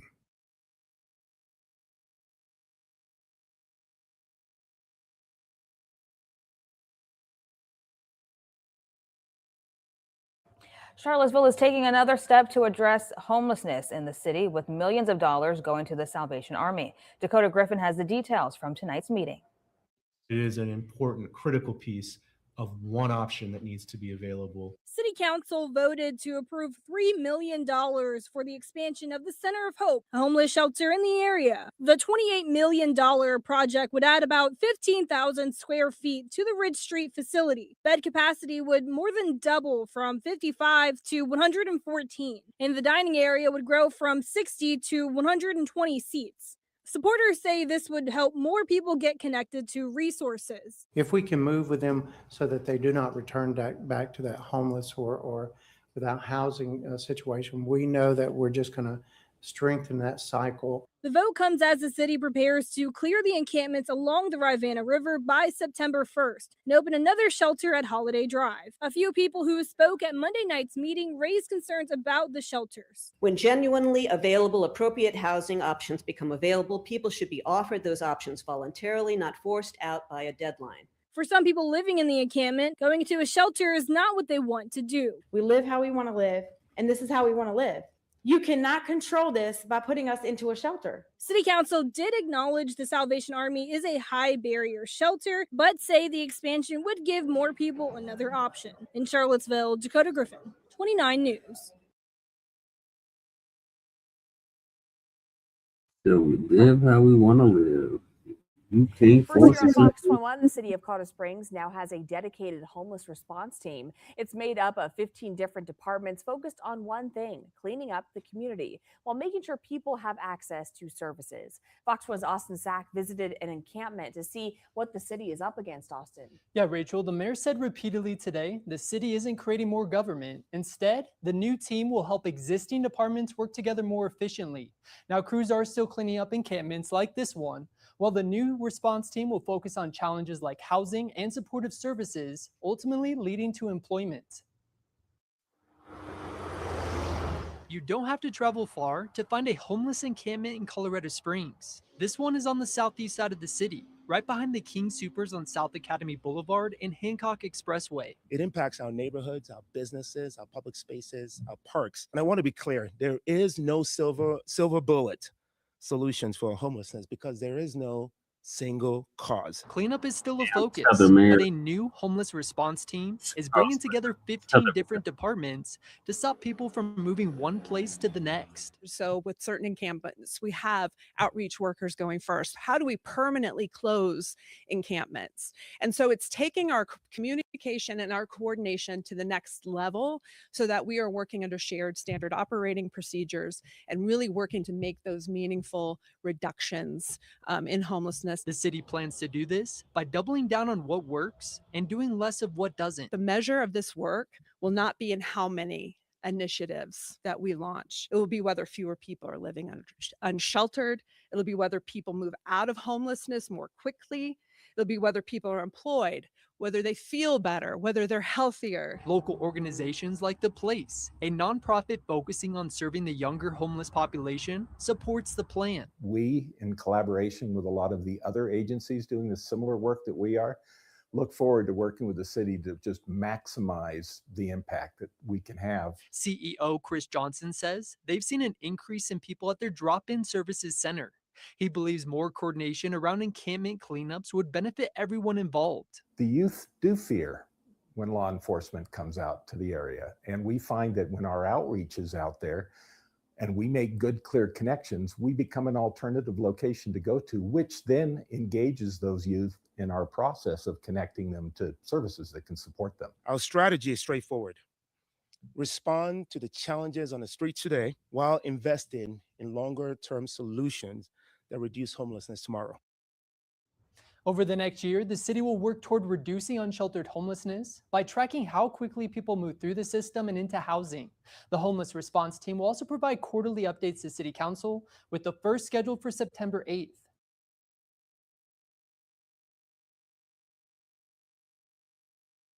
His homelessness response action plan, which is the formation of the city's homelessness response team. According to the mayor, the goal of his team is to bring the city departments together to provide a coordinated response to homelessness. The team will meet regularly to discuss their strategy, share data, and find out what is and is not working. According to city officials, the goal is to make homelessness rare, brief, and non-recurring in Colorado Springs. The head of the homelessness response team says one of the goals to get people help before they end up on the streets. Preventing someone from becoming homeless in the first place is the most effective homelessness response strategy that we have. And each of these actions addresses a different part of the challenge, and together they build that stronger system. And now our focus is making that system work better together. The team will coordinate and collaborate with external partners, all to push those experiencing homelessness to the resources they need. Mayor Mobilade says a similar group has been meeting since 2024 on a regular basis, but now the team has been made official.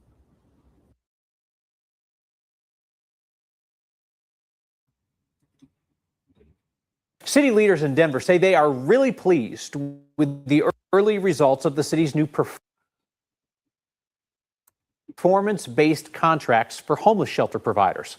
The city's largest shelter is celebrating that it hit every metric, but that shelter saw a significant drop in the one outcome that matters most: people actually making it into permanent housing. Our Spencer Soysher is looking into the disconnect. Denver wants to make sure its shelter providers across all the shelters are being held accountable, and ultimately, people are moving into permanent housing. To do that, it's trying out performance-based contracts. a pilot measuring shelters by 4 metrics. Rapid resolution scored better if speaking with guests about options other than the shelter. Occupancy, beds full. Case management, did a case manager meet with them? And coordinated entry, the paperwork aspect. Performance-based contracting that we have put forward is a really innovative model. Cole Chandler runs the city's Department of Housing Stability. Earlier this year, it handed the keys to the city's largest shelter, the Aspen, to Urban Alchemy.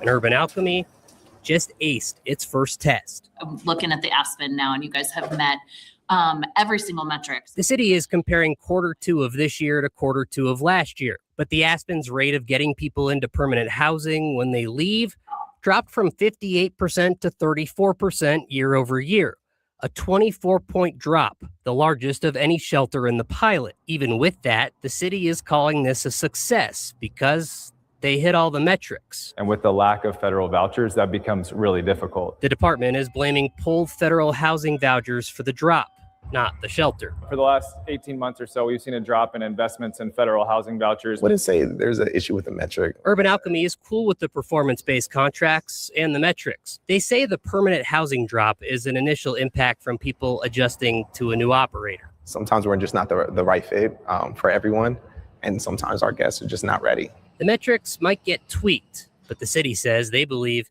they have the right foundation for them. We do believe that we're investing in the right inputs, and that then when we piece together the right parts of the system, like the housing vouchers, the exits to housing, that those things will add up over time. So we're happy with the metrics. The city says it still evaluates other parts of the shelter, but those 4 metrics are what determine an extra performance payment to the organization, money on top of their regular contract.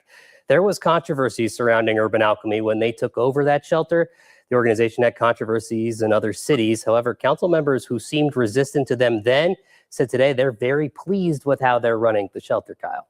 Right, some things are indisputable, Spencer, right? That visible homelessness around Denver is down incredibly compared to a couple of years ago. Also, indisputable, the city has spent a ton of money on it, right? But then you start to get into the weeds of like, what do the actual outcomes look like, which is why we're watching these metrics so carefully. Well, and yeah, and the people who are spending that money are also the ones who are deciding the grade here and how the metrics look. If everything's on a curve, like if you had a teacher and they were giving out all A's, the scale is tipped here. Right? Yep. But no, that's the reason why we're watching. All right, Spencer Social, thank you. Spencer Social, he ran away from me. I said, hey, can you do an interview? The town of Beaumont locking down on its gate plan by hiring lawyers and a PR firm. Now at 6 o'clock, why neighboring cities are pushing back. Some animals have been at the shelter for years. And now we're on to the local government.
Suspended double.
Let me do these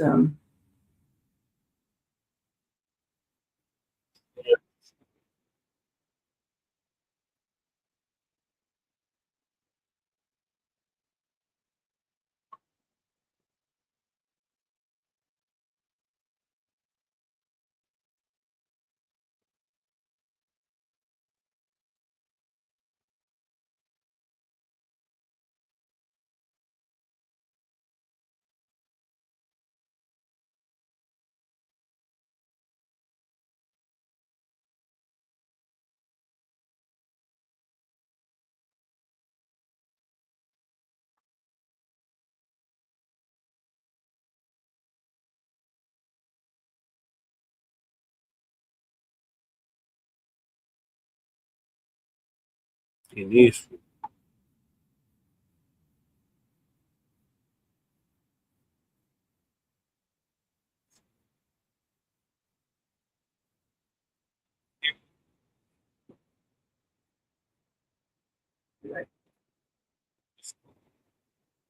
Yes. Sad, guys.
All right, y'all, that's it. Appreciate y'all tapping in. I say join us Friday, but I don't know if we're gonna be doing Grand Rising, but join us later on. I'll be live streaming reparations commission meeting here in Colorado on my personal page, Just a Paris, aka Chan Krumah, so make sure y'all check that out. In the meantime, make sure y'all like to subscribe to all of our platforms, Frontline Black News on YouTube and Facebook, The Revolutionary Agenda on YouTube and Facebook, and Shabaka's Black Experience Enhanced on Facebook and Twitter and Instagram. So peace, love, light, reparations, separations, and delineations and Black empowerment. Chan Krumah and Lady Chase on off on the mile high income and illegal migrant flooded city. We'll see y'all later for the reparations meeting. Peace.